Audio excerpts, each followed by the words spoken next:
Could everybody take their seat, please? We're getting ready to start. So good morning, and I want to thank everybody for coming today to the workshop on a spectrum access system in the 3.5 gigahertz band. To start things off today, I'd like to introduce the chairman of the FCC, Tom Wheeler. That was quick. Thank you. Hi.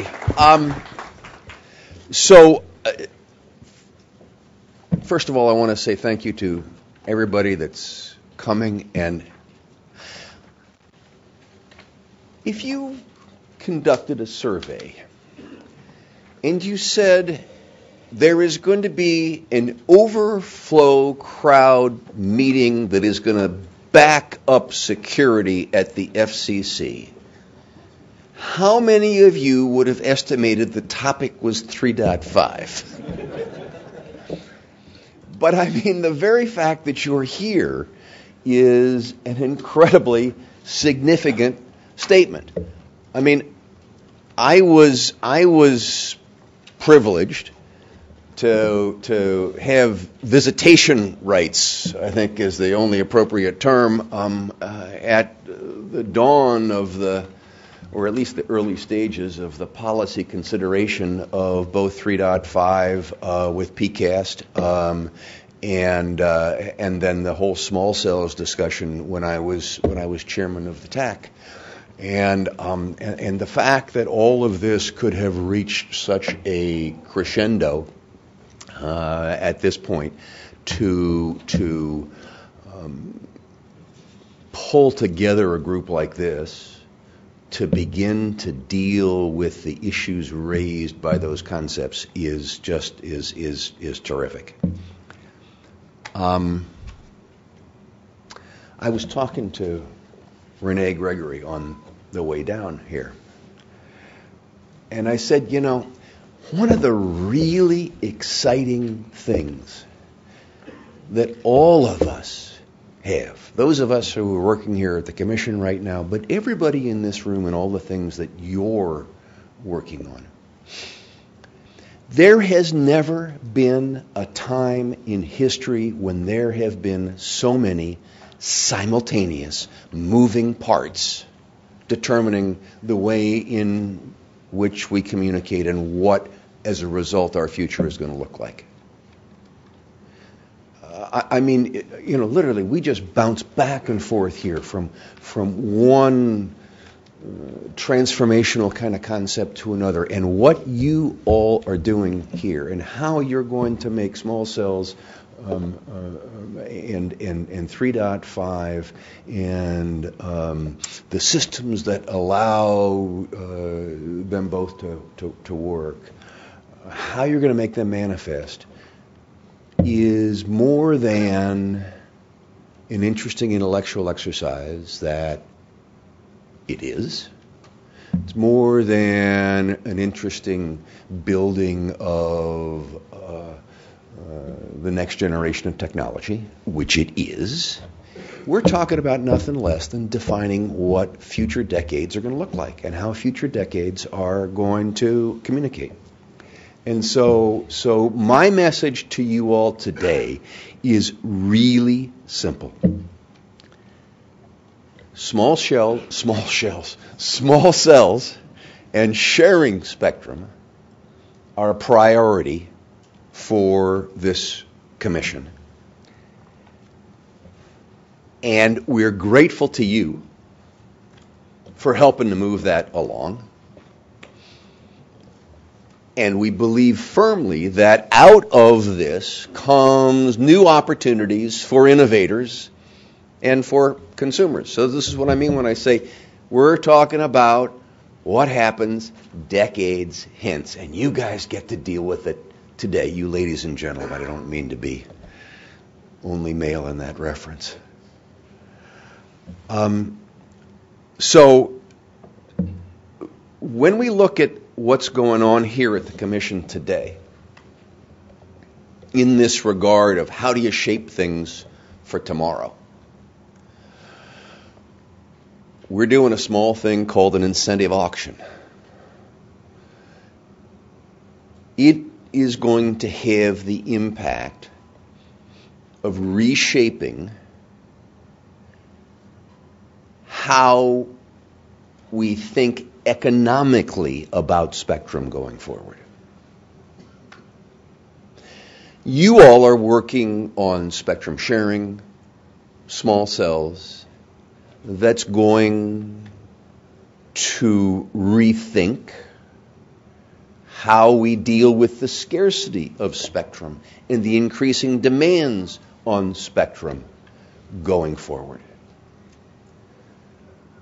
And so those things combined, just those two things combined, truly are, I'll use the word again, transformational and decisive in terms of where we go as a country, where we go as an economy, and the way in which the infrastructure that we're all talking about ends up shaping not only commerce but culture. And so this is serious stuff. And I can see the vision. I can see where we need to be going. Those two concepts alone, how we get there, is the challenge. The vision stuff, I get. That's not hard. Okay? How you really pull it off, that's tough. And that's what you folks are all here today to work on. So I have only two messages for you. One, thank you. We take this very seriously. This is not an academic exercise. We need to produce results. And two, we need to produce results with all due haste. That, again, this is not something where we're looking at filing reports that sit on the shelf and collect dust. These kinds of discussions and decisions that will be coming out of this group need to be effectuated, need to be put into action. Before I shut up, however, I do want to pay special tribute to my friend Mark Gorenberg, sitting over here. If there is anybody who deserves to be blamed for the PCAST report and getting the President of the United States to focus on this concept. You know, I don't know. He's got a couple other things on his mind, but I can assure you that in my interactions with him, he brings it up. And it's all Mark Gorenberg's fault. And so, Mark, we're grateful to you for that. But we're grateful to all of you for being here, so thank you. I'll get out of the way and let you get on with your serious work. Thanks a lot.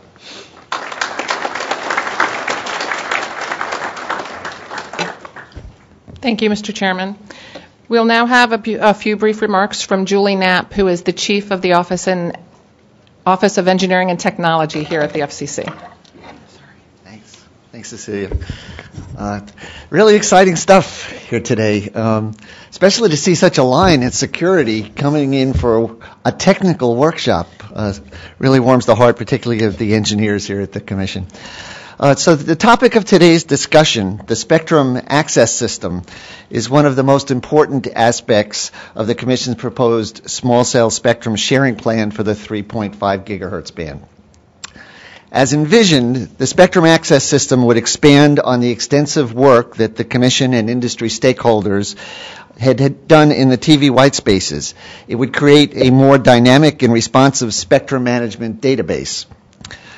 Of course, given the important incumbent operations in this band and the unique licensing proposals that were set forth in the Notice of Proposed Rulemaking and all of the subsequent filings, we and our federal counterparts, along with industry participants, We'll have to address several technical issues to make this system a reality. I'm just going to mention a handful of them, but these are some of the ones that stand out. Defining the specific architecture and capabilities of the spectrum access system, the particular functional requirements that should be placed on the system itself and the base stations that are connected to it, the exact types of information that must be transmitted between the base stations and the spectrum access system, how the system will effectively manage interference and protect the incumbents, and how sensitive information managed by the spectrum access system can be protected and effectively used. These are just some of the important questions that will be addressed by the esteemed panelists assembled here today. These panelists represent a diverse set of opinions and interests from across the wireless and technology industries.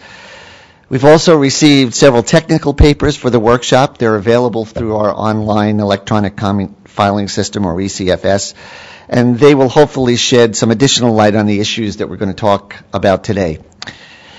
It's our hope that today's workshop will guide us towards a set of acceptable parameters for the spectrum access system and help to promote innovative next-generation approaches to spectrum management. We recognize this is complex.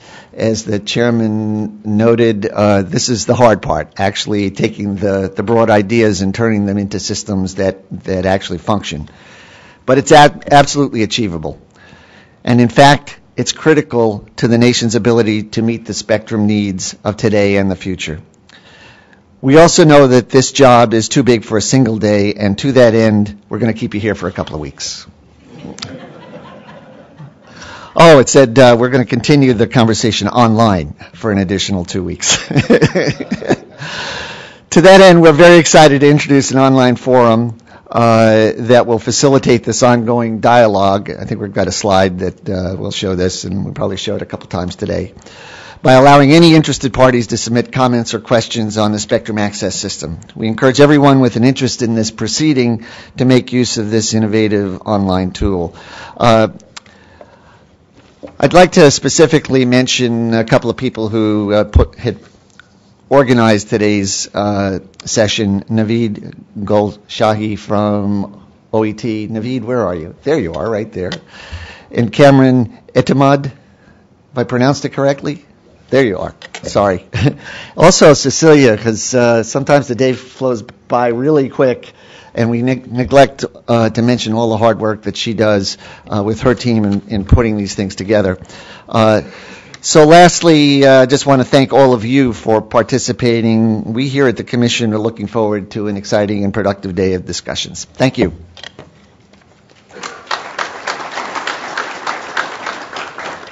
Thank you, Julie. And before we get started, I just want to go over a couple of housekeeping items. As Julie said, my name's Cecilia Solhoff. I'm a wireless liaison specialist in the Wireless Bureau, and again, we thank everybody for coming. If we could have while I'm doing the housekeeping, if the panel members for the first panel could come up and go ahead and get situated. So we do have sign-in. If there's any press in the room, we do have a sign-in sheet at the back table for press. We also have a couple of handouts at the back. As Julie mentioned, there is going to be an online discussion forum. There is a handout in the back that gives you the URL and tells you about the online forum discussion, and we will be talking about it throughout the day. It's www.spectrumworkshop.uservoice.com. We also have a program that has the agenda for the day and panelist bios. There was one substitution in the panelist, and that'll be mentioned later in the day. There's also a handout if anybody has their laptops and wants to use the wireless. There is an access key to use the mobile hotspot here at the Commission, and there's a handout in the back that'll give you the password so that you can use that. So this is an interactive workshop. You will be allowed to ask questions. The way the sessions will work is each panelist will have a brief presentation. At the end of all the presentations, we'll start a question and answer period. If you're here in the room, you can get there's note cards and pens in the back, and there'll be a couple of us walking around or standing up in the back of the room. If you have a question, write your question down. put your name and organization, and just hold it up in the air, and we'll come collect it for you and get it to the moderators. If you are watching remotely, because we are streaming this live on the web, you can send an email with your question to livequestions, livequestions, @fcc.gov. Given the time constraints for the day and the volume of questions, we'll try to get to as many of those questions as we can. So now we'll start with session one. The two moderators for this session are Cameron Etemad from the Wireless Telecommunications Bureau, who is also going to give us a brief overview of the workshop today, and Bob Pavlik from the Office of Engineering and Technology here at the FCC.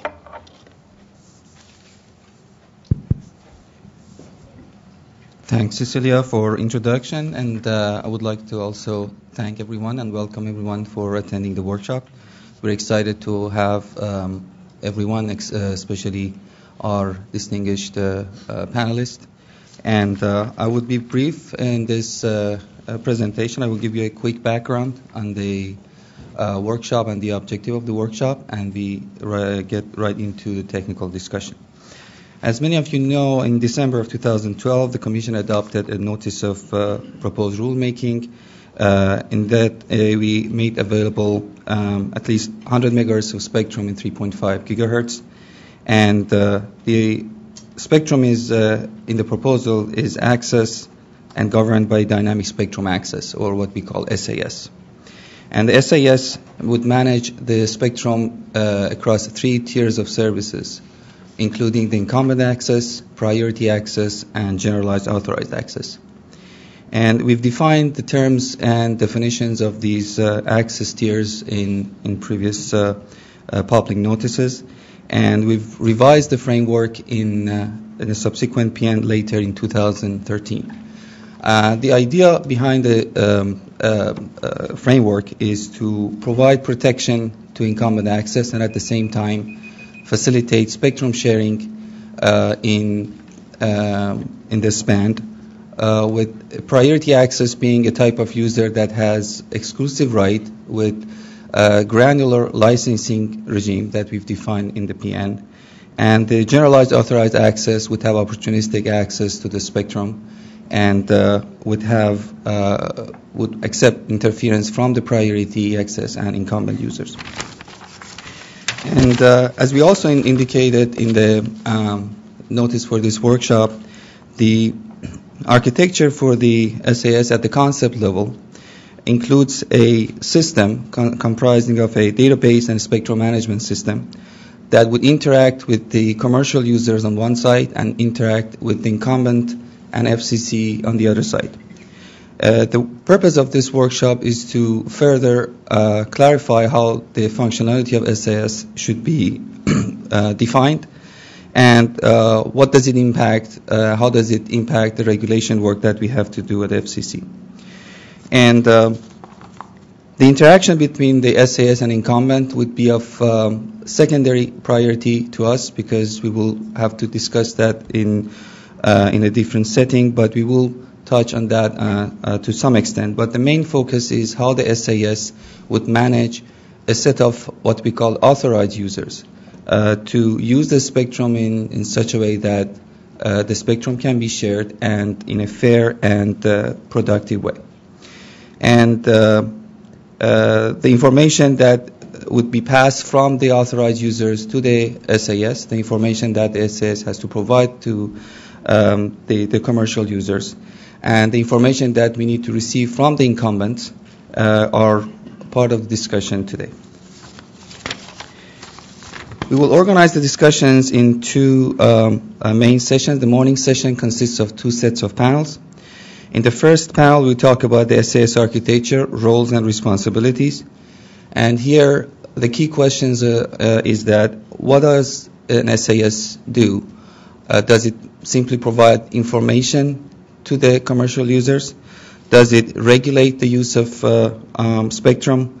Does it authorize the use of spectrum, or does it more than that and it does active management of spectrum? And what does that role mean in terms of interactions with the priority access and generalized authorized access, and if there's a difference between those responsibilities for the 2 tiers? We will also talk about the evolution of SAS. We understand that this will be a complex process. We have to start from something simple and evolve to something more advanced. So the idea is to discuss how do we launch the system in a simple form with more reliable and solid setting, but making sure that as we evolve, we enable more progressive spectrum sharing as the technologies further evolve and the spectrum sharing becomes a more mature concept. And in that context, we will include discussions about band plan, whether we should start from a rigid band plan or a flexible band plan, and that will be part of the roadmap discussion.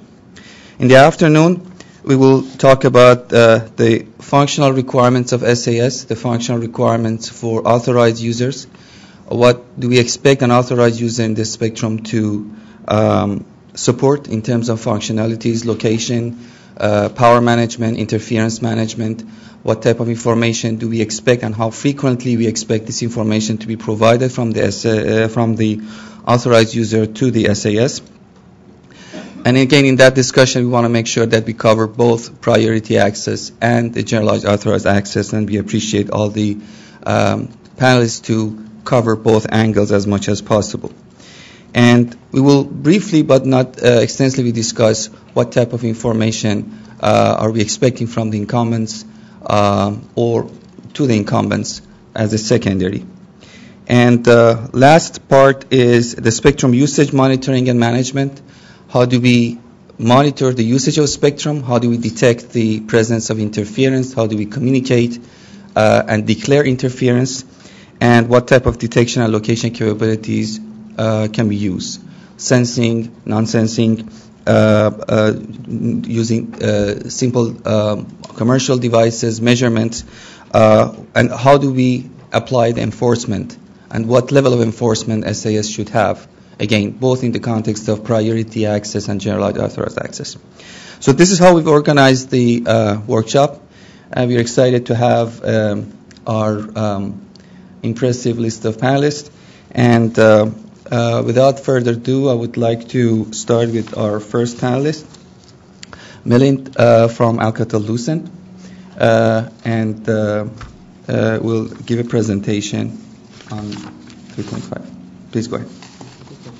So I have about 7 minutes, and I think my goal is to talk about design principles and a candidate architecture for 3.5 GHz SAS. And my hope is that that presentation kind of provides discussion stream for rest of the workshop. Going to the next slide. So we believe that, how do I go to the next slide? Is the clicker?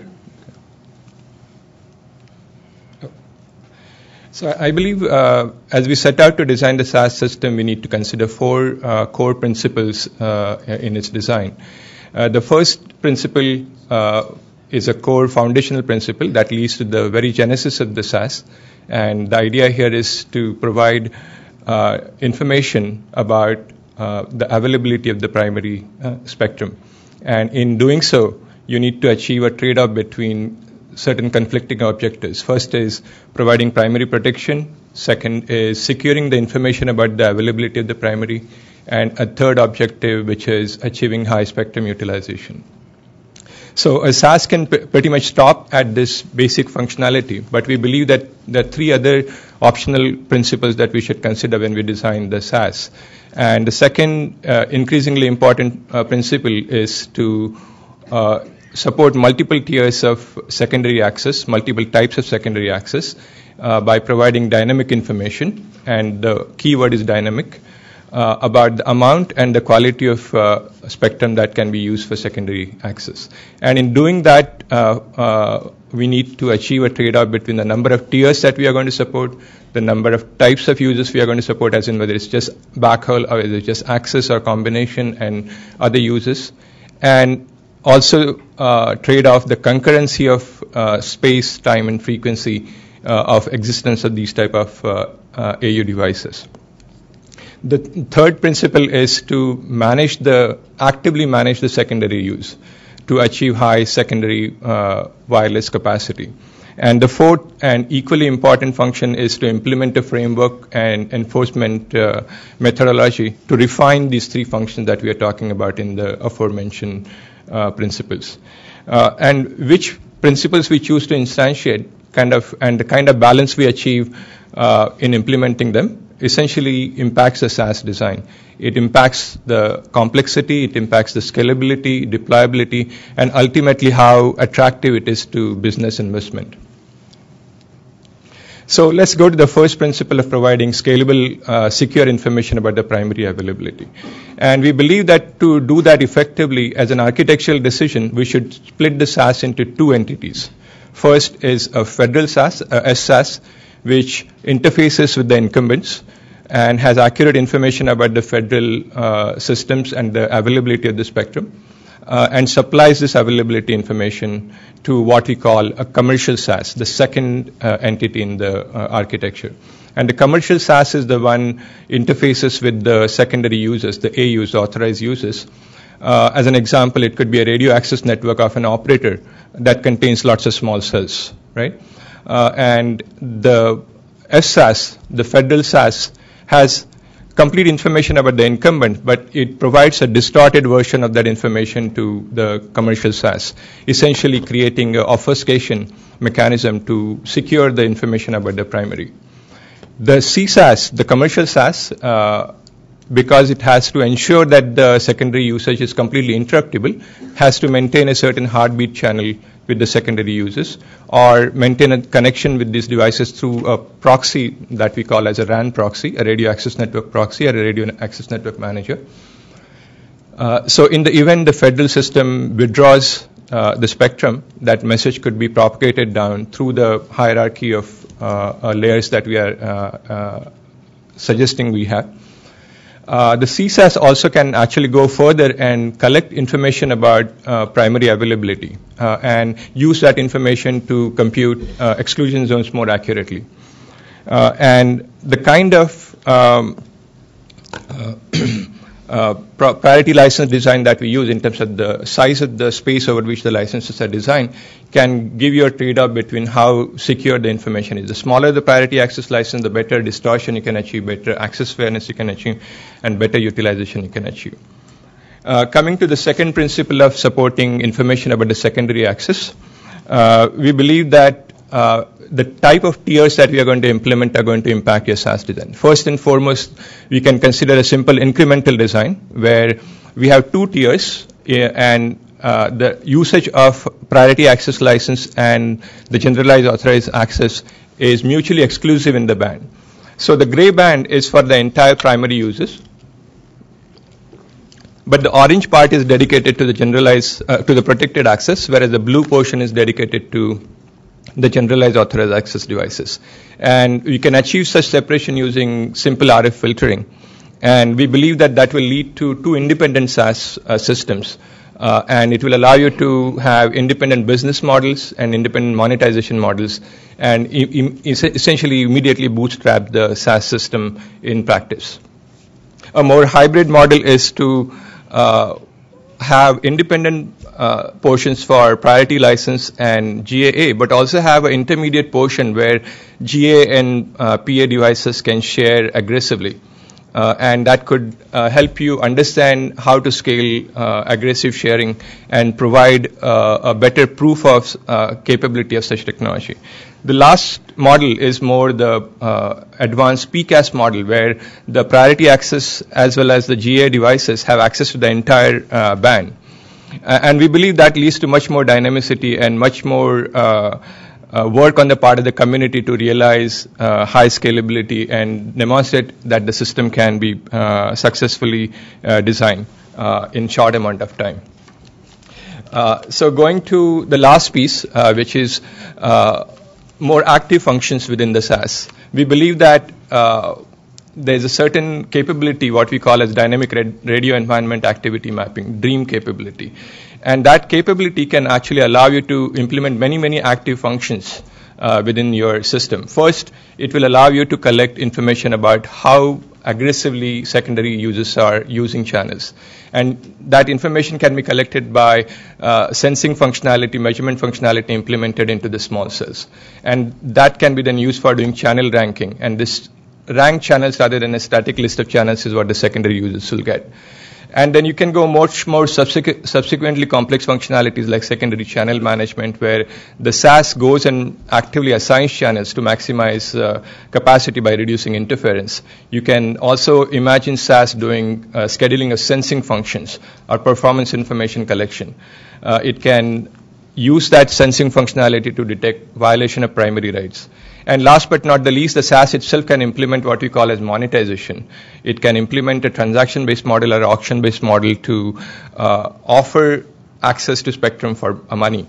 And as you go and implement all of these advanced functions, it leads to more complexity, more closed-loop information flows, and that makes the life of a system designer much more difficult to prove that system is working in a scalable conversion fashion. But I think we can, in a phased fashion, implement these functionalities over time. Now, coming to the last slide that I have, essentially shows a candidate architecture that combines these principles that I talked about. And this architecture consists of 4 pieces, a federal SAS, a commercial SAS, a secondary usage specific manager, a RAN manager, and new type of small cells that we call white cells in our case, which allow you to not only serve the end user devices, but also collect significant amount of dynamic information, as in the activity mapping, the performance of secondary usage, and so on and so forth. And this information then gets used in a closed loop fashion to create a effective, secure, scalable 3.5 GHz ecosystem. And we believe that it can also instantiate old and new business models in a very phased, evolved fashion. So with that, let me pause here. Thank you very much. Thank you, Milind. So our next speaker is Preston Marshall. Preston is Principal Systems Architect at Google, and his presentation is on how a spectrum access system can enable diverse and effective spectrum usage. Thank you.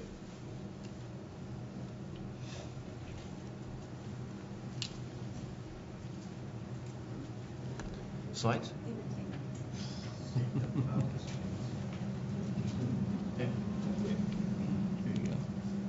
Okay, thank you. We started with a framework of looking at a 3-tier system. We wanted to start with 3-tier because if we look at wireless, we look back a decade ago, wireless was CMRS, their equivalent. That was the method of delivering content. Very clearly over the last decade, that's changed. We see a much richer mix of providers today. We have CMRS, we have premises-based Wi-Fi. All of us are wireless providers, typically in our own residences. We see new entrants, hospitals, schools, coffee shops entering the field or becoming wireless providers. So we see the goal of a SAS has to be to maintain diversity of choice and to adapt those choices as the market changes, as needs change. The EU study showed up to 80% of the wireless traffic would be outside the CMRS providers in the future. So we look at the SAS as something that not only makes sense today, but should have the characteristics of dynamically working and adapting to that balance. To understand it, sort of to build off Milind, and Milind was right, that the PCAS structure did have a lot of complexity and it has issues with scaling. Neither one of them are necessarily obstacles to implementation. If you look at how Google does searches and the number of searches, we can handle scaling, we can handle software. But we wanted to really know if this was a viable approach. So we did implement a prototype SAS, primarily driven by the concepts that were in the original public notice. And then we exercised it against a lot of the problems that people have brought forward to the FCC, particularly protection for incumbents, federal incumbents. The interesting thing is people have talked about 2 versus 3 tiers, if they're really different animals. The technology that separates the 3rd tier from the 2nd tier is the same technology that separates the 2nd tier from the 1st tier. We don't introduce any new technologies, any new risks. The federal government will be one of the first people who go out and buy this new LTE at 3.55 and go put it in the band as primary. We already have to protect LTE from LTE, even in a 2-tier framework. And so introducing a unlicensed or GAA version of LTE sharing with a protected version doesn't actually introduce anything new into the SAS. We shouldn't think of a 2- and 3-tier SAS as being fundamentally different. a lot of the issues that have caused us problems in the past for doing spectrum management, such as aggregation effects. In the past, we've really crippled a lot of devices because we couldn't deal with density. And we wanted to show that the PCAST framework dealt with aggregation. Everyone after light squared understands that the issue isn't just co-channel, it's the adjacent channels. And so we wanted to demonstrate that we could protect against both co-channel and the adjacent channel. Account for different amounts of emissions. Some of the people in this audience have worked for decades to think, how do we create incentives for people to build better devices? Well, the incentive should be you get more rights in the spectrum if you coexist better. And could we make a SAS that encourage that? And then lastly, there's been a lot of discussion about the role of individual network operators in optimizing systems and where that perimeter is versus the SAS. And I think certainly that was driving a lot of Melin's points. And our vision is that the SAS stops at a point where people bring technology-specific optimizations. We don't think those should be in the regulations. You shouldn't say you have to use this technology or that technology. But the SAS should have a layer where it can hand off to the RRM of LTE, or the new technologies that are arriving in Hotspot 2.0 or by Ruckus in the unlicensed space. So we see that the SAS interface may be to devices for individuals, but it may also be to intermediate management systems that handle technology-specific optimizations. We don't believe that the regulations have to bring those into the rules. SIP, ASA, LSA, it makes my life easier if that becomes the standard. I don't have to go develop an interface to LTE. But that should be part of the market choice. Similarly, I'm sure if Ruckus, Cisco with Hotspot 2.0, all of them have ideas on how to maximize coexistence, and the SAS should support that without the FCC mandating any of those. And so just briefly, I'd like to sort of walk through some of the case studies we've run with our prototype SAS.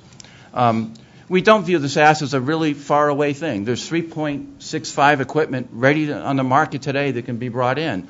We can put the very simple algorithms of distance and R-squared propagation in. So this is something that, if we have the right rules, we can be out there years ahead of when this technology propagates into handsets. So this is the first example. Here we have the SAS managing multiple tiers. So one of the beliefs in PCAST was that you don't partition spectrum. We know every time we partition spectrum, we get inefficiencies. So our goal should be not to partition the spectrum. And so in this case, we have on the left side of the slide, we have about 60 nodes per square kilometer. This is half a kilometer squared. We have the protected green PAs, and we have GAAs. And this was undense enough so everybody came in and scattered themselves through the spectrum. And we've assumed here that PAs have the right to be PAs in half of this band. We're not recommending that threshold, but just notionally half. And now we dense this band up. And if you look, what you'll see is that one of these GA nodes was relocated to make room for PA. PAs had the right to come in. GAs had to move out.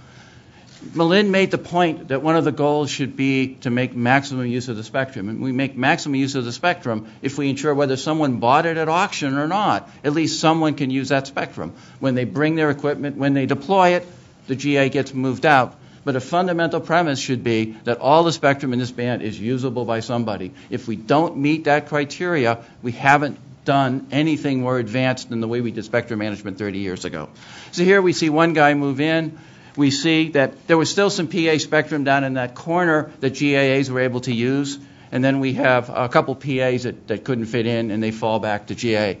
So there's no reason to say this is PA only. We think there's a need to have some GAA only. But if we can separate primary from secondary, if you advocate PA, how can you not then say that we can separate the GAAs that might be present not to interfere with you? Another example, this is the C-band. The C-band community filed a lot of concerns about interference. And I don't want to talk about the C-band one, but this is how we create incentives in the SAS for better performance. So if you look at the red dots, those red dots are where we could not assign a minus 43 dBm, a classic out-of-band emission mask. On the right side, there's only a few dots, because this is the WiMAX mask. So without the FCC regulating to say you have to use WiMAX or you have to use minus 43 dBm, the SAS intrinsically gave the better device more rights. It gets more access to spectrum. And if you looked at the small numbers, which you can't possibly do, but if you look at the handouts, you'll actually see that it creates a dynamic guard band of around 15 megahertz close in that band. So in the past, we've created guard bands and made them universal everywhere, whether they were needed. Here we have the SAS actually dynamically creating a suitable guard band. One other quick little example, this is the aggregation effect.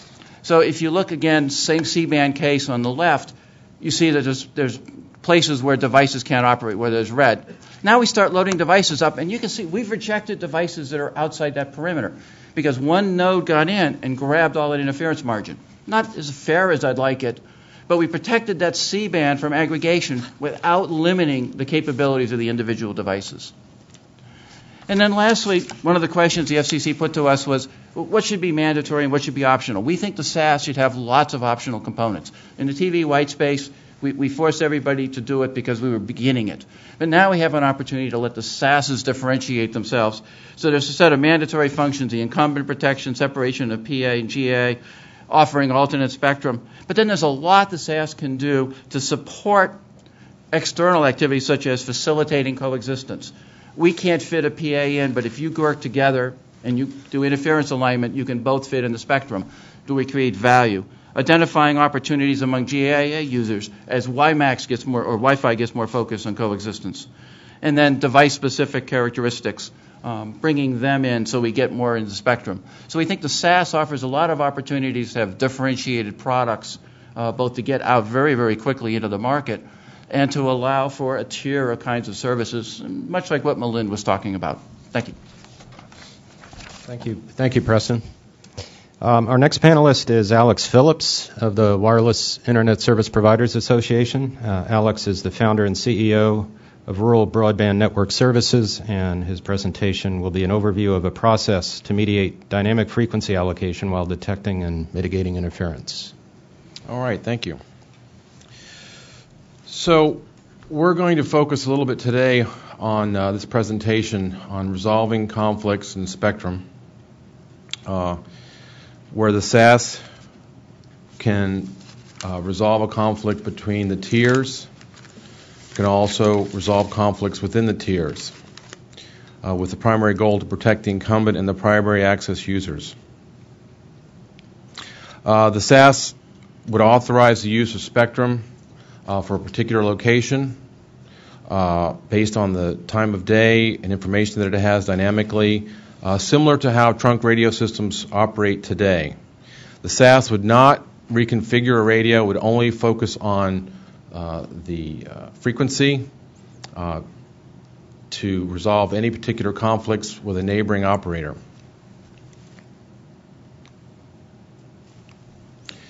The SAS database would have information regarding each base station or access point location, either directly connected to the SAS by the database, or in some cases we have considered with an intermediary trusted device.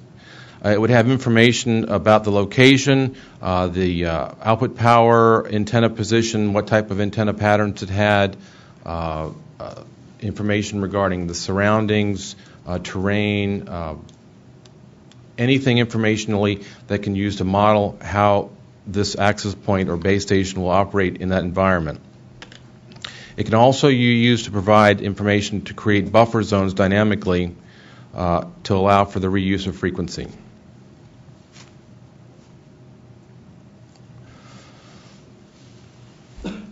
The concept that we're looking at here of mitigating interference can be used across the tiers.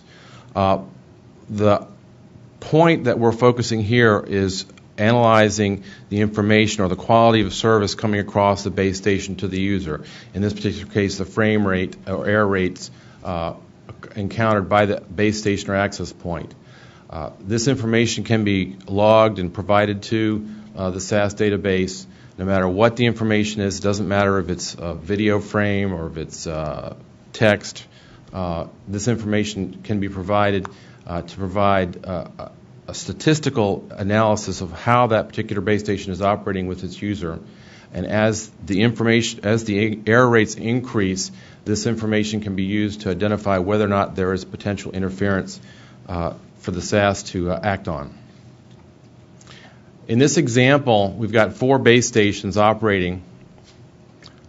In this case, base station A is starting to encounter an increase in error rates. It has calculated its coverage zone, it's calculated its buffer zone, and it's now communicating this information with the SAS database, where it discovers that base station D is also having similar interference, and it assumes in this particular case that these two base stations are interfering with each other and act accordingly. Now, parameters for detecting frequency usage will have to be agreed upon regarding what is real-world thresholds. What information will be pulled from each base station or management system, numbers of clients to identify the fact that this particular transmitter is actually operating and active, packets or data being processed through that particular base station to identify that it's active. The SAS can determine that it's in a real-world environment right now serving clients. If the SAS database determines that it's not operating, perhaps it's down or it's in the process of becoming alive because it has just been constructed, the SAS database can allow that frequency to be used by another operator at that time, or if it now is operational, will become part of the SAS neighborhood of users, and that frequency will be allocated to that particular base station. This type of system can mitigate interference between the tiers so that general access users in a given area can coordinate dynamically. It will also coordinate those general access users with a priority access user as it comes online. Thank you. Do you mind giving your phone number to your office? Yes, sure. I'll give it to you. It's 540-383-5606. Thank you, Alex. Our next panelist is Durga Maladi of Qualcomm. He's Vice President of Engineering, Qualcomm Technologies. And Durga's presentation will be Authorized Shared Access, a new license model to access underutilized spectrum. Okay, get started. There we go. So there are lots of figures in this presentation, and 7 minutes, so I'll try to keep it brief, but hopefully the pictures kind of state anything that I might miss while speaking. One of the two things that I want to actually talk about is the fact that we see a subtle difference between the notion of shared exclusive usage and unlicensed usage with a complete shared use. In that sense, it's the difference between those who are licensing the spectrum from incumbents and those who have a general, the GAA user model as it is called. So if you take a look at what we call as authorized shared access, which is called in Europe as licensed shared access, it's a concept of shared exclusive usage wherein it's a licensed use of the spectrum in a shared manner between the incumbent and the licensee. And it's a binary usage. Either one or the other gets to use the spectrum at the same time, in the same location, and in the same frequency allocation.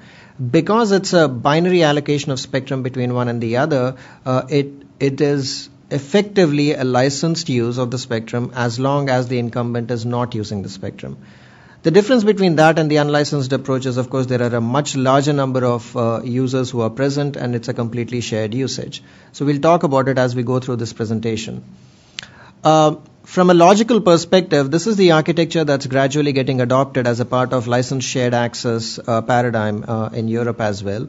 And this is a standardization work that's being done in ETSI, Reconfigurable Radio Systems working groups. And we are working along with our partners to do this. But there are effectively three distinct logical entities over here. We have the incumbent on the left-hand side. And we have the licensee of the spectrum who happens to be on the right-hand side over here. There is an arbitrator which is right in the middle who's the controller, and this is this ASA or shared access spectrum controller which arbitrates back and forth between the incumbent and the licensee of the spectrum.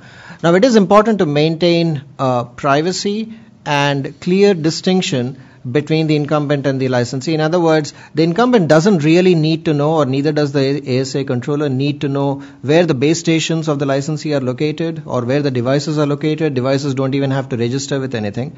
And at the same time, the licensee of the spectrum doesn't need to know what the incumbent is doing. All it really needs to know is whether it's allowed to access the spectrum or not. So simplicity, therefore, is the focus of this entire design. Spectrum sharing has been in academia for a long time. A lot of us in grad school worked on that, and gradually, as it is coming into the mainstream, we want to make sure that if it is done in an effective and timely manner, we want to start off with something that's simple. And that means there's no notion of all these devices which are registering with a database.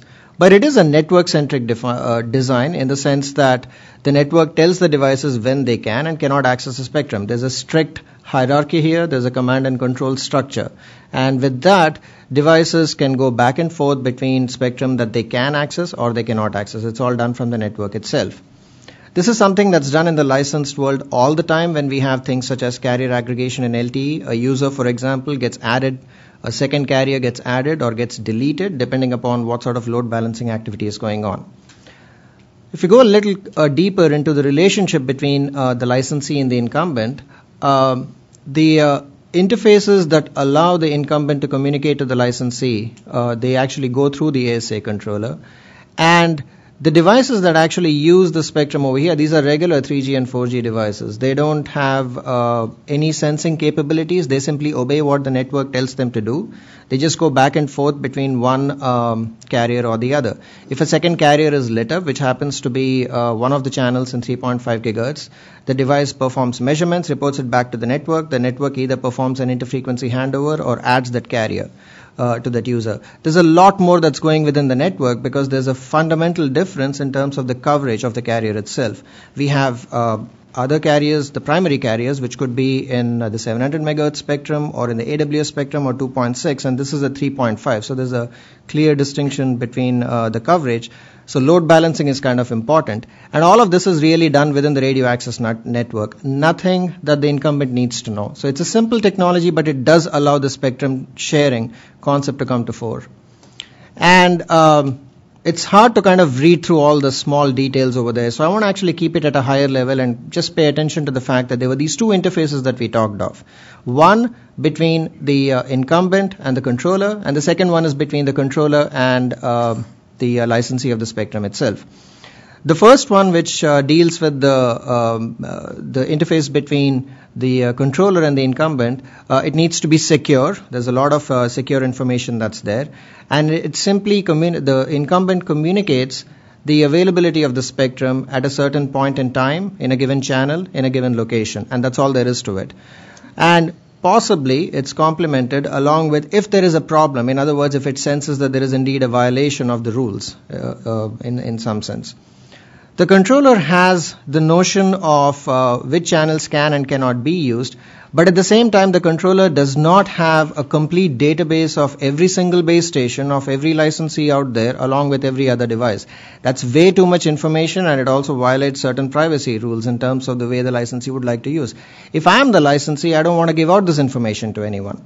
But at the same time, I'll make sure that it is indeed obeyed. All the rules of maximum amount of received power within a certain channel or interference over thermal, these are the kinds of regulations that are there, these are met. So the interface between the controller and the licensee happens to be just this bidirectional communication wherein the controller indicates this is the spectrum that's available and these are the limits that have been imposed, and that's all there is to it. It's up to the licensee from then onwards to either deal with the transmit powers of the base station or management of devices. In other words, if the interference seems to be a little more, there is a danger of violation, then these devices will be tuned away to a different channel. This is the way we see the technology to work. It's a simple but effective way of doing it with a strict hierarchy and command and control structure that the incumbent would also feel comfortable with. The moment they say that this spectrum is not available, it knows for a fact that all the devices will be tuned away. one important point when it comes to 3.5 gigahertz is 3.5 gigahertz in the US, we deal with the 3550 to 3700 from a sharing perspective because of the presence of incumbents. But in large parts of the world, there are no incumbents in that band, which means devices, regular 4G devices, will exist with that band support in other parts of the world.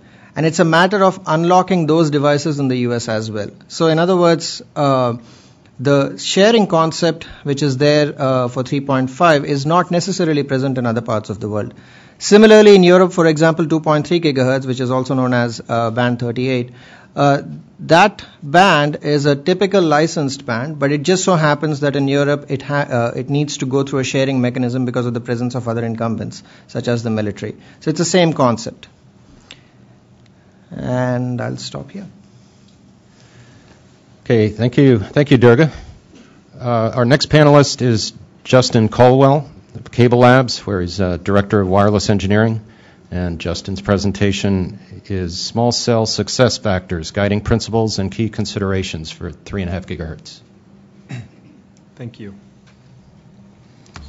So in our opinion, 3.5 gigahertz is about how to make a small cell band successful. Cable is operating the most highly utilized small cell technology to date, Wi-Fi. Cable's perspective on 3.5 gigahertz is informed by this Wi-Fi experience. Success factors. As we discuss ideas on how to structure a 3.5 gigahertz access system, it is worth starting with a few guiding principles. These are the things that we've learned in Wi-Fi, and they are features that will benefit 3.5 gigahertz as well. First, any small cell framework should complement the fixed network assets that will provide power, backhaul, and other network elements.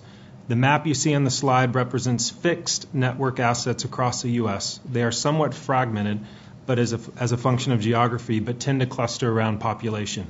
Small cell deployments will be close to these fixed network assets, which also means closer to users. In addition, ecosystem ubiquity and wide availability of the technology are important. We all know that Wi-Fi is in nearly every device, as you see in the chart of chipset shipments, which I think will get a little over 1 billion this year. Also, this is also a major fact in driving Wi-Fi significance. It's not a siloed technology, which makes it useful for consumers in a small cell world. The ability for technology to develop in a free and open environment has been essential to Wi-Fi success, which is a lesson that translates across many bands. Higher performing technologies and new features have been driven by consensus-driven bodies, and the regulatory environment has been amenable to these developments. Wi-Fi started with a simple listen before talk function, which enabled simple functionality, band sharing, and incumbent system protection. It is now evolving to carrier grade with greater standardization of key features that are useful for consumers. Features such as Hotspot 2.0, radio resource management, incremental QoS, as well as security has made it the wireless technology of choice. These are a few of the success factors we see, and there are likely others, and look forward to discussing them today. So what does this all mean for 3.5 gigahertz? Well, it helps to frame some of the choices that we have. We don't necessarily have all the answers, but it's worth thinking about the trade-offs we face in structuring the spectrum access system. First, should there be a central decision maker in determining access policies, or should there be room for flexibility and negotiation among various parties? Before we head down the road of figuring out the optimal set of coexistence parameters, we need to decide if in fact one optimal set of technical, if there is one technical standard, or if there should be room for many. The Wi-Fi ecosystem enables consensus-based development of technology that works for all parties involved, which means that there is still some variability in how it is used. As an example, 802.11a still exists, even though we've already reached 802.11ac. Another decision is how prescriptive we want the SAS or the regulatory framing of it to be. You can envision an approach that specifies all the key coexistence parameters of the heterogeneous systems in the band, accounting for a long list of technical parameters. This can have the effect of squeezing the most use out of 3.5 gigahertz. But a high level of specificity probably won't translate well to other bands or other jurisdictions. So there's a balance here between building the perfect system and building a system that is scalable and can achieve wide global adoption. As we dig deeper into the specifics of the SAS, there will be choices about how active and real-time we want the system to be versus a more periodic or episodic approach to the band management.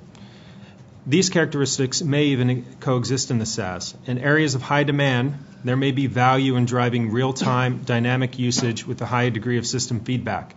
In areas of low demand, the cost of active management may not be warranted. We should be thinking about how to tailor the SAS so it drives the most usage out of the band, which is a function of both the technology solution as well as the economic considerations. Similar to Preston's comments, we also believe that RF performance should be carefully reviewed in the 3.5 gigahertz band. Historically, the FCC requirements around out-of-band emissions and radiated power provided a basic foundation for out-of-band protection. We believe that, and as we've learned in Wi-Fi, maximizing spectral efficiencies should be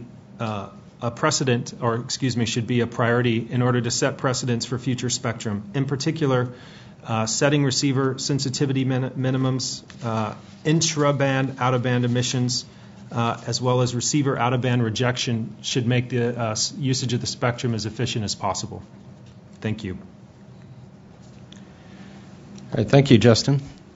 Our next panelist is Matthew Sherman, BAE Systems. He's a technical director, and his presentation is on policy processing architecture for the 3.5 gigahertz spectrum access system. I want to make sure I've got this working. So thank you for the opportunity to speak today.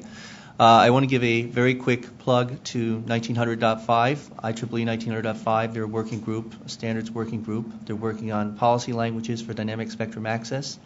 The SAS is a dynamic spectrum access system, so I believe the work in that group is very relevant, and you'll see a large influence in my presentation from that work. But I want to make clear that this is my personal opinion, and I'm presenting as an individual here, not on behalf of the group. So I want to talk today about policy-based management techniques. The SAS and other systems are going to, I believe, need to apply PBM techniques. I see it as a formalization of control structures that you would already have anyway. If you're going to have a network, you need to manage that network, and it's important to have a formalized approach to the control because it'll help you certify and validate and such as that. I think this is particularly true for cognitive systems, which use a form of policy called declarative policy versus procedural policy. And if you have a procedural policy, it's very clear your intent of what the system should do, and it knows exactly what to do. If you have a more general policy, like a declarative policy, let's say you can be anywhere from 1 to 2 gigahertz or something like that, well, the system now decides what's best to optimize its performance. So the SAS I see as a cognitive system, and it's going to be controlling other cognitive systems. And I think policy plays an important role in this. And I also think it suggests the need for a hierarchical approach to that policy control. So I want to go through a little bit what are some typical elements used to control in a policy-based management system.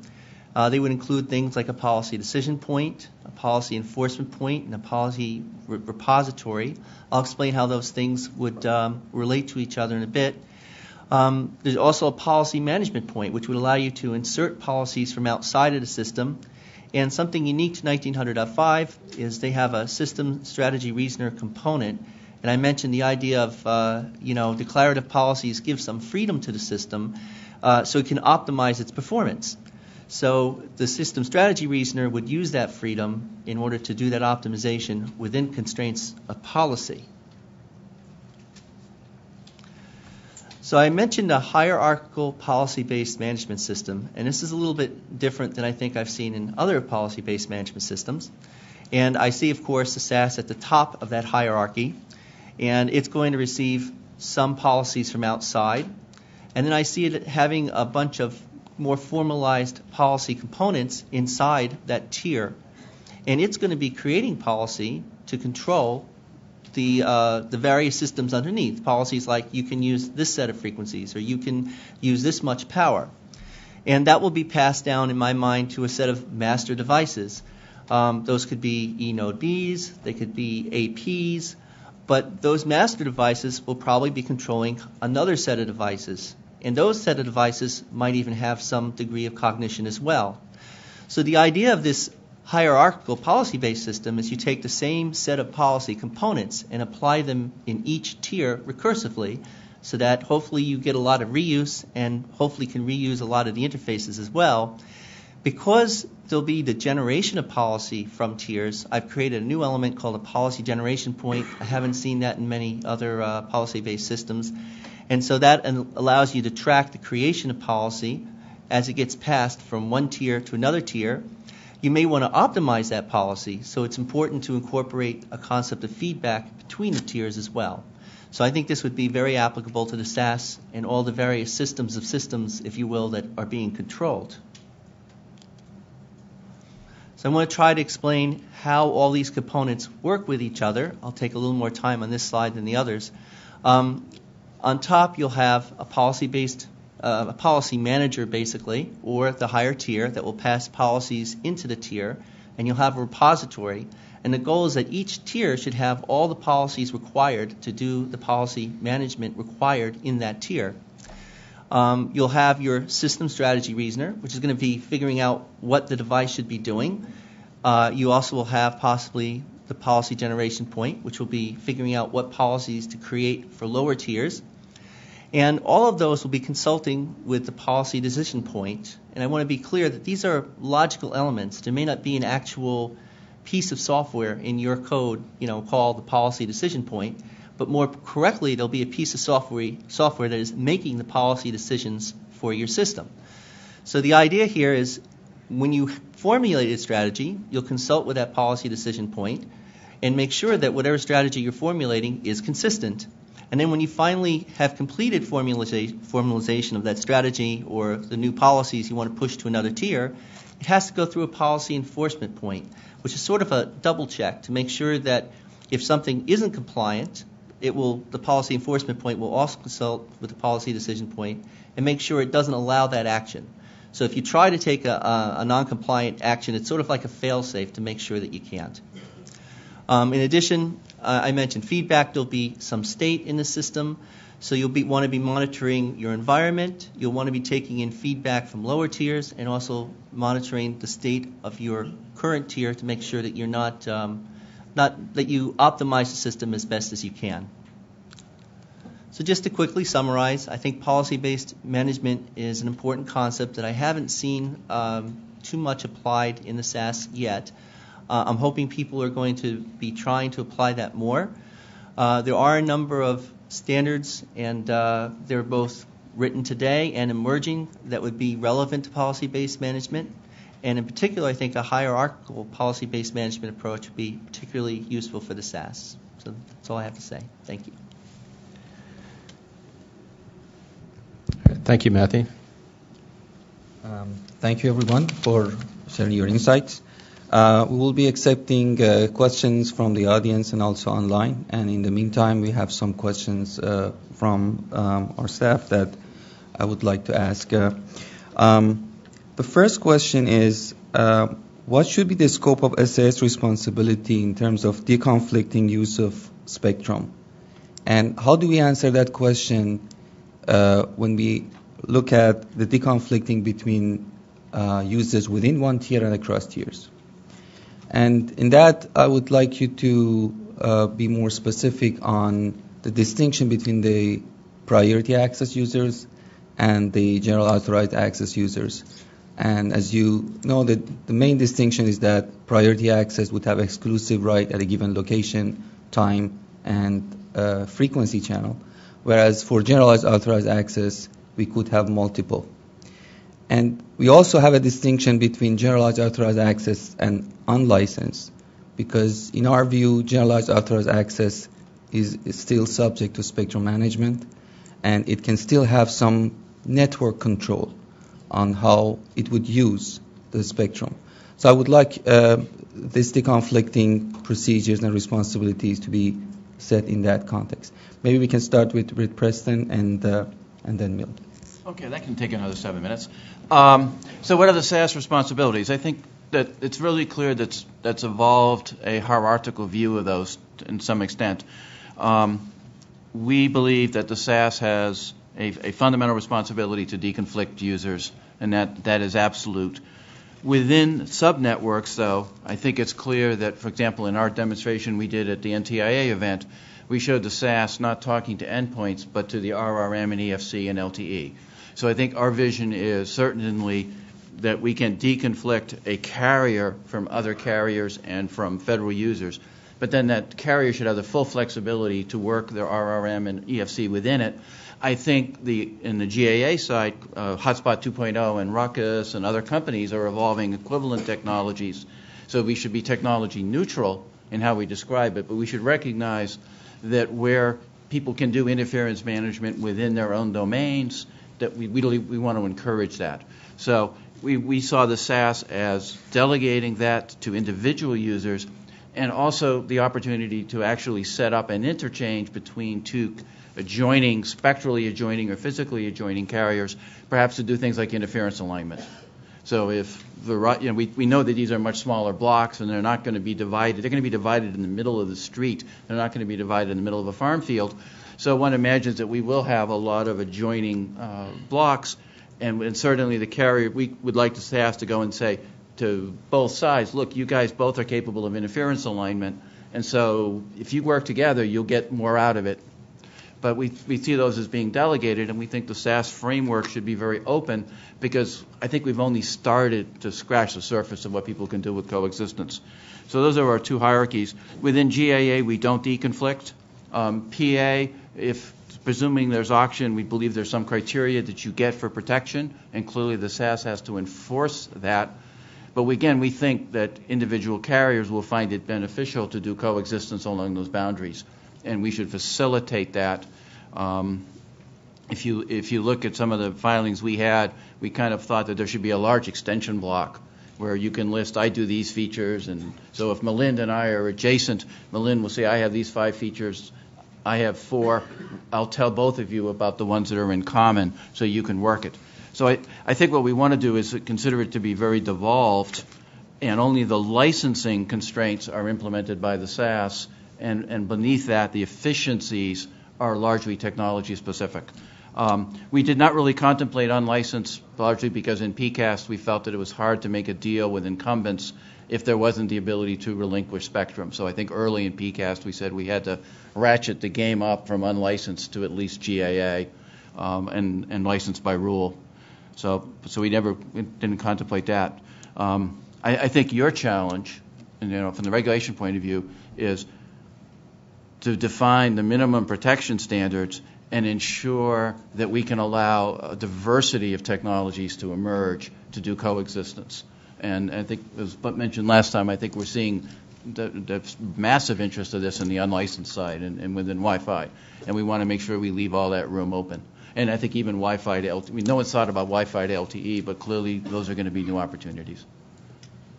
Yes, you mentioned that we may not be deconflicting across GAAs. I wanted to see what you think, Melinda, about that subject. I'll take it a little step by step. So I think when it comes to priority license, if our conclusion is going to be that we are only going to allow exclusively licensed priority access, then I think the SAS has a very minimal role in any kind of deconflicting. Any kind of interference management / deconflicting should be intra-operator within the system itself, right? So the most scope for deconflicting is there in the GAA realm, I think. And I think first of all, I think we should not mandate that a particular type of baseband, as in a Wi-Fi like baseband / MAC, should be only allowed in GAA. So we should allow diversity of technologies to play by design. So as an example, if there's an unlicensed flavor of LTE that wants to also play in the same GAA space where a Wi-Fi like baseband exists, we need to allow that. And then bottom line is SAS can play actually a role in deconflicting that kind of coexistence to some extent. And because GAA by definition has to be interruptible. SAS has certain knowledge of how many such devices are out there. So it can use that information to do what we call as admission control. If it concludes that the secondary usage is becoming quite unproductive, it can step in and do admission control on a frequency channel basis or a spatial basis as well, right?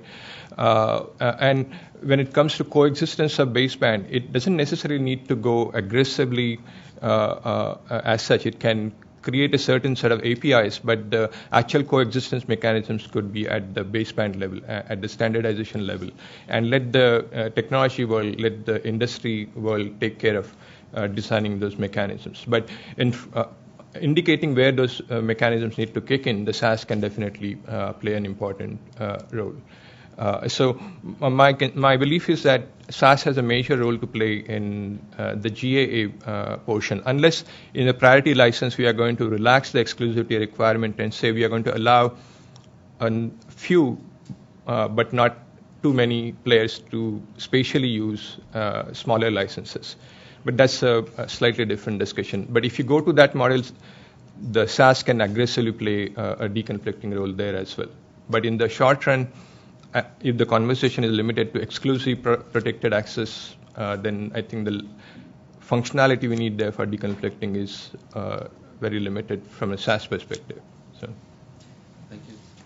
Let me ask also from Durga about a similar question. You mentioned, correct me if I'm wrong, that you use GAA and unlicensed almost synonymously, or at least you didn't emphasize that GAA could be network managed. Can you elaborate on how you see the distinction between a shared spectrum across multiple authorized users but managed by SAS versus an unlicensed in which the number of users and how they use is open-ended? So I think it comes back to the point that, in the presentation I mentioned that SAS needs to have the role of a facilitator of spectrum sharing more than very active management of spectrum sharing itself. And so when it comes to the priority access one, that's, as I mentioned, because of the strong network-centric design that's inherent within any of the licensed technologies, whether it's 3G or 4G, it makes it pretty clean, and hopefully that point has been illustrated. Now, if we go into anything associated with GAA, which so far has been synonymous with unlicensed, though as you made the point that it doesn't have to be exactly that, but it still has to be network-centric. So once we go into that, so let's say that we do have a network-centric unlicensed or network-centric GAA users. Even then, there is only one issue that needs to be catered towards, and that is what happens when we have a co-channel presence of several GAA systems. Let's say each of these systems happens to be with a network-centric design, and then we have this co-channel existence. There is still the role of arbitration. If you do have a classical problem of everyone finger pointing to the other, then how exactly do you decide which one needs to ratchet down? Now, there are two ways of doing that. One would be to go with the same principles, such as you keep reducing or rather making the requirements more and more stringent, and that's the kind of a message that goes out from the SAS system by stating that we keep making the amount of received power on a per channel, making it more and more stringent so that everyone ratchets down. That's one approach. And we think that such a simple scheme is probably the way to go if the question were really on GAA. As you know, our filings have been primarily on the two-tier model as opposed to the three-tier approach. But that's how we see this. Our philosophy remains that a network-centric design makes sure that there is a strong hierarchy and therefore minimal number of entities involved when it comes to the SAS arbitrating with them. Thank you. I also wanted to ask Justin, you mentioned about Wi-Fi networks being highly managed. There is more level of QoS and manageability on the Wi-Fi. And how do you see that being a candidate for GAA, and how do we make sure that such Wi-Fi devices from performance perspective can coexist next to an LTE-based system? Yeah, it's a good question. Yeah, so I think the point I was trying to make is that Wi-Fi has evolved from simple standalone networks to the networks that we're actually using today, which are managed by a central controller oftentimes, and then you have those type of systems where you may be, which we've probably all experienced, in a location where you have a bunch of SSIDs that are highly unmanaged. I think the example I always bring up is one of my peers was at a Starbucks in downtown New York and counted 117 SSIDs, that he could see from a single location, and you could guess that 95% of those were not centrally managed. So I think the real opportunity from those learnings from Wi-Fi is if you had a SaaS component, even in Wi-Fi today, that took these disparate networks and applied some centralized logic to manage things like channel assignment, to manage basic things like power, you would really improve the experience. And that's really the way that the Wi-Fi community is moving.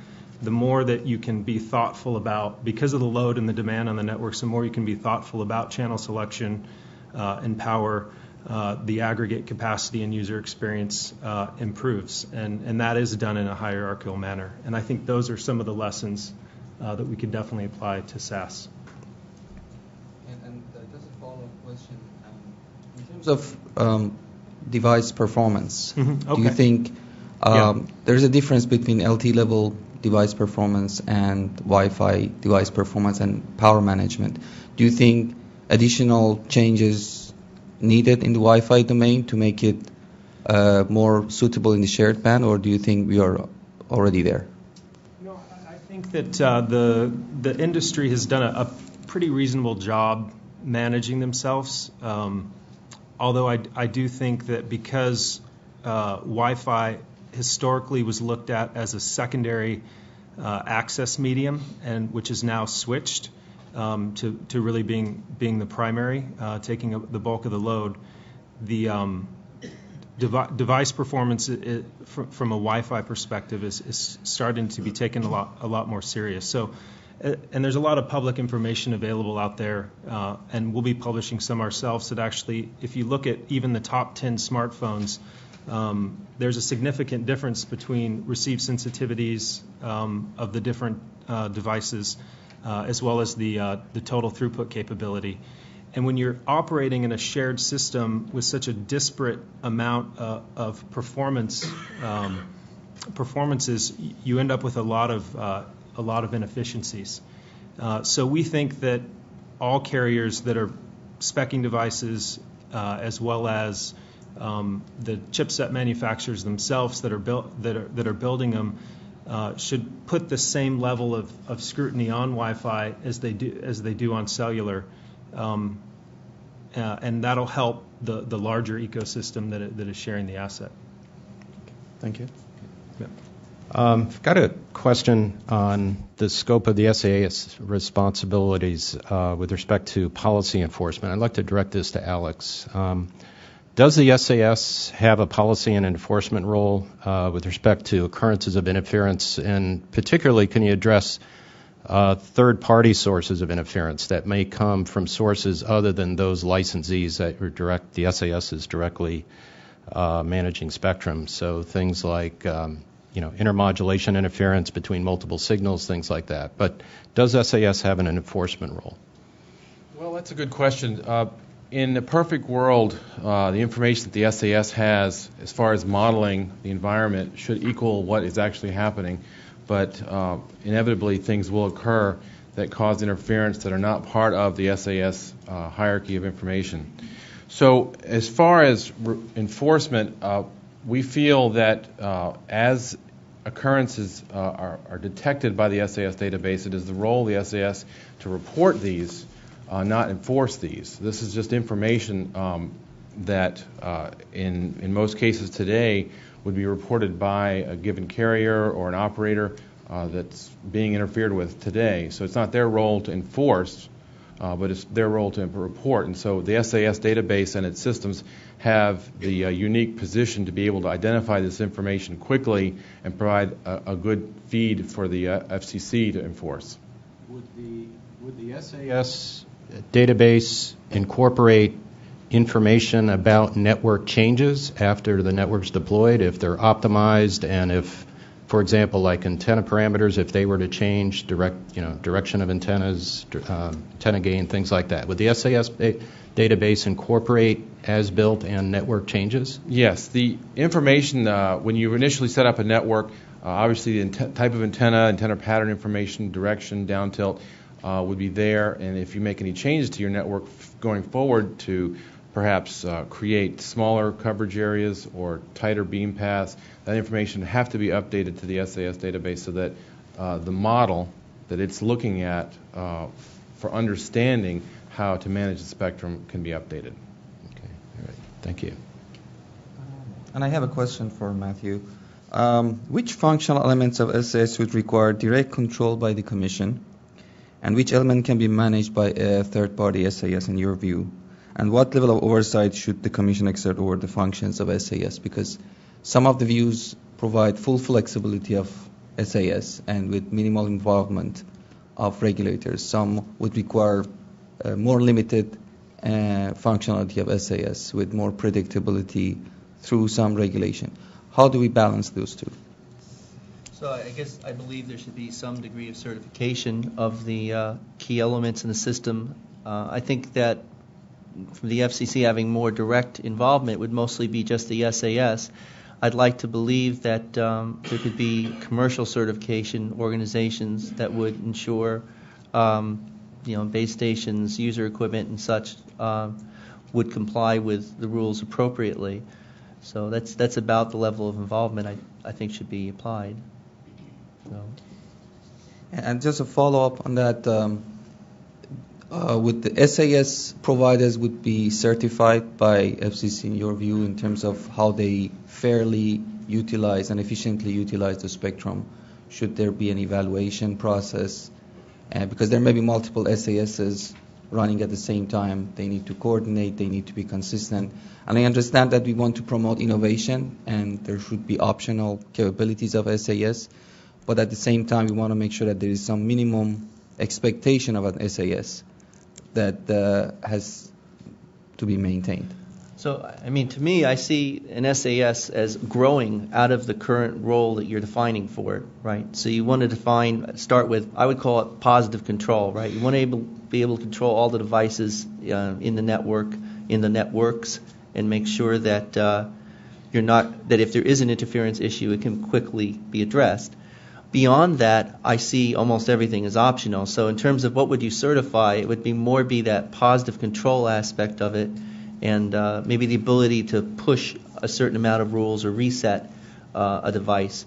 But I think that that could be an external organization doing a certification under FCC or some other government organization's observation, right? So hopefully it makes sense. Did I answer the question? Yes, thank you.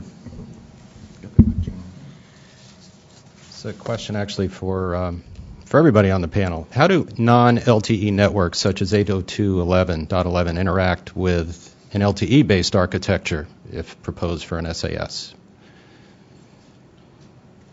So I think this coexistence that we are talking about, where a LTE like baseband and a Wi-Fi baseband coexist, that is squarely in the GA portion of the 3.5, right? When it comes to priority license, we don't worry about it because the owner can deploy whatever he wants. So when it comes to the coexistence, we need to worry about coexistence at two levels. One is the SAS itself can step in and enforce coexistence by spatially, temporally, and frequency-wise separating the two types of basebands. That's a much more higher granularity of separation. But at the very fine grain level, we can imagine having coexistence mechanisms within Wi-Fi and within LTE. And there are already proposals out there, and there are some mechanisms that have been standardized in 3GPP in the context of 5.8 GHz networks. Similar mechanisms could be explored in the context of 3.5 as well, where these coexistence mechanisms are essentially like etiquettes, where if two types of cars are going on a road, one is big, one is small, they try to make way for each other by observing. making a pause and let the other guy go in, right? So in a very crowded setting, you can have these kind of coexistence mechanisms activated. And this mechanism activation itself could be dynamic under the control of a SAS, or they could be by default turned on in all the devices. So the extent of complexity you want to have for the coexistence itself could be a tunable parameter over evolution of the ecosystem as such. But bottom line is you can have temporally and spatially granular mechanism in the SAS and much more temporally aggressive coexistence mechanisms in the baseband in the MAC itself. And that could be left to the industry as such, and there are already mechanisms like that out there. You need to potentially adapt them for the 3.5 devices. And then the SAS can also step in and combine those into a much more complete solution. So. Others want to comment on that question? I think one thing I would disagree slightly with Melinda on is that I would not necessarily assume that PA means LTE and GA means typically unlicensed devices. One could certainly imagine that a hospital might want to protect a Wi-Fi-based medical telemetry network and would choose to use Wi-Fi as its technology because of the cost and flexibility of intellectual property, and could buy protection for it. So I think as we think about these regimes, we should think about them as being very heterogeneous in all classes. I think it's good for everybody if LTE and Wi-Fi compete in the exact same spectrum under the exact same rules and find the ways to differentiate it. So I think we talk about this interference. We should anticipate that we'll have adjoining Wi-Fi and LTE users in the PA band. Yes, I think we'll learn a lot as we look at LTE and unlicensed. I mean, it's sort of interesting. We can't allow unlicensed in where we have LTE, but we're going to put LTE into the unlicensed 5 gigahertz. So I think as we start to see how that performs, when Qualcomm builds those chips, then we'll have a better understanding. So you need coexistence mechanisms for that. So just a clarification. I think we should be symmetric completely on coexistence and not think about it as a GA or PAA problem. Sure, indeed. One second clarification. So when I was saying that in the priority access license portion, we don't even worry about whether it's LTE or Wi-Fi. It's the owner of the license that he can implement whatever baseband he wants. In the GAA, you should allow existence of LTE-like systems and Wi-Fi-like systems to go and use that spectrum, but do it in such a fashion that they don't kill each other. They coexist together gracefully. So I think we still have to recognize we can have boundaries, and those boundaries are going to be different technologies. So whether you bought a census district in one concept or you bought a location in other auction concepts, there's going to be boundaries, and we're going to want to see both sides work to make those boundaries minimally disruptive. But there's no way this framework will work without accepting that we're going to have technology boundaries both spectrally and physically. Durga, I think you got some design requirements just now from Preston. Do you want to comment? We've been working on this, and as Milind mentioned, I just want to come back to one point over there and talk about both of PA and GA users. We do tend to associate, even from Qualcomm perspective, we tend to associate LTE with priority access for the reason that typically we think of the licensees or the priority users being large-scale users, not confined to a very small building or just a small geographic area, but something that's much larger. And typically, therefore, we talk of LTE in that sense. This would be any operator. As a priority access user. When it comes to the general access, yes, in release 13 of 3GPP, we are introducing the notion of studying the concept of LTE in unlicensed spectrum in the 5 gigahertz band and trying to see how that coexists with Wi-Fi. We do have a good sense of how that is going, but it's a starting point of a study, and in fact, quite honestly, it hasn't even started yet. At the same time, I actually come back to the point of if we want to get moving on 3.5 gigahertz, and it's not just an academic exercise that's going to last for years, but something that we want to have some meaningful results, then the idea of going with one of the things that Milind mentioned, I think it is on the leftmost side, wherein we have this sort of a separation. It still remains two tiers all the time. In one tier, we have the incumbent and the priority access users. That's like a baseline of how to get started, but in the meantime we can experiment with other things as the technology comes to fore with LTE and unlicensed spectrum, and then interworking with Wi-Fi as well. That remains to be seen how that works. We do have a very good sense of it though, but it still hasn't, the study hasn't quite started yet. But at the same time, even for GAA, as we just briefly discussed, we are actually talking of network-based design. If it is a network-based design, it does make things just a little simple for the SAS. Otherwise, SAS is going to find itself in a highly activist role of managing and arbitrating complaints from one licensee to the other, and it's going to get quite messy over there. A network-based design actually does simplify things and keeps the job of SAS simple, and that is that of facilitating spectrum sharing, not being the judge of exactly who gets to share how much on a very dynamic basis. It can get very complicated very easily with that. Got a quick follow-up question on the scope of SAS as Durga, as you presented, and this is coming from the audience. How can the SAS determine what spectrum is available if the RAN or UE does not provide its power or out-of-band emissions, location, or blocking characteristics? So that was the assumption in the question.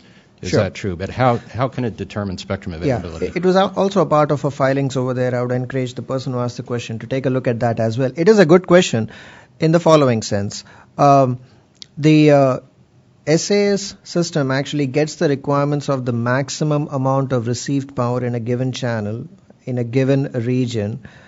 Really, that is a function of the terrain database and the requirements from the incumbent. That's what determines the exclusion zones. That's all the information that any licensee like an LTE operator would really need to know, because based upon that, one can go ahead and either increase or reduce the transmit power of the base stations. Typically, we do talk about only small cells as we get closer and closer to the exclusion zones, because that's one way of reducing the transmit power. And devices don't have a fixed transmit power in cellular systems.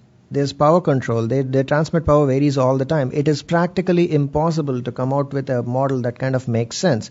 It's much easier to therefore outsource most of that functionality, in fact all of it, towards a radio access network, which does it by performing load balancing of devices across channels and maintaining a tight control over the transmit power. In other words, if most of the users happen to be what we would call as cell edges, the transmit power tends to be higher, and therefore the number of users has to be smaller.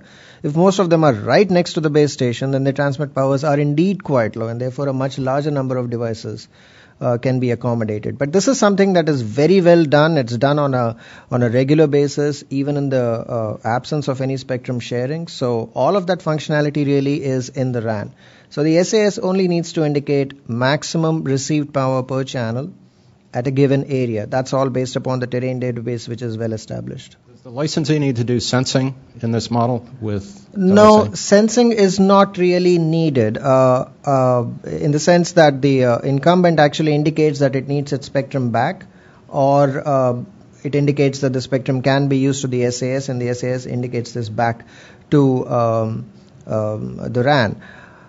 On the other hand, I mean, one could potentially think of any sensing as an optional thing, but it's not strictly needed at all. There's really nothing that the RAN needs to know. The incumbent can simply state that go ahead and use the spectrum in these regions, or I need my spectrum back, you need to leave.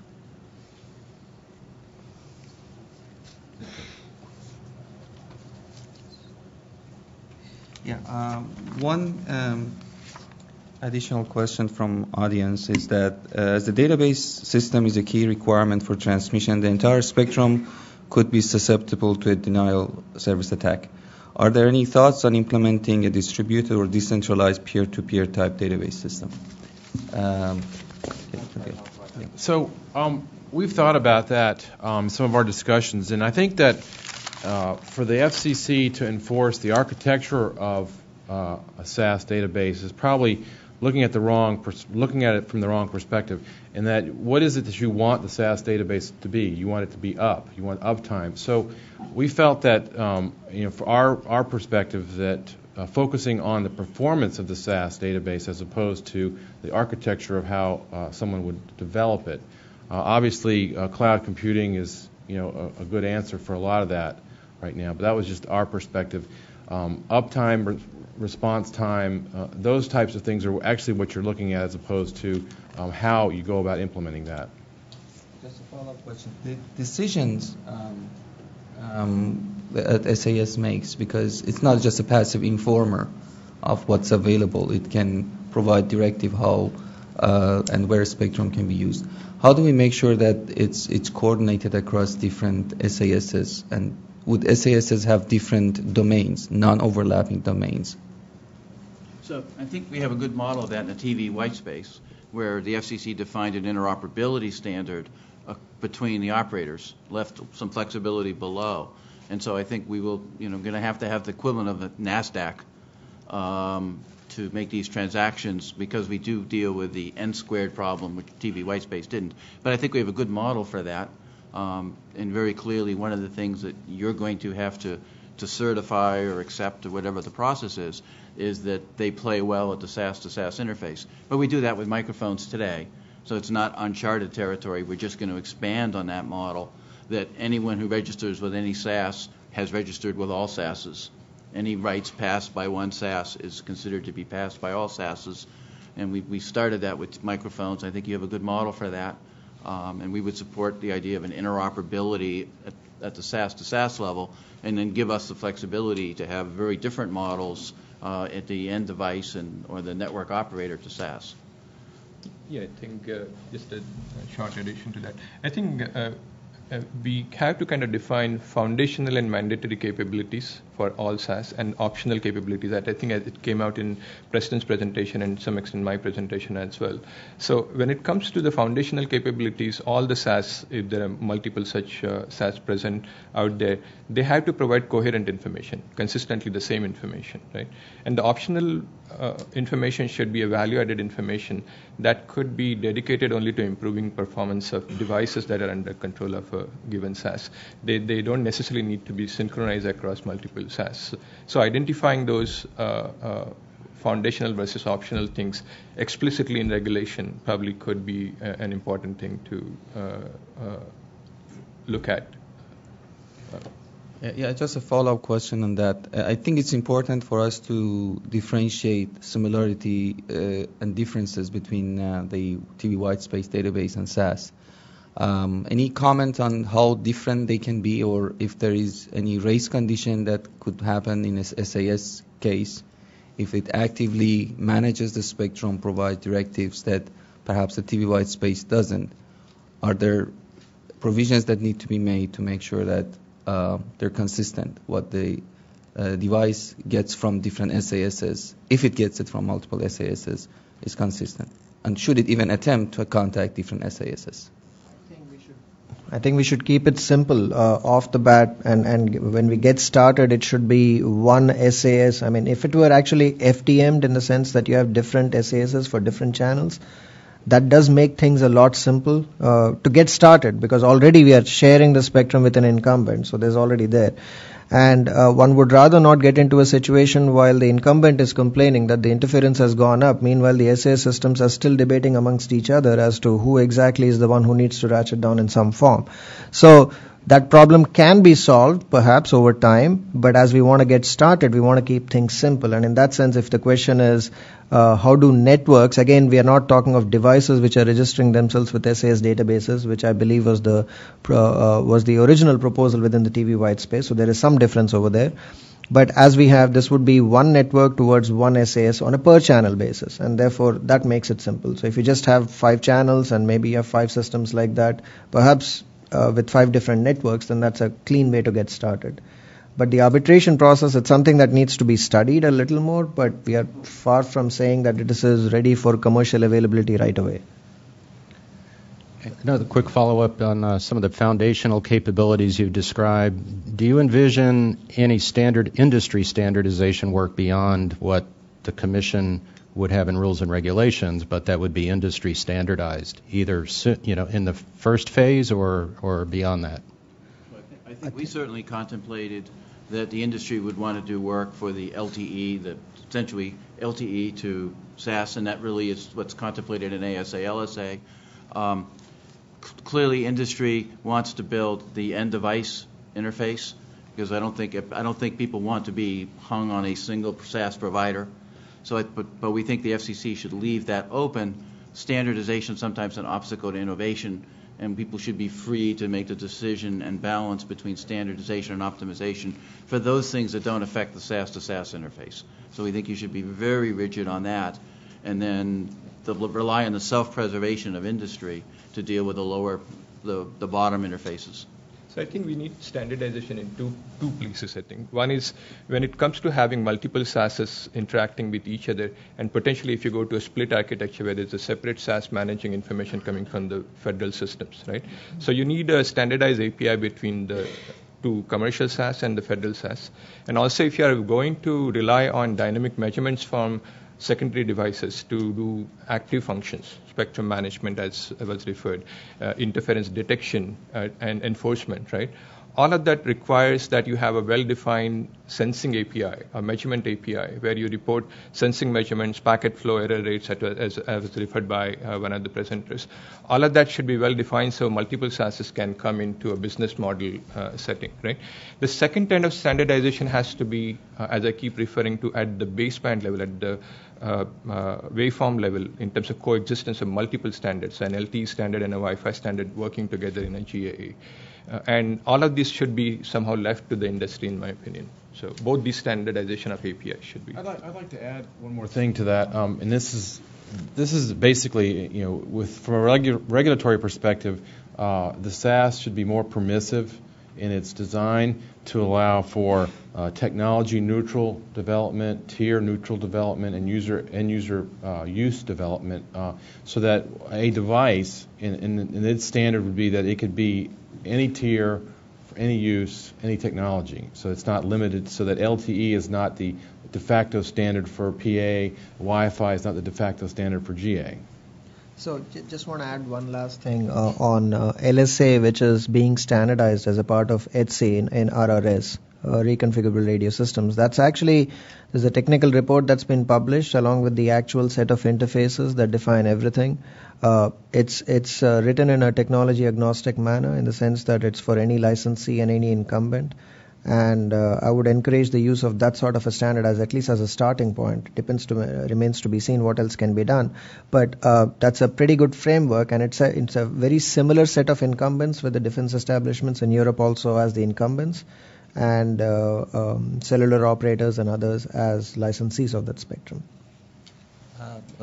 Thank you. I have to end this session just to manage time. I appreciate all the comments and insight. We will have a short break, and the next panel will start at 11 in a few minutes, and that will be moderated by our colleagues Tom Peters from Wireless Bureau and Navid Gulshai from OET. Thank you.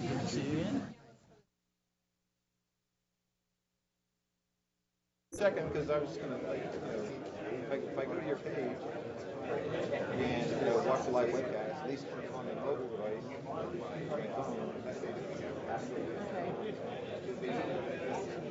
All right. As soon as this is over. it's no big deal to me, but I'm just saying you might want to know. Yeah, no, I'll. I don't know if that's going to affect anybody watching like on. See, I've got a tablet, so I'll see.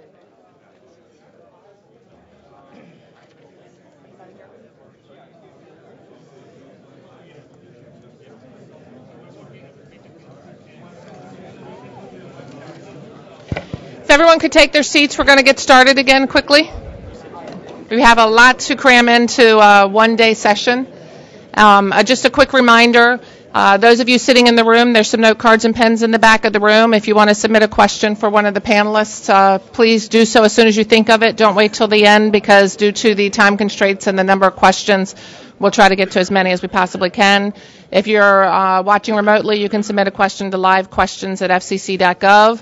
And again, a reminder that once the workshop is over, we will have an online panel discussion or online discussion forum open for 2 weeks. The URL is spectrumdashboard.uservoice.com or spectrumworkshop.uservoice.com.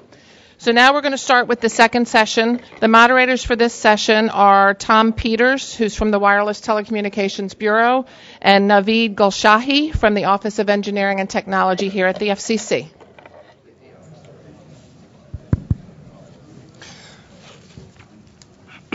Ladies and gentlemen, good morning and welcome. I'm Navid Gulshahi from Office of Engineering and Technology, along with co-moderator Tom Peters from Wireless Bureau, and our guest speakers would like to begin the second session of the workshop on the spectrum access system for 3.5 gigahertz. The main theme for this session is about the SAS launch, its evolution, and band plans. We are looking forward to have a live and constructive discussions in this session. We have 5 distinguished guest speakers from across the wireless technology industries in this session, from Verizon, Spectrum Bridge, Motorola Solutions, Nokia, Siemens, and Microsoft. We begin the session, and our first panelist is Max Solans. Max is a distinguished member of technical staff, Advanced Technology Strategy at Verizon. Just make a note that in the official agenda you see Sanyogita Shamsunder's name. I mean, she was originally selected to be the panelist, but she had an injury during the weekend, and Max has replaced her. I hope she's doing okay. Max, thanks for joining us. Max will discuss about the hybrid band plan. Max, from your point of view, how do you define a hybrid band plan in 3.5 gigahertz, and what are the pros and cons in the hybrid band plan? Okay. Please. I will get into that. Okay, so as an introduction, Verizon would like to advocate for something that's a little different than a lot of the other things that have been presented, and the notion of a hybrid band plan, which I have some charts that I'll go through. And the point of the hybrid band plan is to accomplish a lot of the goals, the multiple goals that trying to meet simultaneously conflicting goals. And that includes allowing sharing. Okay, let's see. There we go. Okay. I'll go to the next slide. That allows allowing sharing while at the same time protecting the various classes, including the Tier 1 incumbents, the Tier 2s, and the Tier 3s, both from one another and from themselves if there are different use cases. The second thing the hybrid band accomplishes is accommodating the different air interfaces, island interfaces like Wi-Fi, or networked interfaces that we discussed in the previous panel, like LTE, and allowing coexistence between these different types of air interfaces. That's very important because in some cases there are issues of conflict, like in TDD synchronization, that need to be managed to allow coexistence. The other thing it accomplishes is allowing a fast implementation using existing air interfaces and standards that can be adapted pretty quickly versus serving as a building block for future innovation with more elaborate schemes on the part of the SAS and the various interfaces for management and control and communication between them. Also, it allows having secure implementations before the maturation of all the different concepts that we've been talking about for security and for access. So I think it's important that it be realized that the hybrid band plan can serve as a phased approach to moving towards something more complicated while allowing something that's more simple to allow us to get started with something that's feasible and implementable in the short term, and still allowing innovation in the future when more work can be done to implement more sophisticated concepts. So it does foster innovation, and it does accommodate the different, not only the different air interfaces, but also the different use cases. And it also allows initially simple enforcement of the rules, because the band plan itself, in a sense, would be the enforcement mechanism. So the important thing to realize is it's a framework to build on. It's not meant to be prescriptive over time, so it can sunset, and the use of the different portions of the band can migrate. The intent is not to lock people out permanently, but to create a framework for cooperation as the more sophisticated techniques mature. The second point I'd like to make is that excessive complexity leads to uncertainty. It is possible to define a lot of very complex new paradigms and methods and algorithms for the SAS management system to use, And it is very easy to think about how to make things perfectly adaptive and perfectly smooth and perfectly efficient. But perfection can be the enemy of the good in the sense that it's not important to define a perfect system. It's more important to define something that can be perfectly understood, perfectly implemented, and perfectly managed. So I think it's important not to start out with a system that requires so much complexity from the beginning, because many of the new air interfaces or technologies or the different algorithms are going to require a proposal, a study, a definition, a standardization, an implementation, a testing, and a certification phase, and that's going to take time, right? It's not going to be easy to define a very complex system right up front and get everything working across the entire band on an initial rollout. So it's important, if we want to have something feasible to begin with, that we start simpler.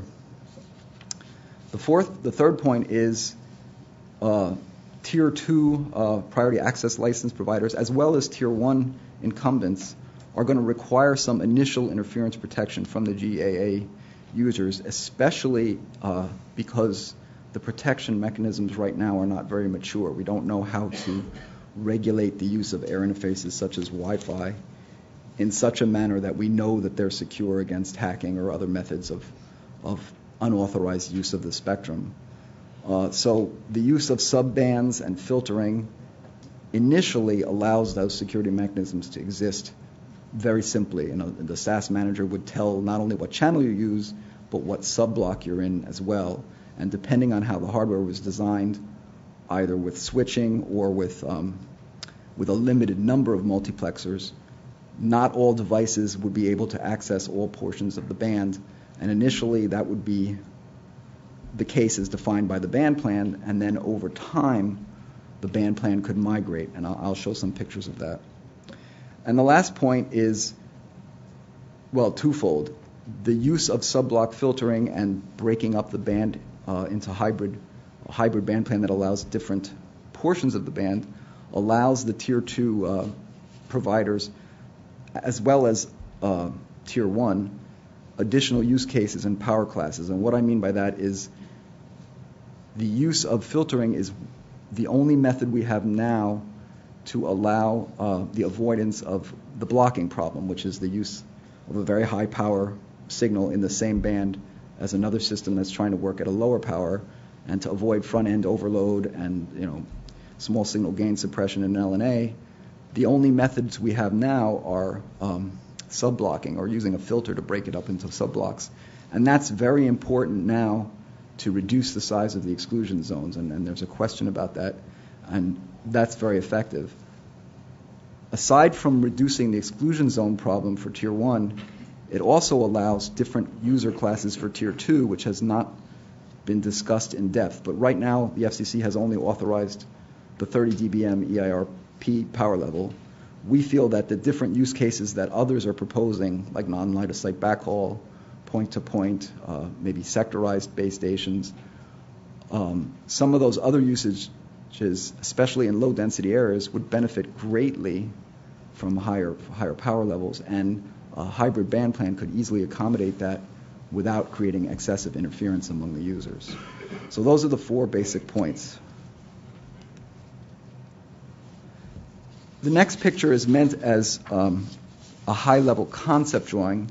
It's not meant to be prescriptive, but the point is to break up the band into basically three portions that are shown on the bottom.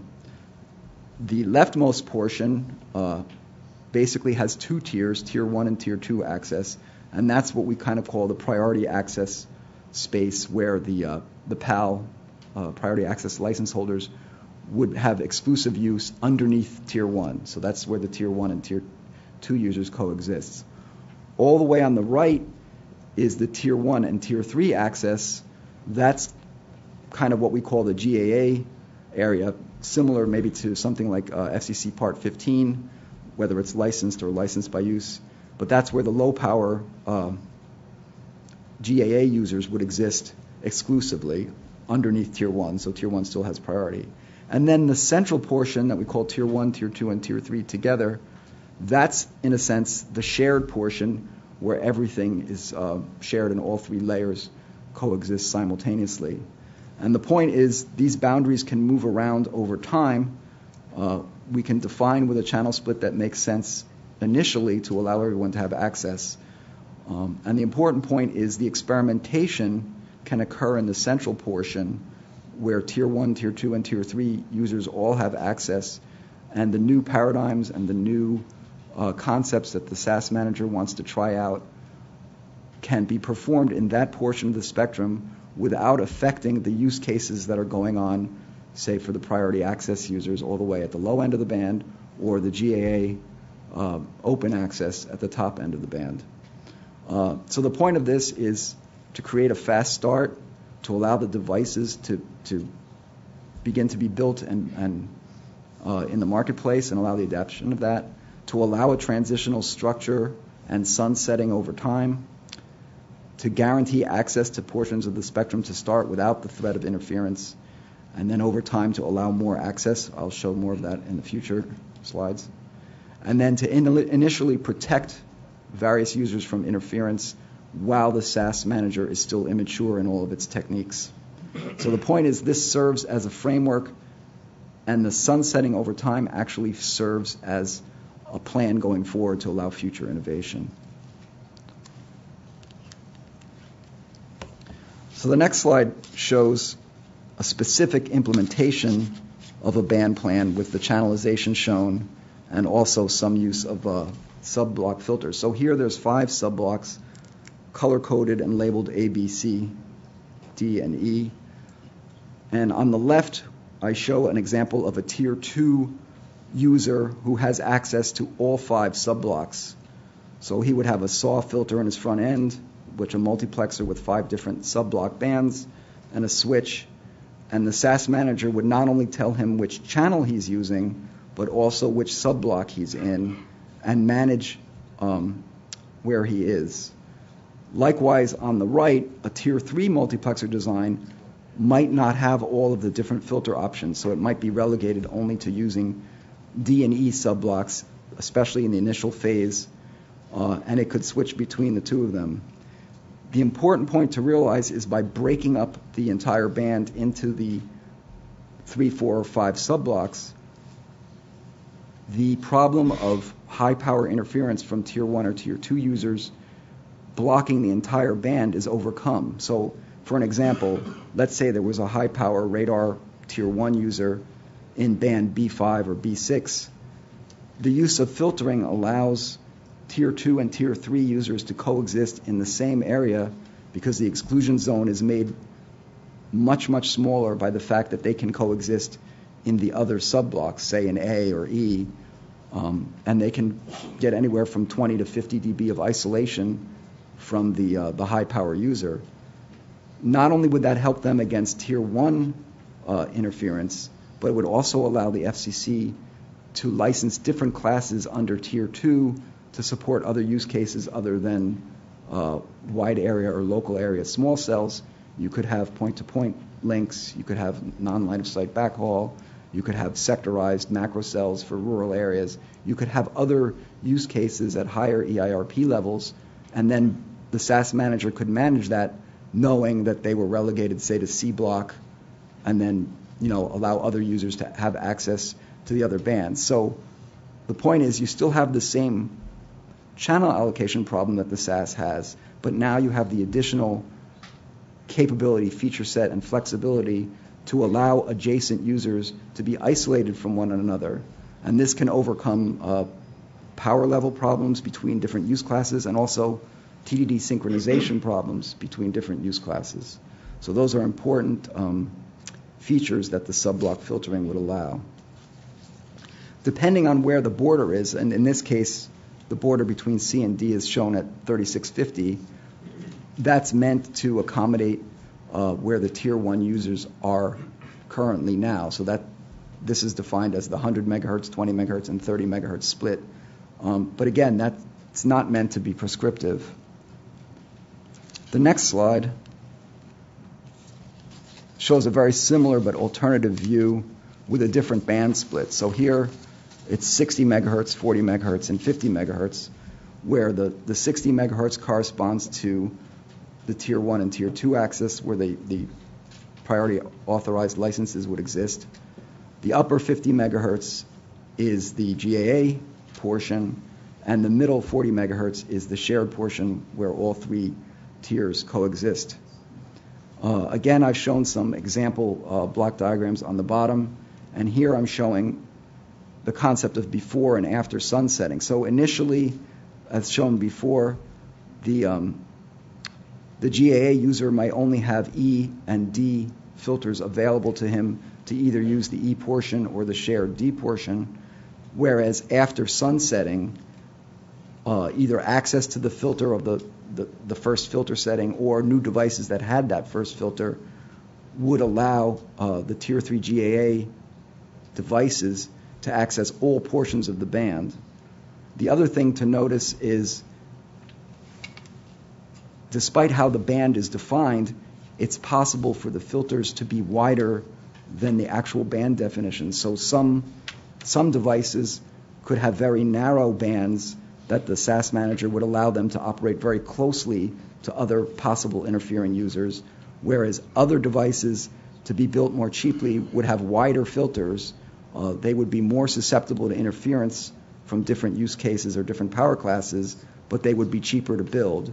And the SAS manager, by knowing what the filter capabilities are, can allow users to be closer or further depending on the interference metrics.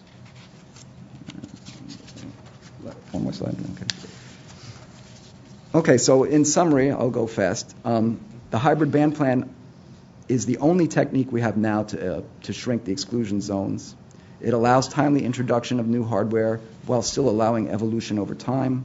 It allows the hardware ecosystem to develop now and then evolve and mature over time. It allows experimenting with new concepts in the shared portion without affecting the PA and the GAA portions. It allows the FCC to adopt additional power classes and allows the SAS manager to control the use of the subblocks.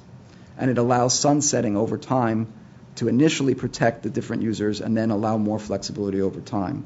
The disadvantages: it's less flexible initially, it's less efficient in channel aggregation, and there are additional hardware costs. But the additional hardware costs should be balanced against the additional flexibility it provides. In one sentence, Thank you. Please, could you say just a few words about, you mentioned to shrink the exclusion zone? I'm sorry, we have a process that you have to go through the... Yeah. Okay. This isn't one, I wrote one down and you answered last night. There's going to be... We can... Yeah. Online forum, so we just need to get through all the panels. We're very time constrained. Sorry about that. Okay, well, thank you, Max. Our next speaker is Peter Stanforth, CTO and co-founder of Spectrum Bridge. As most of you know, Spectrum Bridge has been involved in the whitespace database process and is actually one of the approved database administrators for that band. Peter will now discuss the SAS as a dynamic policy manager. Peter? Thanks. So getting back on track and the panel about how we deploy the SAS and how it evolves over time. Sorry, just flicking up, make sure the right one. So let me start by mentioning the obvious, which is that today when we create policy, when we create regulation, it gets implemented in the silicon in the radio, and once those radios are out in the field, then all bets are off. I mean, it's cast in the concrete, it's cast in the silicon. What we're talking about here is putting policy into something that's external to those devices in the field, whether they're base stations or Wi-Fi access points or whatever. And that really has a profound implication on how we think about spectrum allocation and management, regardless of whether we're sharing or what the band is or how we do it. And what it means is that as we think about rolling out this SAS, we don't have to be as concerned as we have been in the past. I don't need a crystal ball. I don't need to know exactly how this band will be used in 20 years' time, because I've got policy in an SAS that can be adopted, and as I know who's using it, what they're using it for, why they're using it, what technologies they're using, we can adapt those policies and processes in the SAS as we go forward. And none of this is rocket science. As Tom mentioned, we've been doing this now for over 2 years with TV whitespace, albeit in a simpler fashion. And one of the things that may not be obvious is that since we first certified that first database over 2 years ago, it's constantly evolved. And it's evolved for a whole host of different reasons that I won't go into now in the interest of time. But the database and the way it behaves today is quite different than it was 2 years ago. But the key is that for all those radios out in the field, they're basically ignorant of the fact, oblivious to the fact that it's changed. Some of them may have access to a little more spectrum than they had before. Some of them may have access to a little less. But the point is that we were able to evolve and change. And quite frankly, we're going to continue to evolve and change for the foreseeable future, both based on terms of what we now understand that we didn't know when we started, plus the experience of others coming in, and now we understand the applications and services, and again, they will evolve over time. And so as we think about it, we keep coming back to this notion of this fact that the policy manager is flexible and can move it forward. So when we talk about the specifics of policy, I mean, we can have a policy on just about anything, and they can be very, very flexible, very dynamic, and very precise. There's no reason why a farm in Iowa has to have the same policy as downtown Manhattan. 2 a.m. does not have to be the same as 2 p.m. I can have policies for specific users, specific locations, specific devices. And once they've been codified in the database machine, then it's running on autopilot. And getting to more complex types of situations, we've talked about the notion of if I have a large enough number of users show up that their aggregate interference could exceed some threshold, then I behave differently. So again, there's all sorts of nuances around how we do that. And the key is in how we determine that policy. Then obviously the second step is making sure that the SAS has actually properly and accurately implemented that policy. But once you're beyond that, really there's not a lot to it in terms of how this thing moves forward. And a couple of examples of how, again, going back to the things we learned from white space. The original rules were quite conservative, quite simple, for a lot of obvious reasons. It was the first time it had been done. And I put two examples on this slide, and again, in a matter of time, I won't go through the details of them. But what happened is that as we have seen users deploy solutions, as we have seen devices get certified, those uses and those devices are actually different than what we assumed. And as a result of which we overprotect, in these two examples, incumbent operations significantly. And with some minor changes to the rules and the policies to reflect what's actually going on in these situations, we could actually make an awful lot more white space available. And if we made these changes or something similar, they would all happen in the white space database, the SAS. And to the devices that are out in the field, what they would see is maybe a little bit more white space today than they did yesterday. But the point being that we've not had to fret about where we have to be in the end to be able to start things off as we go forward. So from the point of view of this, how we're going to roll out an SAS and how we're going to get started in this particular band, I think the key is that experience has taught us with TV white space that this manager is a dynamic entity, that it starts with a set of capabilities, and that as we learn and as we understand the behavior of the ecosystem and the various components, as we understand the use of it, that this can evolve clearly over time. And so with the SAS, I would advocate that what we want to do is start with something relatively simple, not necessarily as simple as a fixed band plan, because, again, just as a matter of course, our database today manages well and over 10,000 incumbents, and it isn't complicated. They range from, obviously, DTT transmitters to peripatetic wireless microphones to reoccurring things like television sets and so on and so forth. And so we know that we can manage something complex. And to suggest that we have to start incredibly simply is an insult to the technology we have, quite frankly. But we can get to something that is reasonable and manageable to start. But we've got to start with knowing that we're going to define what it has to do, not how, and that we will have this ability to evolve. And while we focused on it as it's brought up before, we've always seen that at some point sensing could play an integral part. In the interest of time, we won't go into it today here, but I do think that you're talking about now networks and devices and management systems that have a lot of intelligence, and if they were willing to share that intelligence, then it's not a question of whether we should or shouldn't share it. I would offer that if you're willing to share and tell me more, I may be willing to give you more access to spectrum, so it's in your own self-interest to share, because I'm going to give you more if you share with me, right? And so the motivation now is, let's start with something that we can all agree on, knowing that we'll migrate, because we've already demonstrated it's not rocket science. We've got all the basic technologies. Yes, it's slightly more complicated, it's slightly different, but I don't think that's a reason that we should be afraid of starting and evolving as we move this thing forward. So with that, I will quit. Thanks. Thank you very much. Thanks, Peter. The next guest speaker is Dave Gurney. Dave is a distinguished member of technical staff from Motorola Solutions.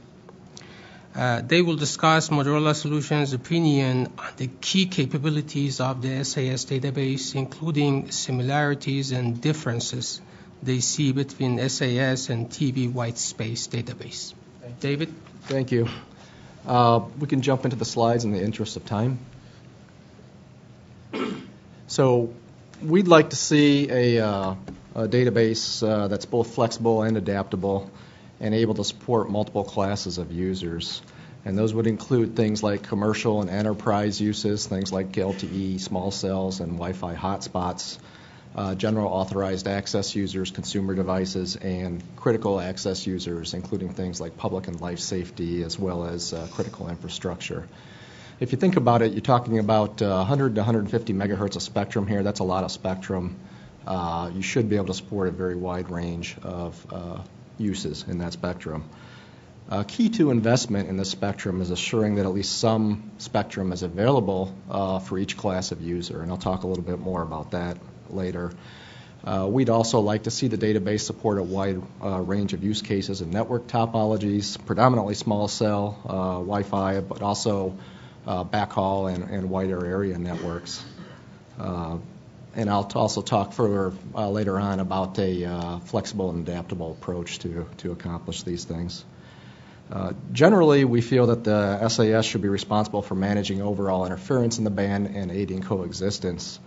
In general, we would like to see it encourage spectrum use wherever possible, even if that means transmitting at slightly reduced power levels. You look at a lot of the Wi-Fi systems out there today, and they're not really transmitting all that much power. So there's a lot of opportunities, as Peter mentioned, to use spectrum more efficiently if you can do these things. There are a range of users that may be dynamic in nature, and those include both incumbents and priority and critical access users. Those users have to be addressed, and that's really done today in databases, though not as a high of an update rate, but sort of near real-time technology is needed to address these users. And then finally, we feel it's very important to use industry standard equipment, support that type of equipment, and interference protection ratios that are approved by the industry. That's not saying that you have to specify exactly what equipment can be used in the band, but just at least make sure you support industry standard equipment. Okay, in terms of similarities to TV whitespace databases, there are quite a few. As in TV whitespace, we support utilizing multiple databases to increase system reliability and encourage innovation, as others have talked about. Also in TV whitespace, as Peter mentioned, there's thousands of users protected today. This band is very similar, maybe even larger in terms of number of protected users, but the technology's there. One of the key points there is that we'd like to allow 3.5 gigahertz base stations or other operator entities to act as proxies to access the SAS database. That has several advantages. If you think about protection of priority protection in the band of small cells and other users, it's actually similar, as Peter mentioned, to protecting wireless microphones and other users today. In terms of other incumbents in the band, the fixed satellite receivers, we do feel it's important to take into account antenna patterns, pointing angles, and things like that, as other commenters have pointed out. And then again, we think it's a process with the industry where you come up with the interference protection ratios and things like that that are utilized. The FCC TAC group has recommended multi-stakeholder groups for this process to help define some of those protection requirements. We also think it's important to allow PALs, or critical access users, to self-manage interference within their system. They would still have to obey the SAS database around the edges, the boundaries of their systems, and certainly for incumbent protection. But we do think it's important to allow that type of use. In terms of enhancements to TV whitespace databases, we are supporting priority access here in the spectrum and the associated interference protections. As Preston pointed out this morning, that's really very similar to supporting incumbents in TV whitespace databases. There's not a huge change there. It's go through on a case-by-case basis, but I don't think there's any major changes there. Also, as we mentioned, we'd like to support multiple classes of equipment, and that's very easily specified through equipment class and FCC IDs. Again, that type of technology is used in TV whitespace databases. In terms of getting higher spectral efficiency in the band, again, allowing maximum allowed power transmit levels to be specified by the databases does help to get better usage of the spectrum. We think that's important. In TV whitespace, you're kind of limited to either, say, 4 watts or 100 milliwatts. That means if you could only use the channel at 3.9 watts without interference, you wouldn't have an opportunity to use the channel. In this case, we think it's better to actually specify a maximum allowed transmit power level to get more opportunities to use the channels. And I already mentioned the faster update rates that are required, and of course there's a potential to also support interference environment measurements in the band, where you're actually feeding back information back to the database to better manage the spectrum.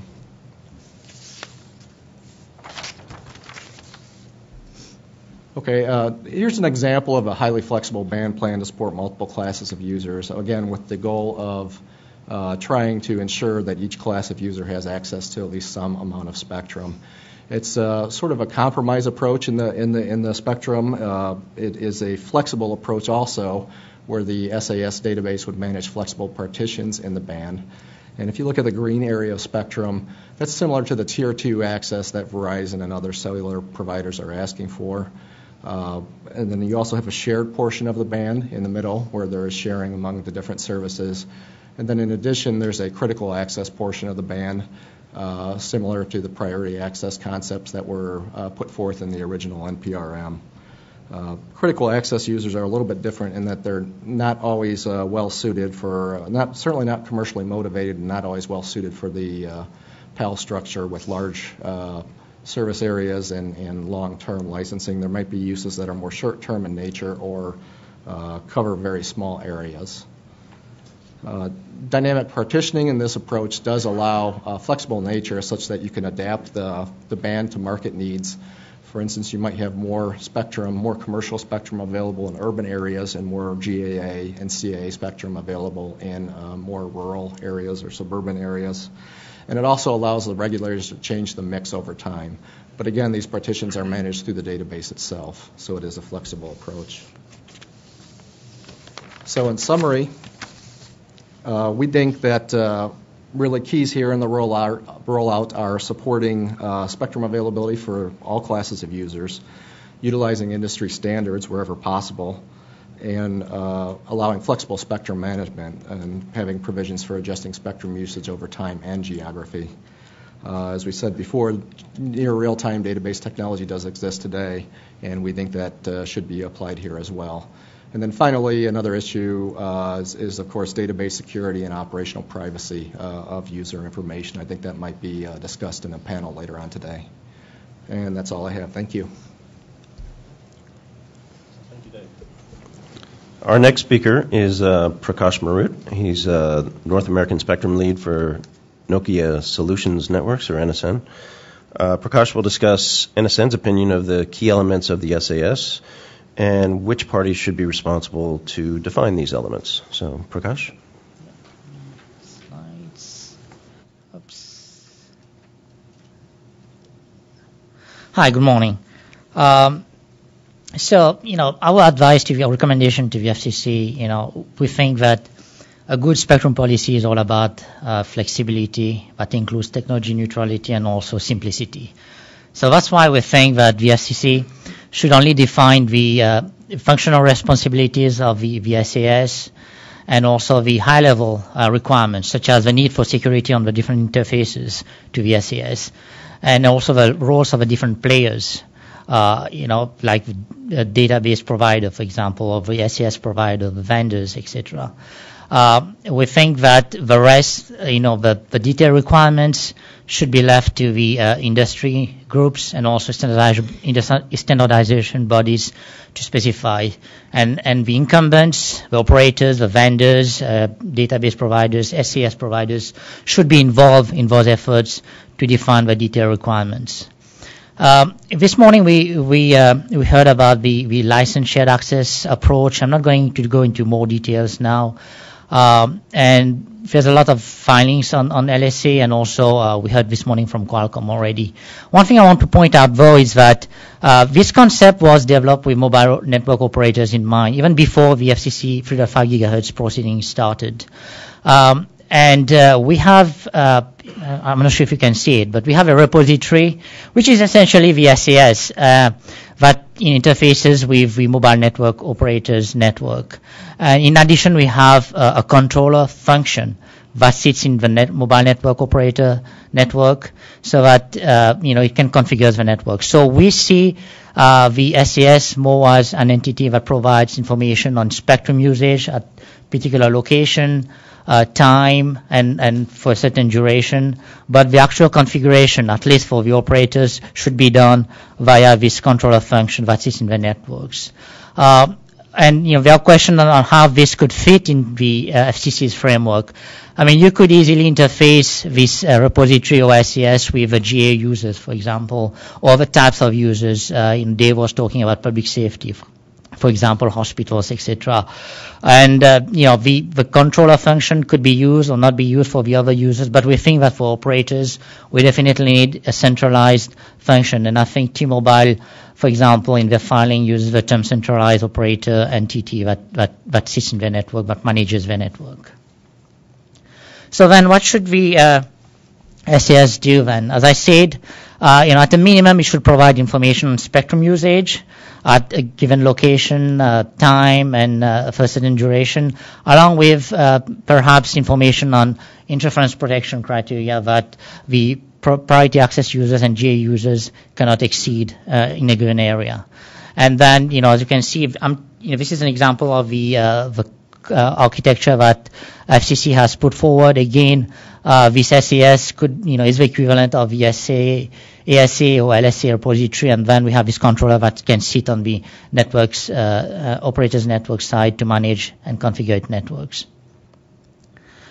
The other question was about band planning in this band. I mean, for us to really leverage 3.5 and start deploying as soon as possible, we should make sure that the band planning or band plan is aligned with the TD-LTE bands 42 and 43.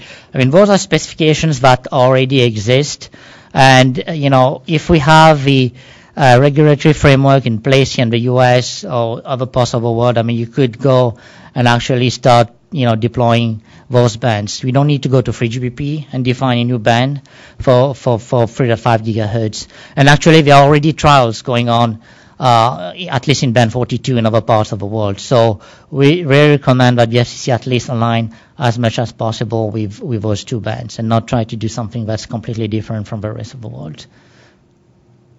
And then I'll conclude with just this slide. Again, in terms of simplicity, we think that you could manage a three-tier system, but that would add complexity to how you do it.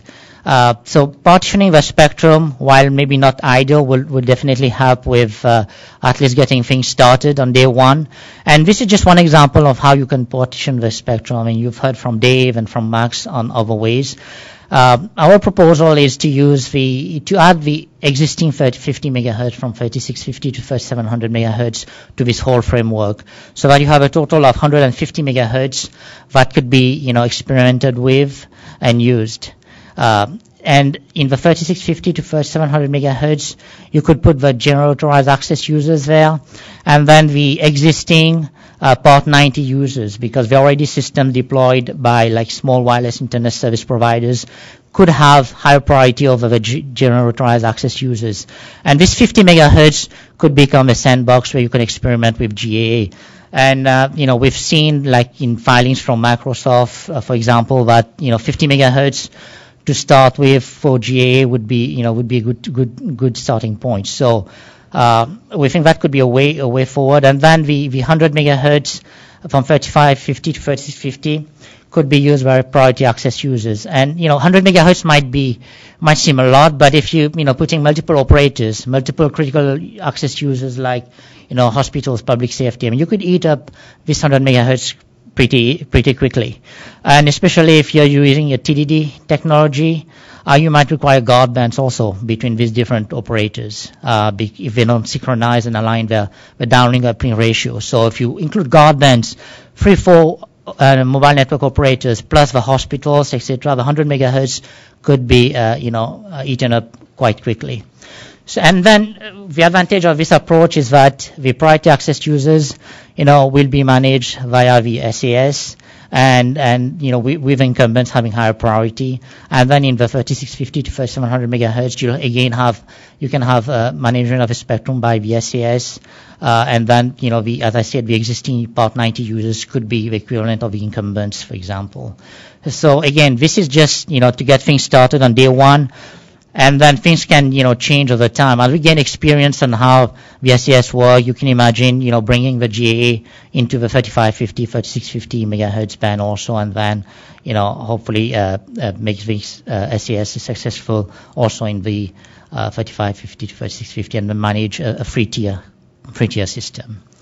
So I think that's it for me, and we'll be more than happy to have more detailed discussions on those issues. So, thank you, Prakash. Our next speaker is Amr Hassan. Amr is a senior director from Microsoft. Amr will share his view on spectrum sharing, use cases, and SAS database evolution in 3.5 gigahertz. Amr, please. Thank you. Good morning. I'm in between you and lunch. I work for Skype, and this topic of 3.5 gigahertz is extremely important for us from a product development point of view. And I dropped the pointer. Okay. So we strongly believe that the initial launch of SAS has to do with how simple SAS is to accommodate the 3 tiers of service that most people in this room envisions together with the FCC. Clearly, the 3 tiers are the incumbents, GAA, and priority access. The thing is about the way we believe that partitioning the band should be such that all 3 tiers should operate in one part of the band, and GAA and incumbents operate on another part of the band. Now, what does that mean? That means that GAA should be able to operate in the full band, and the burden is on the GAA to coexist with the priority access and the priority access band. We strongly believe this is the most efficient way of using the spectrum.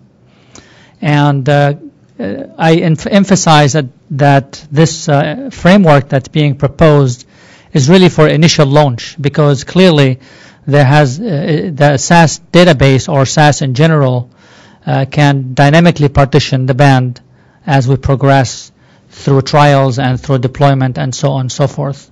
But to keep it very simple, we just suggest partitioning the band into 2, as you see there.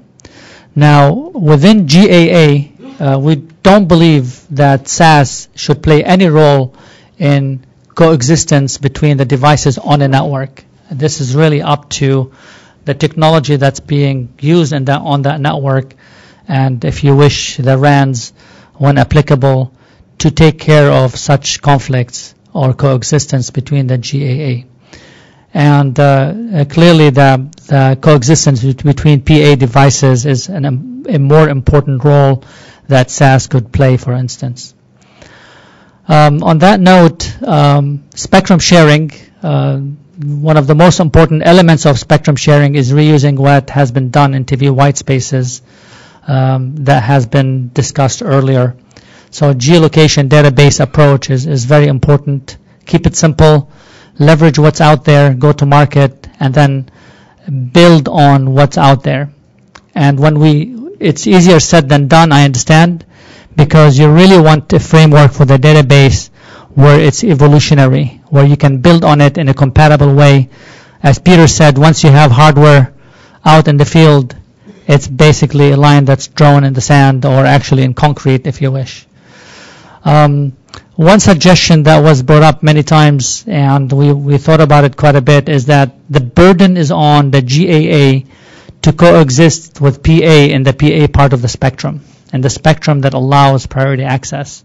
And one mechanism that industry is very familiar with is some sort of a beacon. I know beacon can mean many things, so identity, if you wish, that gets transmitted by the PA devices, for instance, where it basically kicks out a GAA device on that channel. And of course, listen before talk, such as what we do in 5 gigahertz for radar detection, as well as Wi-Fi in general, is a good mechanism for spectrum sharing. Okay, so use cases. The most important use case, the priority for this workshop, is clearly small cells. Small cells, dense deployment in small cells is really, really, really important, and spectrum sharing, as was pointed out earlier in the workshop. However, there's a lot of interest in using the spectrum, and once the rules and regulations are out there, you'll find out that there is interest in the last mile. It could come as a future evolution of basically enabling database solution there as well, but we really cannot ignore it. We put all the optimization in the small cells on the network access in particular, but industry has ways of using spectrum for all sorts of market entry devices and connectivity and so on and so forth. So these examples of power are just there to demonstrate what has been simulated, demonstrated in a way, and just as an example. Moving on, so one then can argue, okay, well, how do you build on this simple database solution that will launch initially with very simple mechanisms and simple approaches? Well, there are lots of ways you can evolve a database, and that's really a topic that was brought up in the call for the workshop. For example, one thing that Peter talked about and others is that you really want to use the database also to vary the power. You want to vary the number of channels depending on the power that a device can transmit and how close it is to the incumbent. So using the database approach to do power control, so you can have access to channels when you otherwise don't have access to any, is very, very important. And I believe Ofcom, if I'm not mistaken, follows a similar approach. Another point that we have toyed with is that the database can be queried by a device, and the device can inform the database what was the last set of channels that was used. And the reason why this sounds a bit more complicated than it really is, because there has been a lot of discussions that a device actually reports back to the database what channels it will use. And that's a bit, in my opinion, unenforceable, for one. And because a device can say, I'm going to use all channels anyway.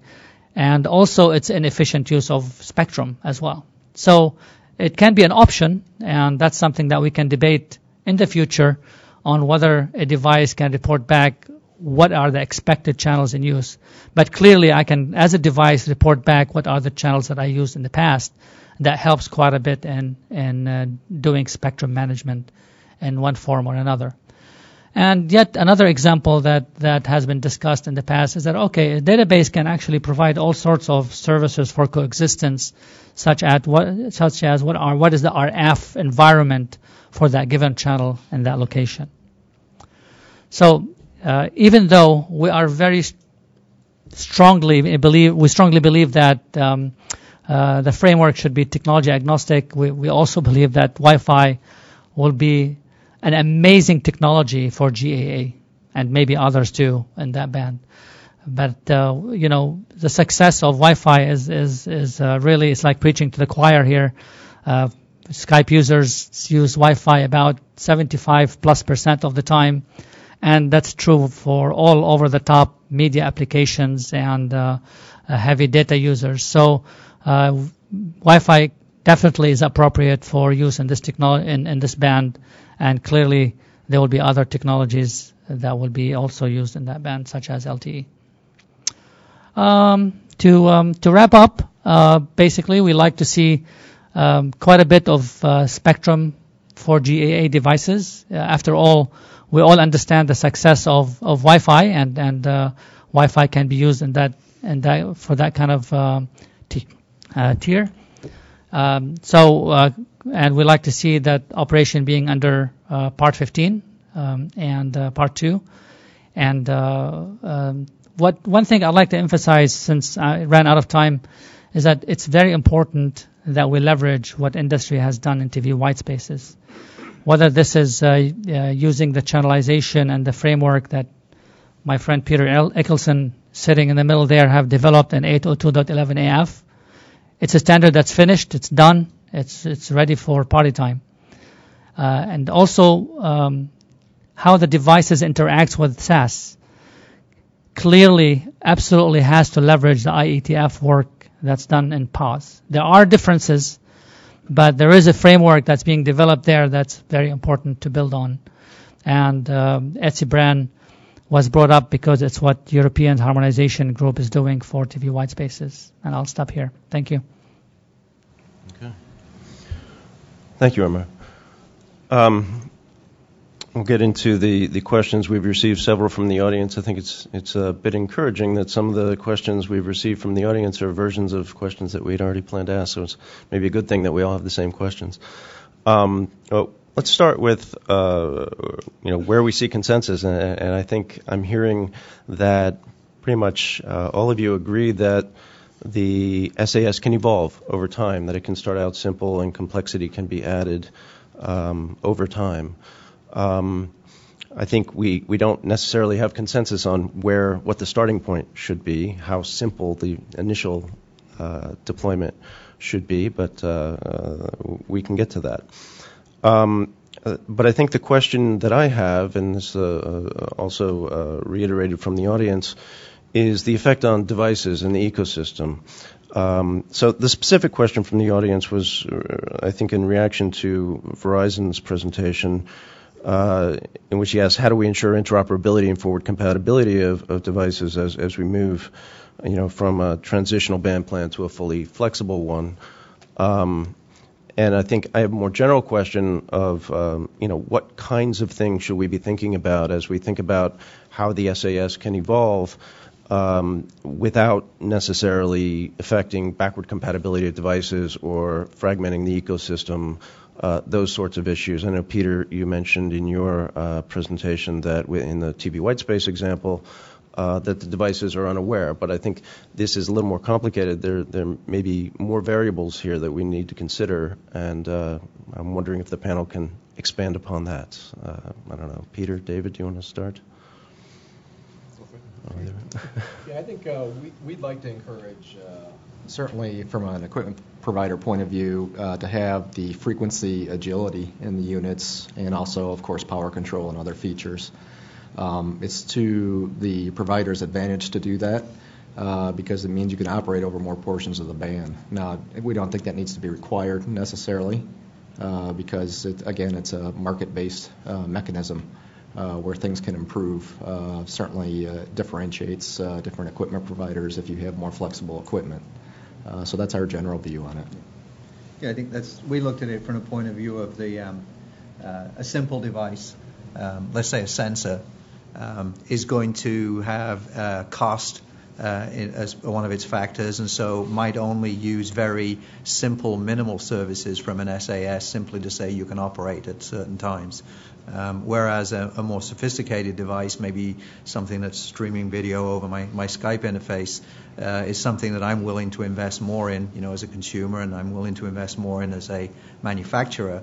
And that device is going to require more capability from the SAS because it ultimately wants and needs either more reliable access to the spectrum or simply access to more spectrum.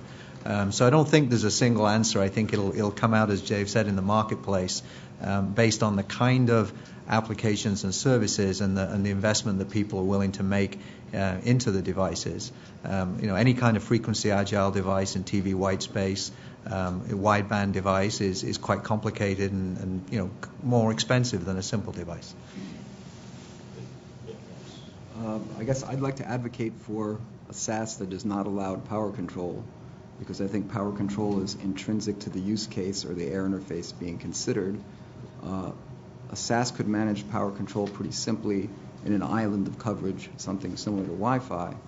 But in many of the other use cases, like an LTE network, as was discussed in the previous panel, the SAS manager changing the power parameters has drastic impact on how the LTE system performs. It would create gap zones. It would create islands instead of a uniform service area. And for other use cases, it would make it untenable. A point-to-point link would just fall apart, things like that. So I think if power control is deemed a universal thing that SAS can manage, it would dictate that certain types of use classes would be kind of prohibited by that kind of a methodology. To the specific question about forward compatibility and your subband filtering, has Verizon thought about how this... completely forward and backward compatible, because the SAS manager would, in essence, by knowing the device, would know what filter capability it had. You could build devices that didn't support some of the bands or that did support all of the bands. Obviously, it costs more if you put all the filters in. If you put all the filters in, then the SAS is very flexible in how it manages you. If you don't have all the filters, then you can't operate in certain spaces, which may be good or bad depending on the application. And if you have a wider filter, then you're less immune to the protection that the SAS can give you. In other words, if you have a whole bunch of narrow filters, the SAS can say, well, you can still operate here because you're right next to this other user, but I'm going to give you a different filter setting. If, on the other hand, it was a cheaper handset that had a filter that was, say, A through E, the SAS would have to say, well, no, you can't get that close to that other user because I can't give you a sub-block. I have to give you the whole block front end. So it's still very flexible in that different pieces of equipment can be built with or without the filters, and the SAS manager would know they could be closer or farther from their potential interferers. So it's very flexible. It's more flexible than not having the filters. Okay. Prakash? One obvious requirement is to make sure that the device can operate across the whole band. I mean, if you're segmenting the band like some of the proposals you've seen today, for example, and then you want to evolve tomorrow, and you want to make sure that your device can also operate. So that's where as I said, the TD-LTE bands 42 and 43 goes from 3.4 gigahertz up to 3.8. So even in the future, maybe a new proceeding where you want to, even increase the amount of spectrum available instead of just 100 megahertz or 150 megahertz, your device would still be able to operate across, from 3.4 to 3.8.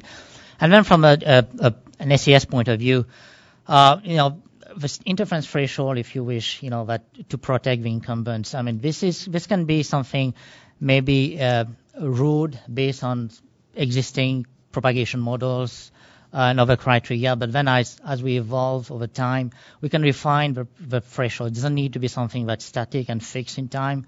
We can start with something on day one and then evolve that also over time. So, thank you.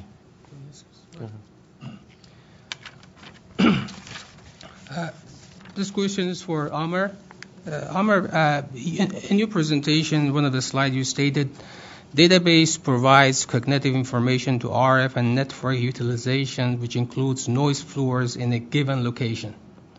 Could you explain what this information will be used for and what network entities will use them? Yeah, thank you. So Microsoft Research has developed a database for research platform use, and we've used that in trials in Southeast Asia, such as in Singapore as well as Philippines, and we're toying with it in other places. And what we found out that it's, even though the database is geolocation-based database, that certain gross or coarse sensing techniques can help you understand the RF environment for different channels. And based on this, what we did, we actually, in all the trials, we reported back how noisy or how good those channels are. So you do some sensing, as a matter of fact, it was based on 3 different information. One of them is sensing. Next one is basically reporting back from other users of that same channel prior to the time of query that says, okay, my packet error rate is very high, so on and so forth. And the third one is based on adjacent channel reporting. So the point is, there's just so much RF information that can be used. So when the database gets queried with the location, the database provides a set of channels together with a reliability indicator of sort, and it's up to the user or the network to how they use those channels. I didn't mean for SAS to basically dictate based on that information on how the network is going to use the channel. It's rather the network itself, once it receives that information, it can improve performance by quite a bit knowing that information.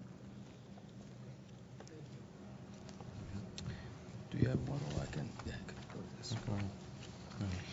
Yeah, this question, maybe Peter, that you have pretty wide experience in white space database, and you also indicated in your presentation that the white space started with quite simple, quite conservative.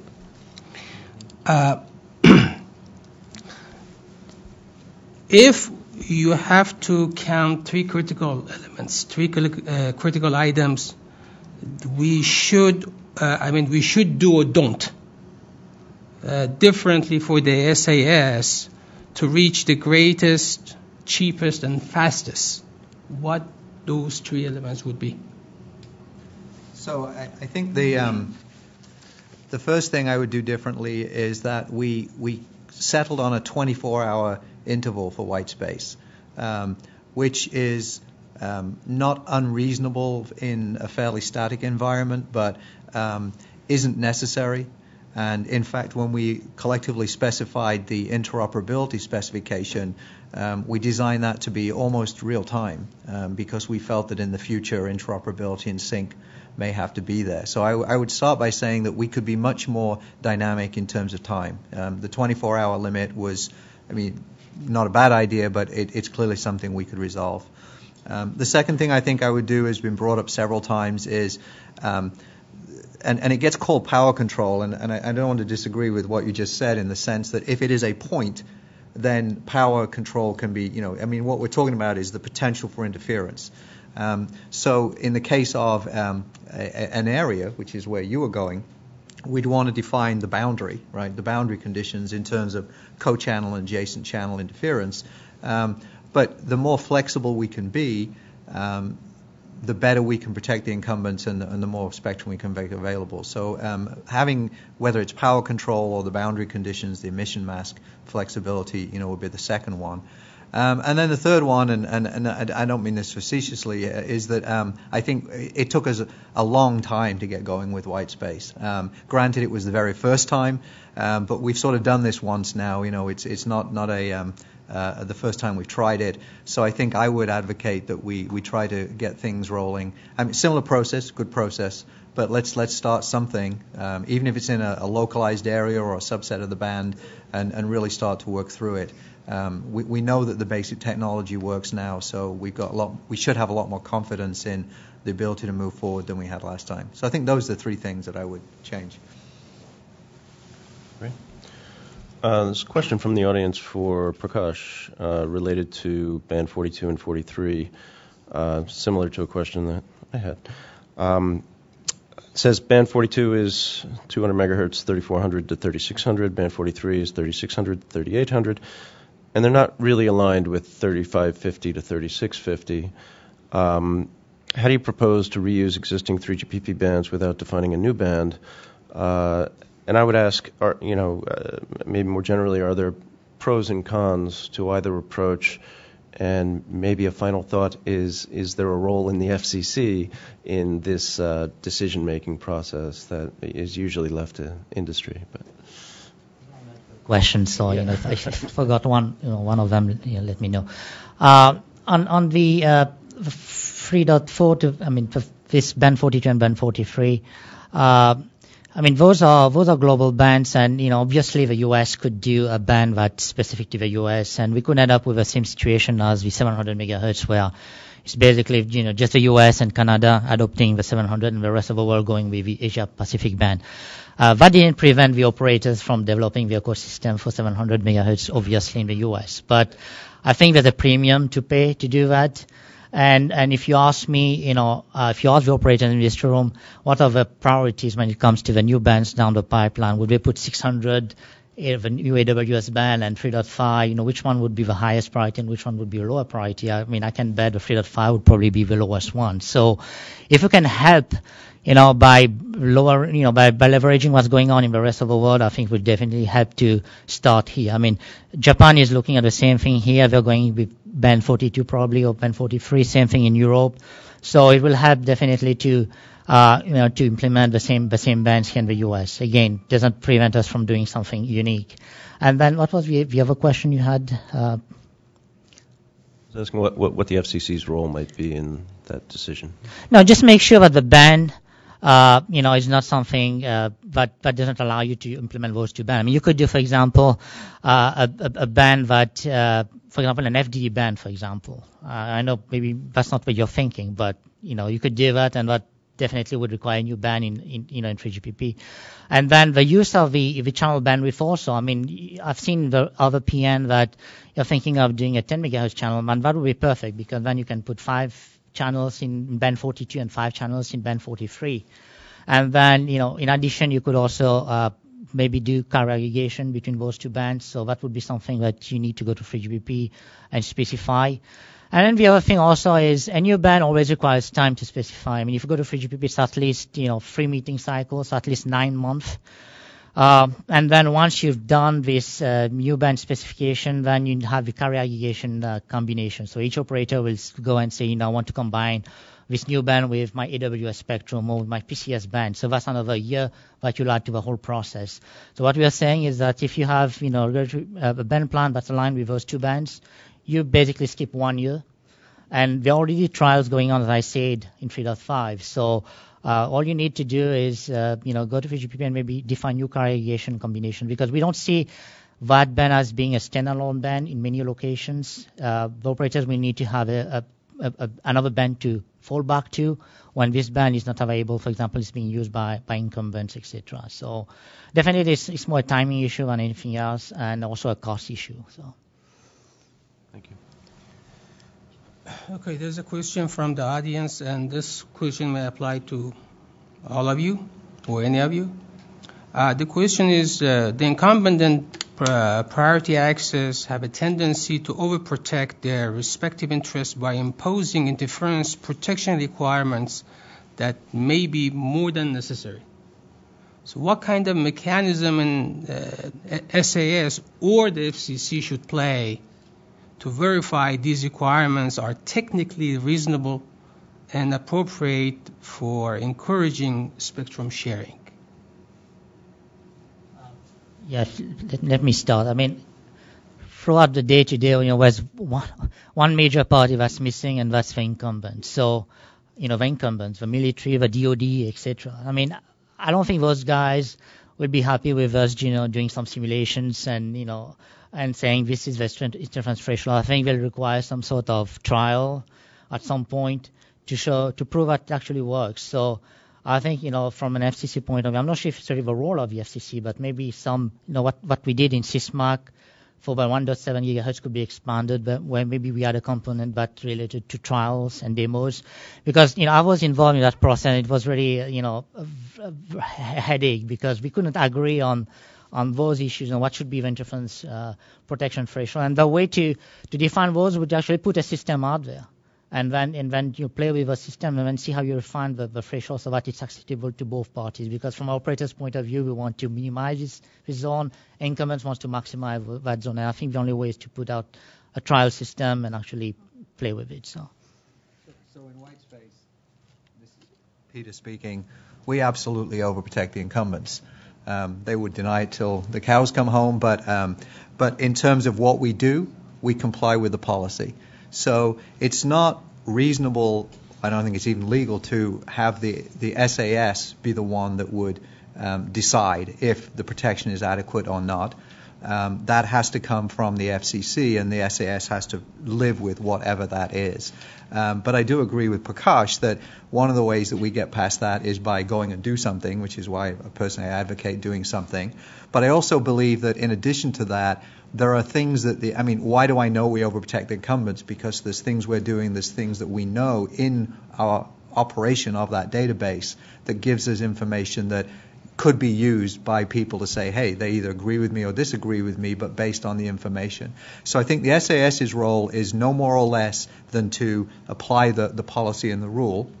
But in the applying of that rule, it will gather information and it can make deductions and go and collect information if necessary that could help answer that question in terms of are we overprotecting the incumbents and how would we come up with a better policy. Yeah. Actually, I think that question is three questions.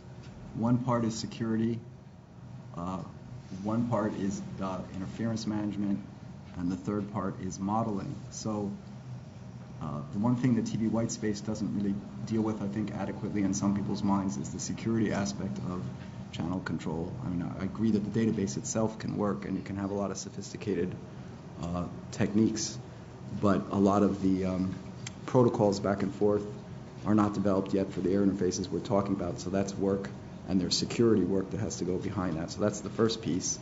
The second piece is none of the other discussions have talked about how to reduce the exclusion zones, right? So the only mechanism that I can think of is the use of subband filtering to actually reduce the size of the exclusion zones themselves intrinsically. And then the third piece is, it just went out of my mind. Modeling, yes. So over time, the idea of the database knowing the interference metrics a priori by what the FCC has decided is the model. I think the big difference from TV white space to 3500 is the frequency, and the contour maps and the granularity of using a higher frequency is going to be much more important for small cells, in the sense that if the model is a little wrong, it's going to mean a lot, whereas down at 600 megahertz, the contours tend to be less dependent on local features. So the fact that the small cells can be in the clutter is a little different consideration at 3500 megahertz than it is at 600 megahertz. So that aspect of planning is going to mean that spectrum sensing is probably more important at the higher frequencies to allow the system over time to learn what the environment really is, rather than relying on a purely theoretical equation-based model that has no mechanism to understand what's going on in the local environment. Just on the issue of the exclusion zones and the filtering to minimize the size of them, has Verizon done any quantitative analysis to understand what the trade-offs there are and how small? I thought about it. I ran some models. I will provide maybe perhaps a written answer, but it's pretty easy to get something on the order of 20 to 35 dB of isolation in a segmented SAW filter, and that's going to give you something on the order of an 80% to 90% or more reduction in the range, which would be squared for area. So it's pretty significant in terms of looking at the initial exclusion zones were very, very large, this is probably the one technique that can significantly reduce those areas.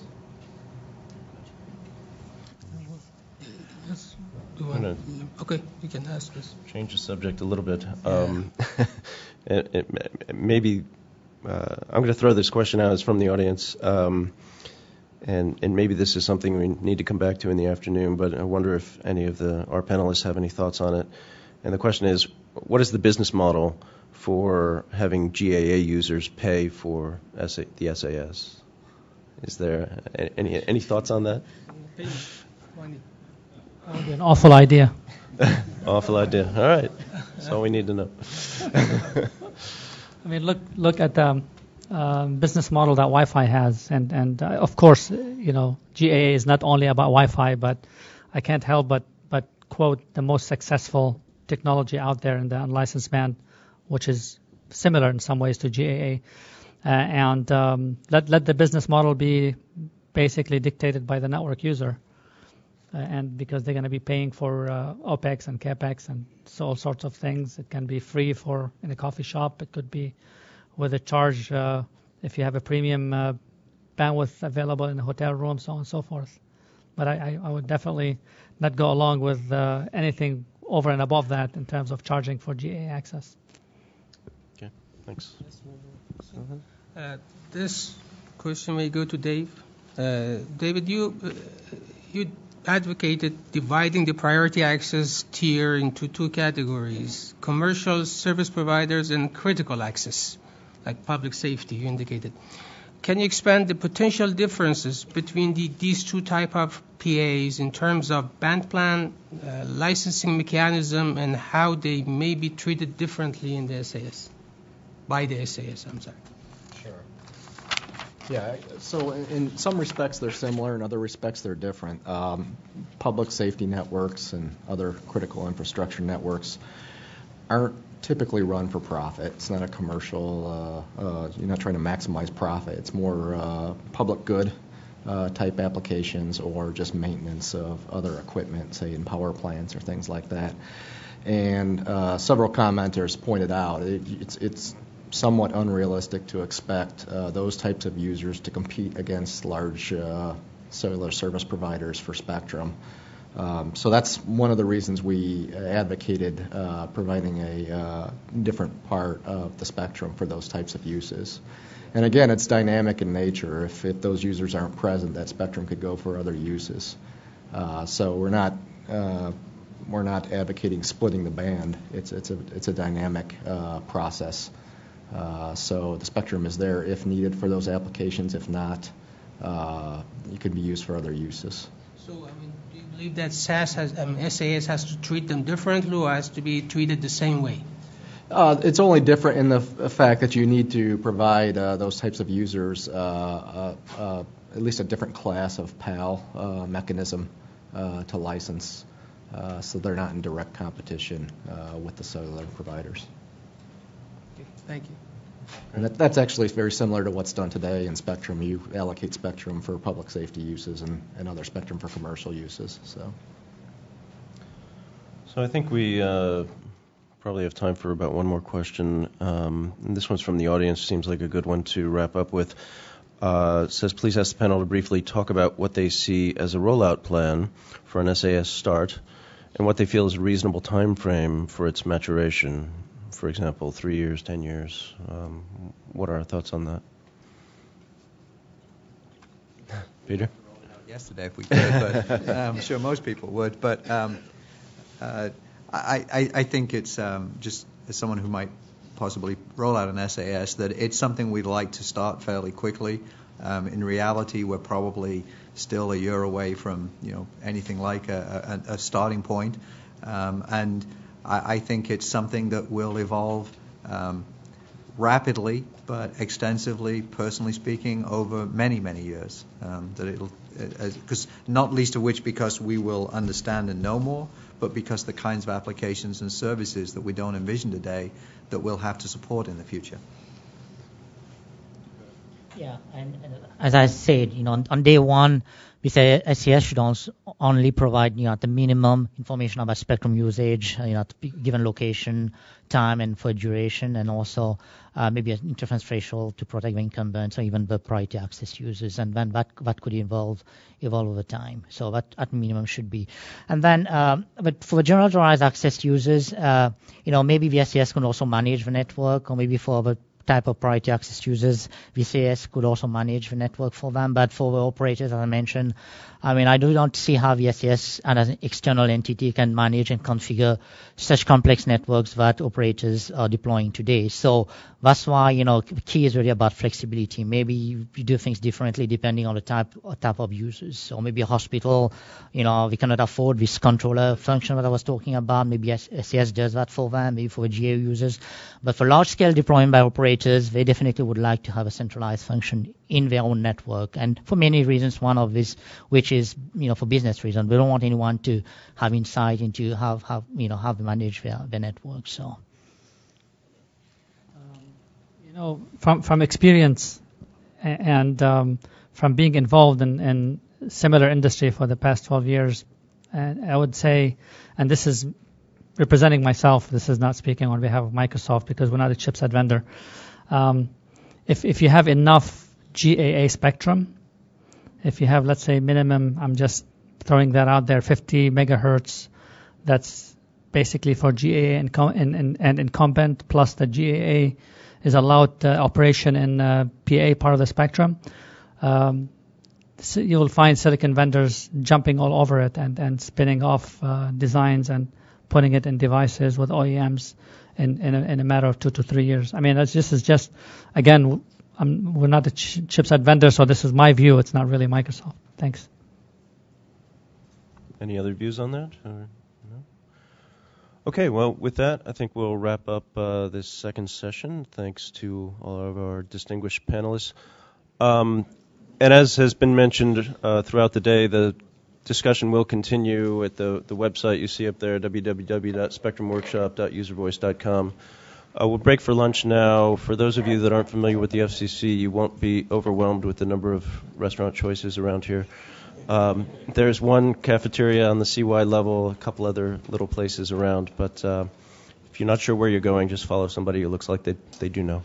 And actually, we're going to have a couple of staff people up here, Celeste over there and Becky and myself. If you're going to go to the cafeteria downstairs, you need to be escorted down and back. So we'll escort people down in groups, and then at about 1:15, 1:20, and 1:25, we'll come back down to the guard's desk and meet you to bring you back up again. If you leave out the 12th Street door, they'll let you keep your badge and come back in.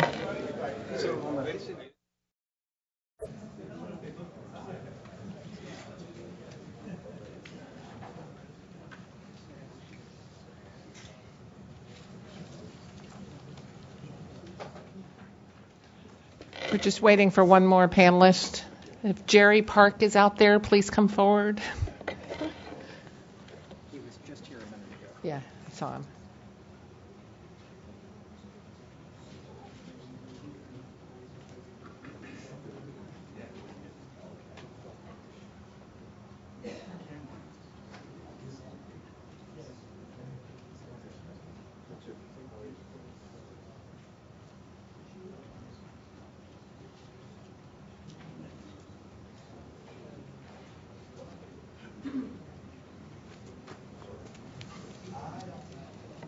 Okay, we're going to go ahead and get started. So I want to thank you guys for coming back. I hope you stayed dry during lunch.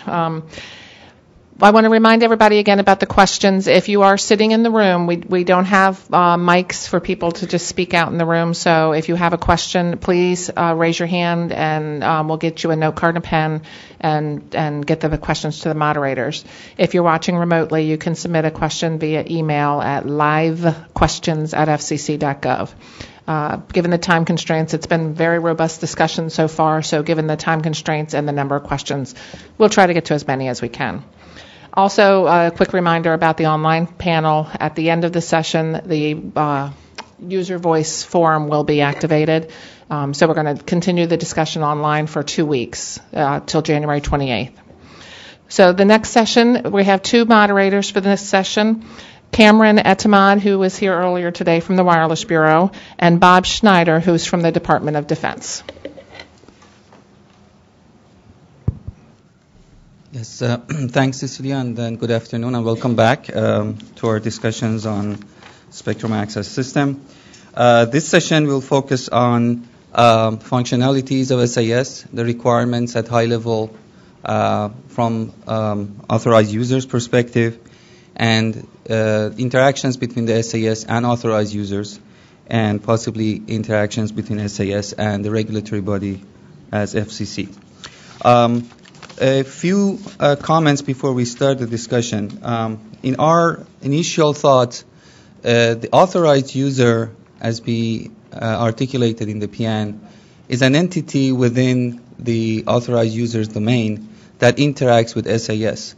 One question that I would like presenters to also elaborate in their discussions is whether such authorized user can be an end-user device, or it really is a management entity within an operator or managed network that interacts with SAS.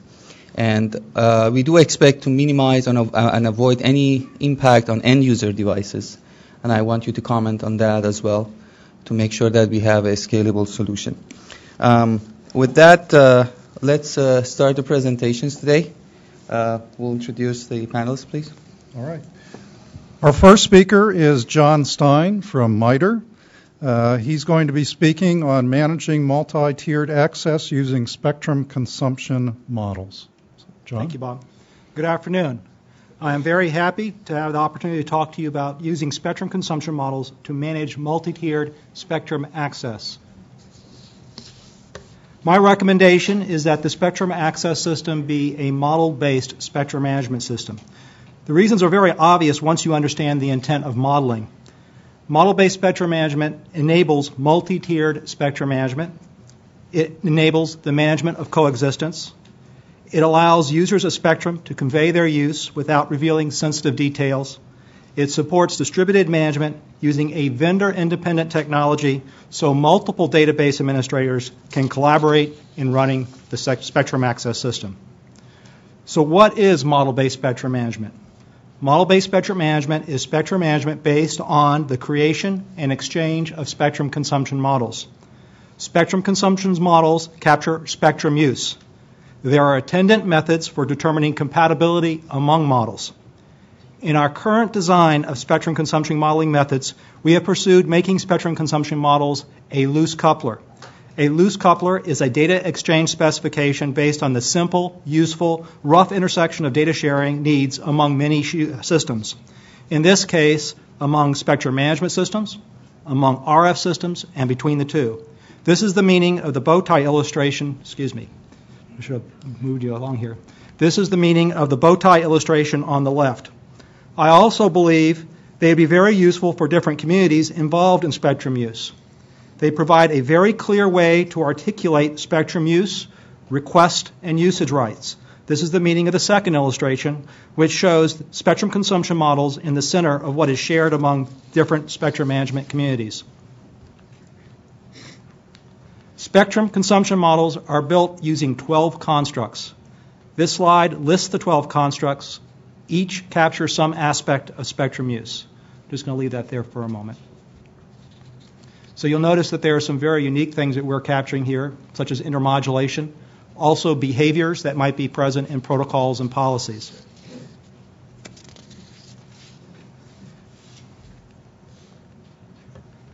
The 12 constructs are used to model transmitters and receivers. Spectrum consumption models of transmitters and receivers can be combined into system models, and models of any of these can be combined into collections. I have created an XML schema for this modeling. Collections are used for multiple purposes. A collection of models can be used to convey all the current uses of spectrum. They can provide models of the spectrum that is available for use. They can identify the restrictions to use.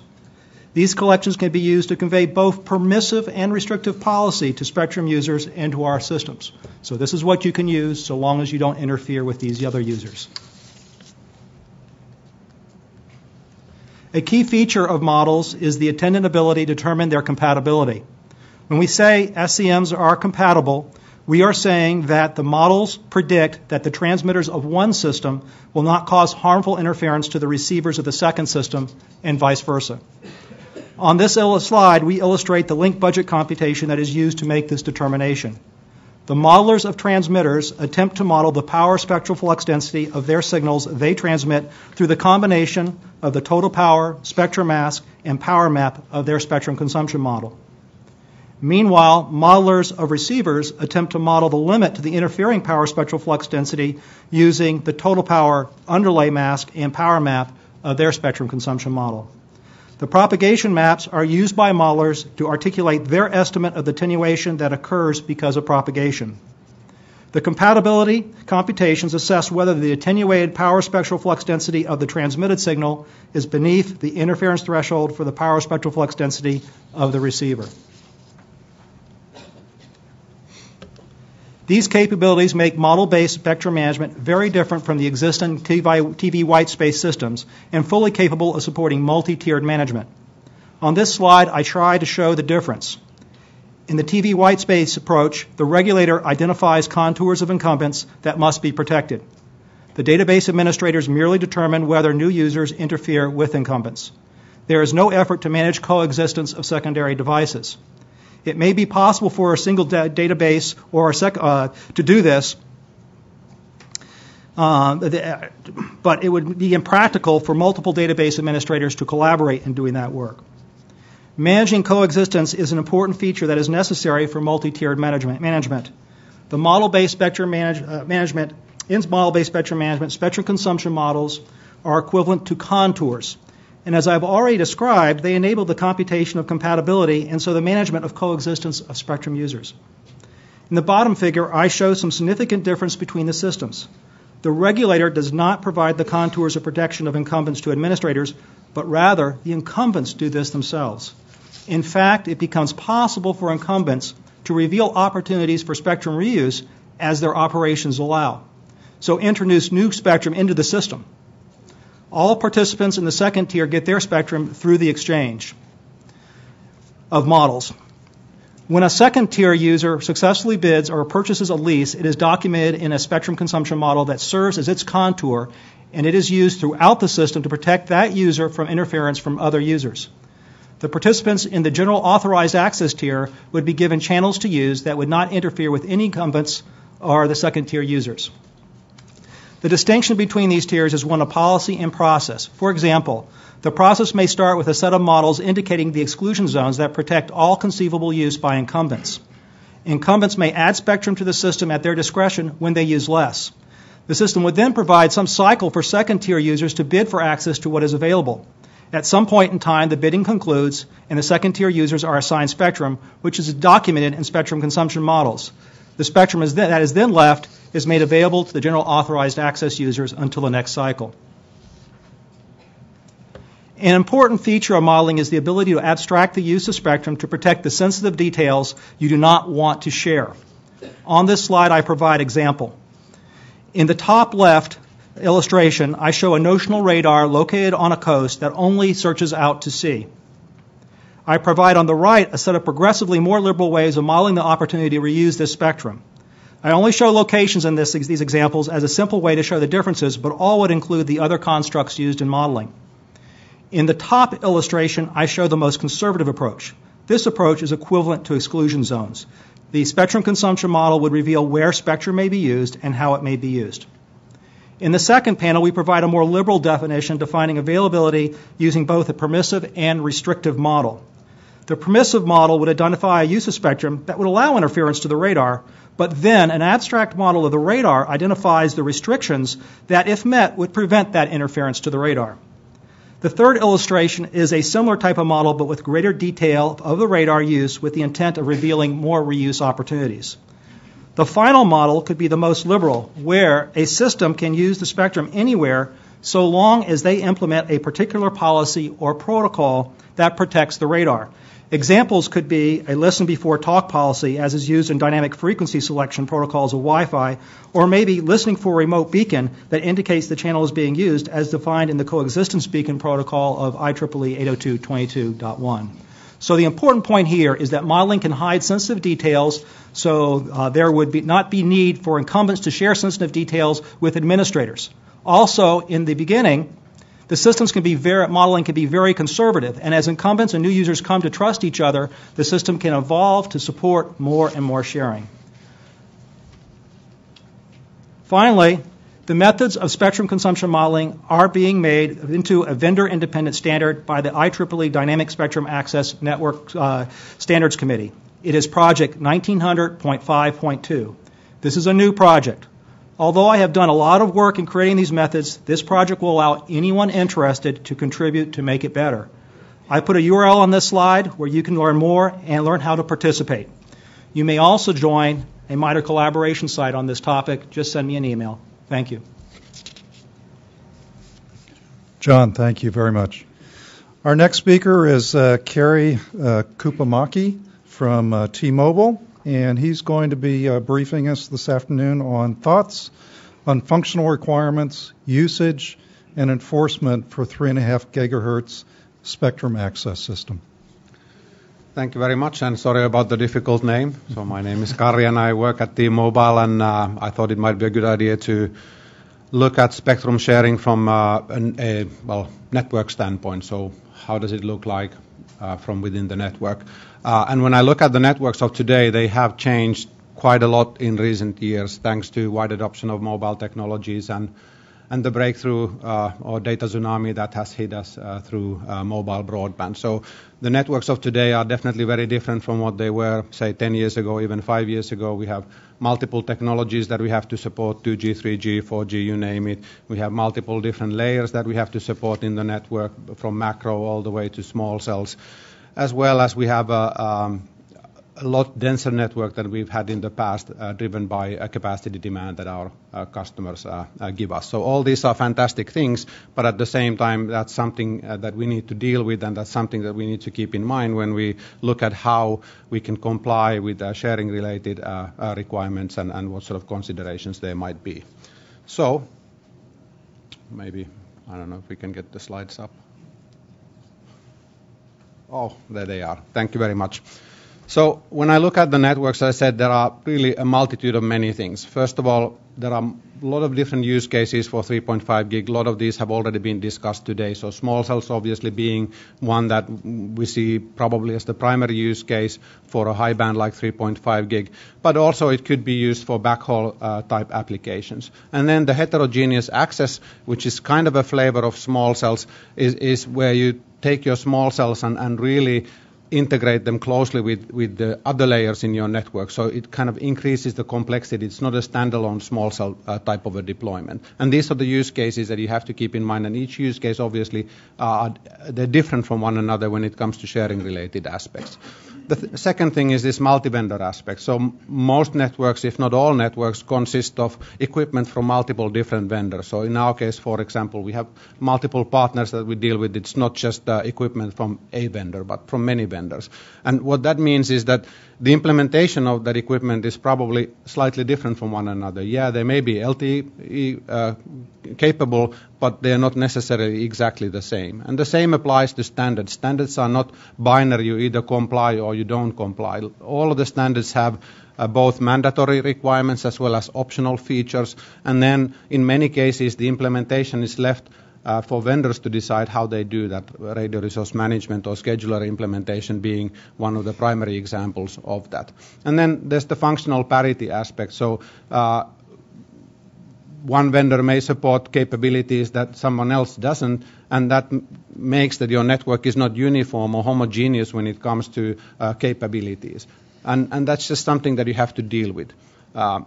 There's also different protection mechanisms. So you can protect or create protection for incumbent user in multiple different ways. In some cases, it might be appropriate to just shut it down altogether. In some other cases, it might be appropriate to control the traffic in the system. And in some cases, it might be appropriate to hand over the traffic to another frequency or reduce the amount of traffic in that particular frequency layer. And of course, there are multiple ways to get there. So there's not just one way to skin the cat. And then from a network operations standpoint, service continuity is very important. So from a network standpoint, you don't want something to just be there and then suddenly disappear. So predictability is very important. You need to know how you can utilize that spectrum and how usable it is for you. And then again, how you manage your network may actually also vary from region to region, so it doesn't mean that you again apply one and the same approach or mechanism to all the same things. And what that means is that basically you need a very simple system or architecture for spectrum sharing so that you can manage this complexity and don't end up having a system that becomes overly cumbersome and is not going to work. And there are kind of three key aspects of that. The first one being that you leverage technologies as is, so you don't do heavy standardization and development effort, but you use something that's already there to have speedy development. The other thing is that you have clear establishment of boundaries between the SAS and the operator network.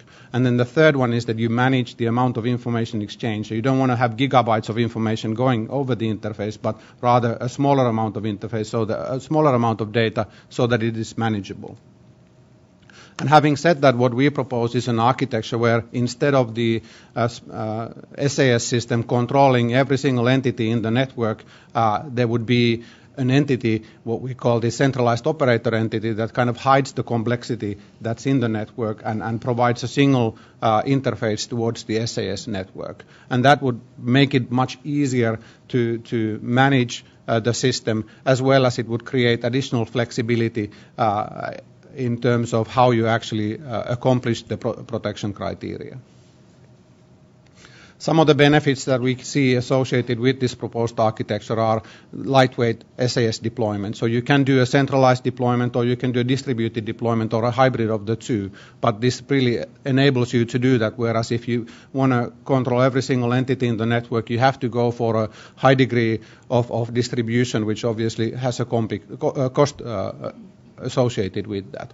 The simplified interfaces, that's a very important key aspect. The more complex the interface is, the more functionality you have over that, the more difficult it is to control that and have a high degree of compliancy and operation between the two. And then the control piece and the ability to do complex operations, that's another key aspect. So the centralized operator entity would have the visibility on what's going on in the network and could then enforce the appropriate measures to provide protection, rather than have all those things specified in advance. And that could then evolve in isolation of the SAS system, so that if you want to initially have just a simple mechanism, turn something off, for example, it could evolve over time to have all these different complex operations, so that you have a high degree of granularity in how you manage the network side, and that's extremely important in itself. And of course the phased approach, so you don't want to have everything in one go, but you have to kind of do things in steps, otherwise you end up over-engineering it from the get-go.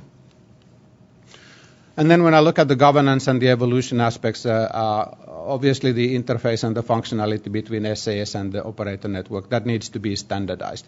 And luckily there are lots of best practices, industry best practices. If we look at how standardization and interoperability testing on the network side is carried out today, those best practices probably should be adopted also between SAS and the network itself. And then it's important that when you have a mountain to climb or an elephant to eat, that you do that in baby steps or one bite at a time. Otherwise, you end up just having a lot of trouble in trying to digest all that information in one go. So we really see a great benefit in doing this in phases rather than everything in one go. And I think the most important thing is that there is a clear interference criteria. So as long as that's specified, as long as you know what is it that you need to comply with, it can be done. But if that's vague and unspecified, it's going to be very, very difficult to enforce that and implement the appropriate measures. So that's something that really is a starting point for all of this. And I think that's it from my side. So thank you. All right. Kari, thank you very much. Our next panelist is Mark Gibson from ComSearch, and he's going to be talking about data issues associated with the 3.5 gigahertz SAS. Thanks, Bob. And I'd like to also thank the Commission for inviting us down. And I'd also like to thank the Commission for reminding us that we put that little space at the top so that the clear caption doesn't cover our slides, because I think that's the first time I've ever seen that. If I got to have the slides up, thanks.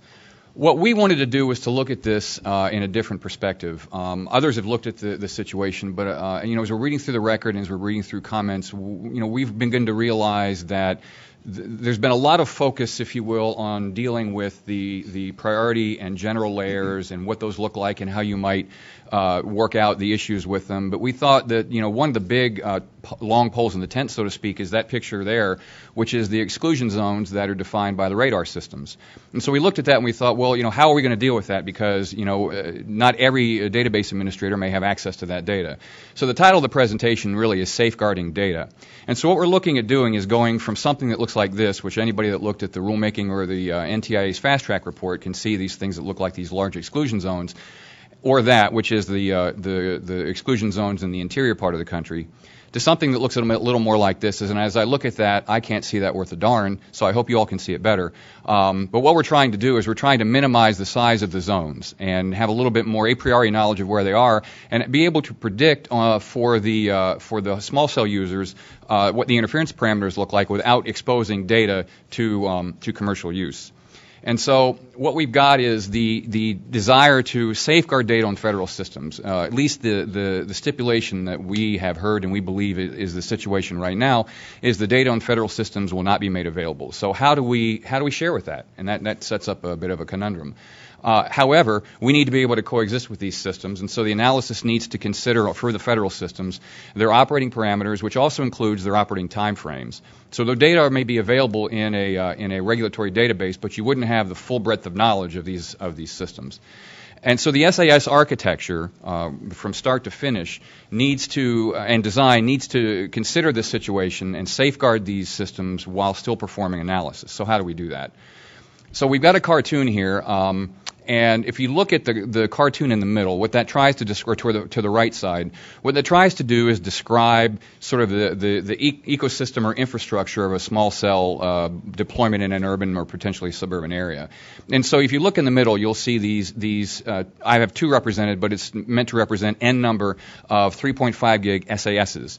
And these would be the spectrum access systems that are in the current Commission's construct and belief in the rulemakings that are being considered. And if you look at the little box there just to the left of that, you'll see the FCC's data are provisioned into those systems. And so the idea is kind of like we do with the TV white space. That data is provided. That's data primarily on operating earth stations and anything else that would be required, for example, information on the equipment authorization to disable devices or ensure the devices have the proper certification, other issues as well. But that's the data that resides at the Commission. And then just to the left of that then is this thing that we're calling the Federal Spectrum Access System, or the Federal SAS.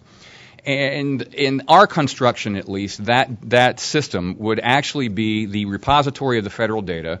It could be the federal government. It could be a federally authorized third party. But at least in our construct, it's a single entity that would take the data from the federal systems, which you can see on that box to the extreme left, which include information from the Government Master File, the GMF, or the NTIA's Federal Spectrum Management System, the FSMS, and as well as operational data that might be real-time data. That data could get in there by virtue of the radar user providing it in real time, or beaconing, or some other means. But anyhow, that data would be in there, and we're presuming that data would have some level of protection. So the idea that data is provisioned into the federal SAS, it's real-time data, and so the federal SAS is operating, if you will, as a layer perhaps on top of the existing 3.5 gig SASs, and it's providing information to the commercial SASs on an as-needed basis. So what we've put in the top of that diagram, going from the left to the right, the right to the left, is some sort of query messaging. So what happens is out there in the infrastructure, you get a small cell looking to have spectrum to operate on. It sends a query into the SAS, and the query goes in. I won't talk about what the query looks like, but it goes into the to the 3.5 gig SAS. And that query, the system will determine whether there is any impact or whether we need to consider the federal systems, and we might be able to know that a priori by Wi-Fi, knowing that the query is nowhere where the federal systems might operate, or maybe not. That's TBD, if you will. But the query then, if necessary, is sent on to the federal SAS, and you can see that by virtue of the query information that's going into the top or the bottom of the federal SAS. So the query goes in, and the federal SAS will analyze that query against the federal systems, and then it will send back through the infrastructure information on how that system can operate. And it can contain everything, including operating frequencies or even hop sequences. So, for example, if we're talking about a system that has some sort of hopping consideration, whether it be LTE, WiMAX, Wi-Fi, the federal SAS might be able to control down to the hopping sequences. But one way or another, the federal SAS will provide back to the small cell through the 3.5 gig SAS information on how that thing can operate without interfering with the federal systems. There may be also information on the time duration of the validity of that query.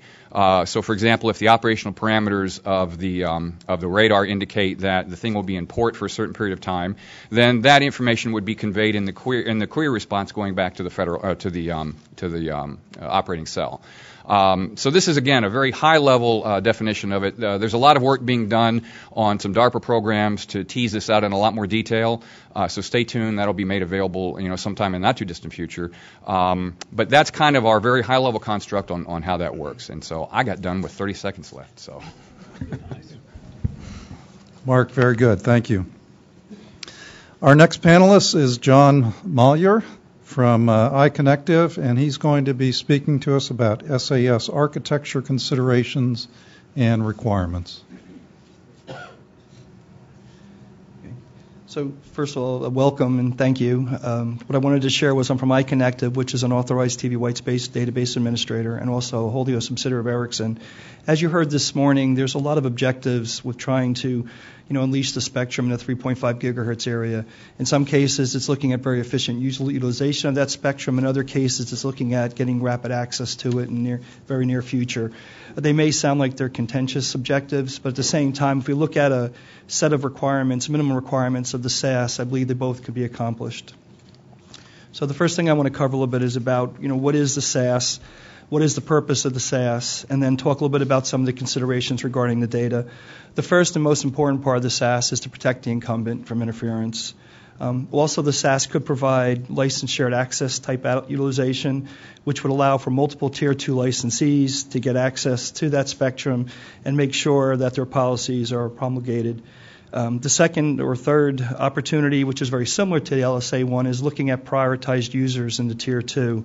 And to be able to allow to identify those users and provide access to the spectrum and not allow for general authorized Tier 3 users to interfere with those used in the Tier 2.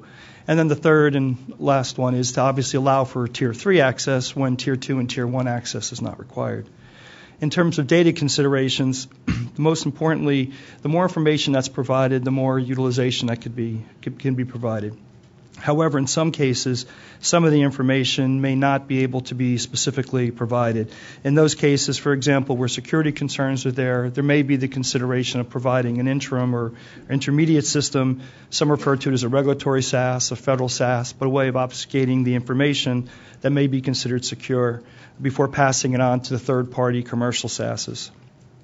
When looking at the Tier 2, there's information regarding the Tier 2 the Tier 2 authorized users.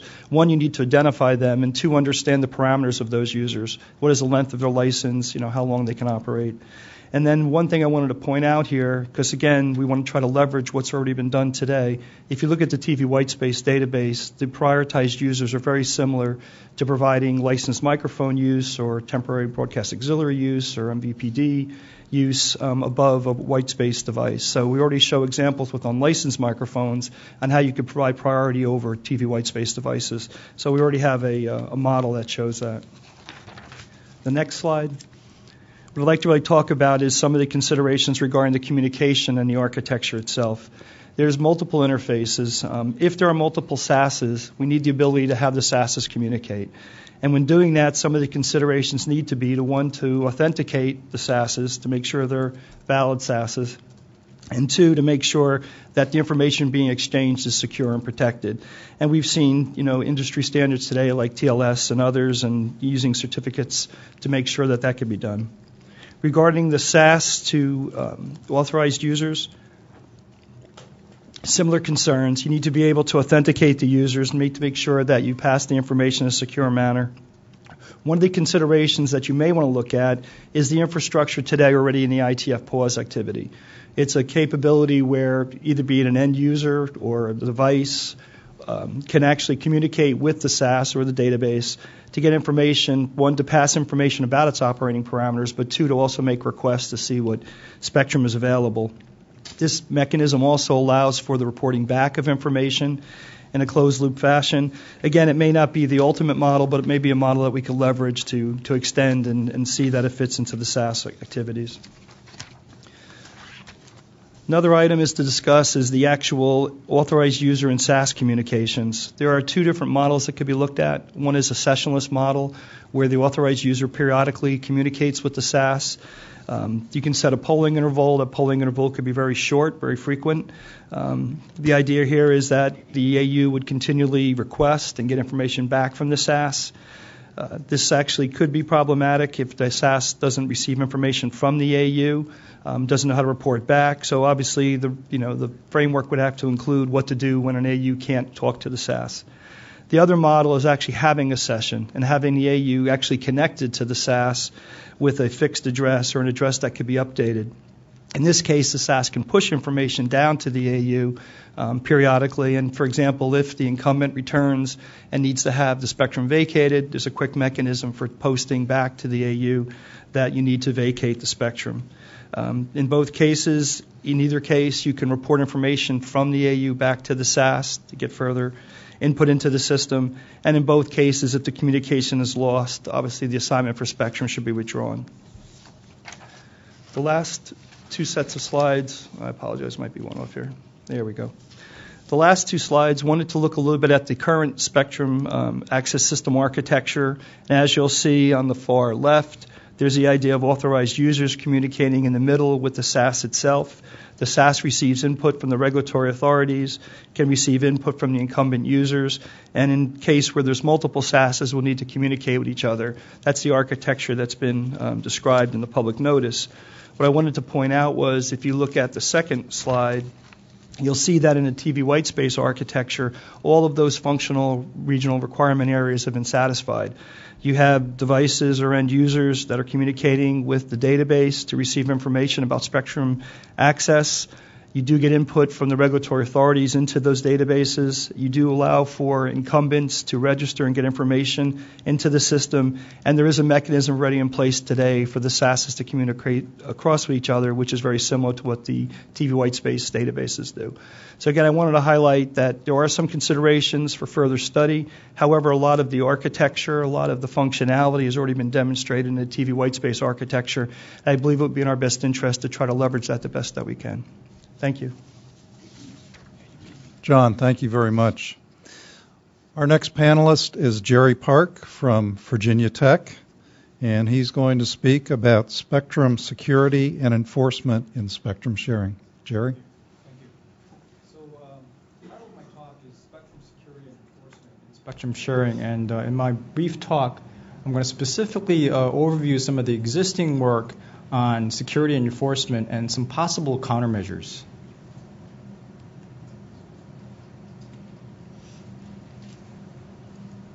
Okay, so whenever we have a common resource, such as a radio spectrum, that needs to be shared among multiple stakeholders, for obvious reasons, security and enforcement become a very critical issue that we need to consider from the very beginning. Because in the end, security issues will affect the welfare of all stakeholders involved. And so for obvious reasons, we need to design and implement these security and enforcement mechanisms at the design stage instead of adding them later as a sort of an afterthought.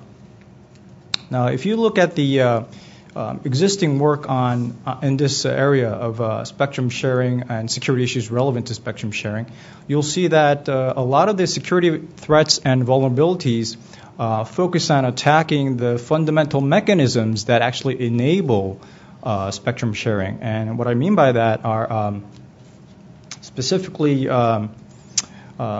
spectrum sensing and geolocation databases. And so most of the security threats focus on these two fundamental mechanisms.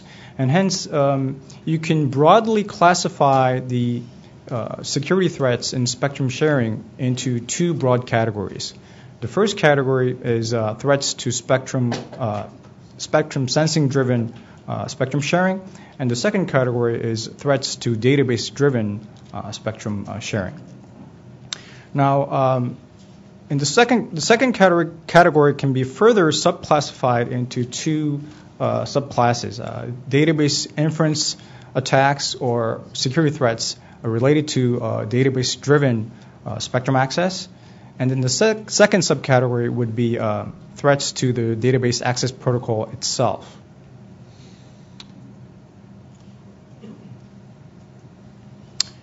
Now let's take a quick look at some of the security issues directly relevant to database access. Some of the existing work in this area call them database inference attacks. Now, in this particular security problem, we're mainly concerned with possibly malicious secondary users trying to determine or infer the operational characteristics of primary user transmitters. Now, of course, when you're sharing spectrum, let's say in TV white space, it's not such a critical issue. But in 3.5, we're dealing with primary users that can possibly be military transmitters or nodes in an intelligence gathering network. And so for obvious reasons, protecting the operational privacy of the primary users is a very critical concern. And although this is a relatively new research area, there are a number of research groups currently in the Naval Research Lab at the U.S. Army CERDAC, and also a research group within Virginia Tech focusing on this specific issue. And if you look at the existing work, they basically propose various ways of intelligently obfuscating the database so that we protect the primary user's privacy, but at the same time maintain high spectrum utilization efficiency. The folks at CERDAC and the Naval Research Lab use the term database poisoning, which is basically the same thing as database obfuscation to protect primary user privacy.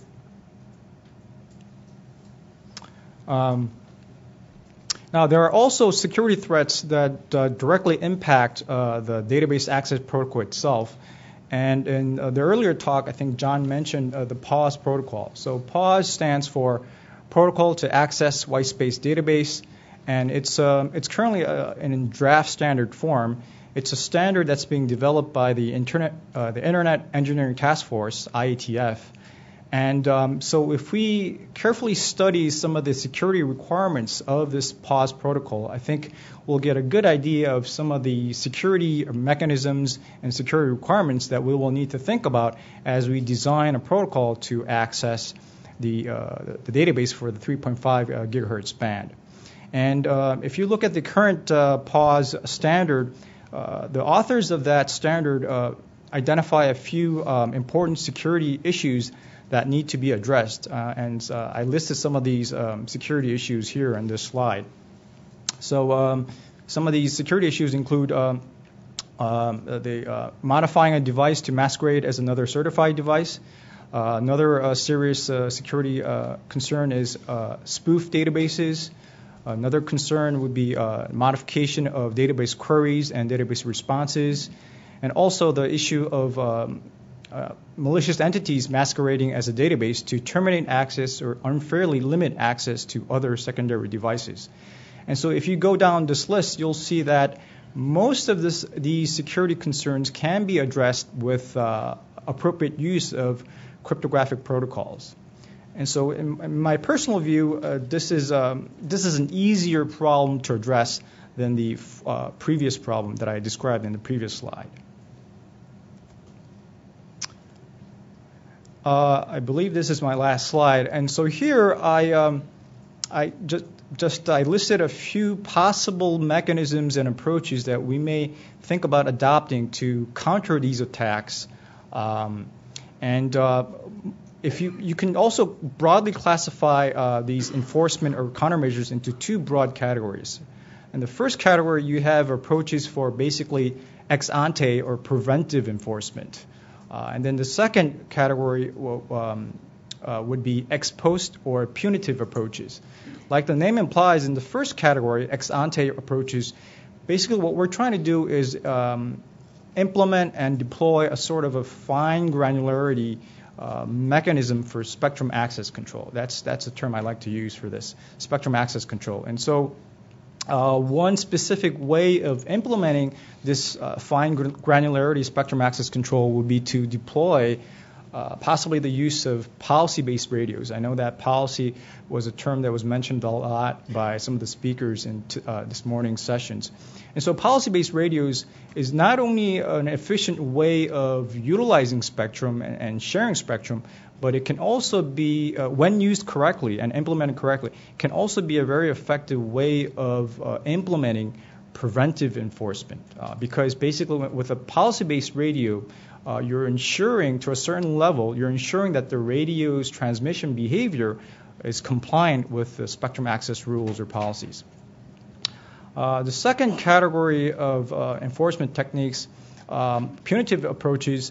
Here, basically, we're trying to remediate malicious or selfish behavior after a harmful interference event has already occurred. And so some of the specific techniques that can address this issue would include techniques for actually uniquely identifying rogue transmitters, such as various file layer authentication mechanisms. The second step in punitive and ex post enforcement would be to localize these rogue transmitters, and then of course the last step would be to try to allocate some type of punishment for these non-compliant transmitters. But of course that last step is more of a policy issue rather than a technical issue. Thank you. Thank you, Jerry.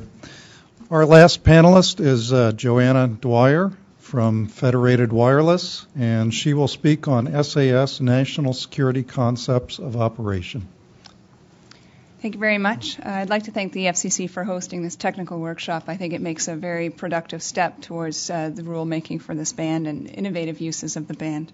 So thank you very much for that. I'd like to speak a little bit about national security concepts of operations for the spectrum access system. I think to start with, let's talk about the end point and the starting point of the architecture of the SAS, which is that the SAS has an architectural responsibility for protecting national security information. And in the design and the architecture of the system, I think this has to be borne in mind. Spectrum sharing is not new. It's been done in TV white space very successfully, and obviously it's been done very statically in a number of years before that. It can be said, however, that efficient sharing of radio spectrum basically requires some sensing or use of channel state information. So higher dynamism of spectrum sharing can only be accomplished when you have this channel state information. This can be measured by commercially shared spectrum radio access equipment, and this introduces a lot of efficiency, but it also introduces some concerns and some problems, as the CSI sensing can be construed by a malicious agent to reveal the structure and the capabilities of the incumbents in the federal wireless band.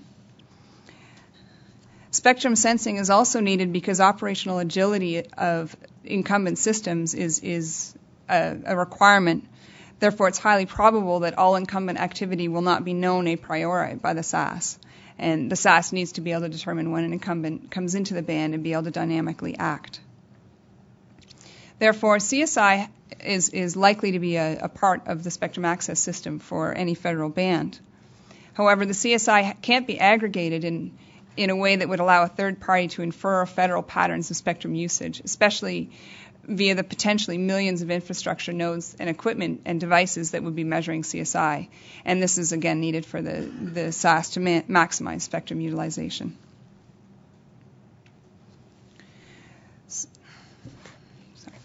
So simplistically expressed, according to Title 18 in the U.S. criminal statutes, it is a crime to listen to U.S. federal radio channels for the purpose of discovering information that could be either injurious to the U.S. or potentially advantageous to a foreign power. And this is where we come to the point of aggregating information and the potential harm that this could do. A small vignette on the next slide discusses a situation where a malicious agent can basically spoof itself as an entity in the system and have access to a database of channel state information, correlating such signatures to certain operations, and spectrum usage and interference patterns can be correlated to visits of federal agents, making arrests, or appearances of different naval systems, for instance. Using a TV whitespace database system and a spectrum access system composed of such a system only would facilitate analyzing these signals of incumbents, such as military radar systems, and facilitate correlations of this channel state information with operations, which potentially could reveal capabilities and limitations of high military value to unfriendly nations, which renders harm to U.S. national security operations and violates the Title 18. It's therefore under this guise that we make some recommendations for the SAS. And again, the primary responsibility for protecting national security information needs to be acknowledged for the spectrum access system. And so therefore, spectrum access system operations should be required to prohibit the unauthorized aggregation of channel state information and limit the promulgation of authorized knowledge that could be acquired from spectrum sensing. This can be done in the architecture of the system itself, and we propose that the FCC should adopt a three-tiered federated spectrum access system.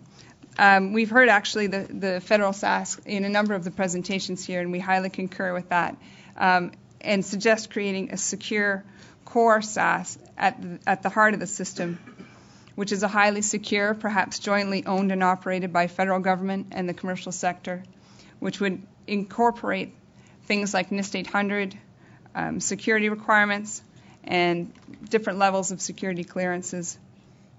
So we concur with that recommendation. At a second tier, there could be a more centralized regional SAS, which would be commercially operated.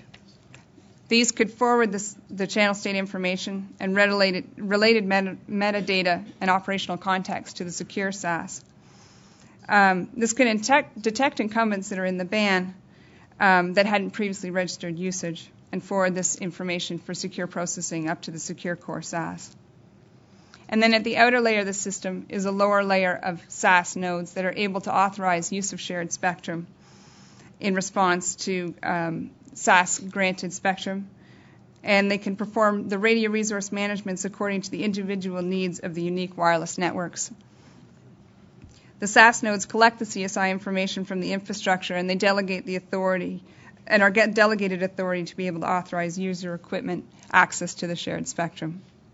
We see this three-tiered system as a way of basically protecting, sorry, I shouldn't have advanced the slide, a way of protecting the national security concepts of operations while still allowing a highly dynamic and flexible system to operate. Thank you very much. Thank you, Joanna. Thanks for all the presentations. Going into questions, in this session we're trying to be a little bit more specific and ask questions at more technical level.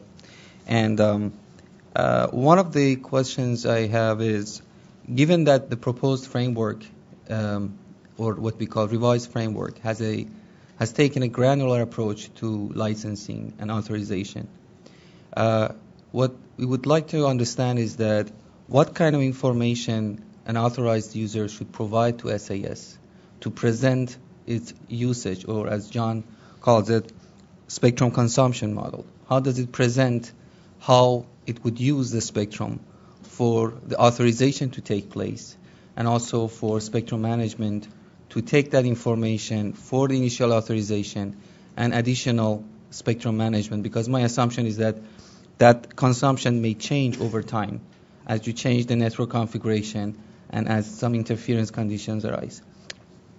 So at high level, what type of information SAS should expect from the authorized user? And what kind of information should we expect as FCC from authorized user to make decisions about where and how to authorize the usage. Go with Jeff. I'll go ahead and start.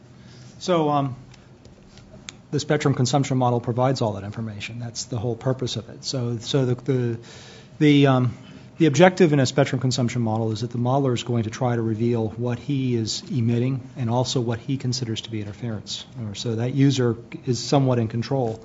Once that becomes a record, that becomes it's the definition of the boundary of their use, and that definition allows you to make an assessment of any other user that's out there, whether or not they would interfere. It would also provide you the ability, assuming that you did have a method to sense and observe use, to identify whether or not they're operating within their bounds, at least the transmission aspects of it.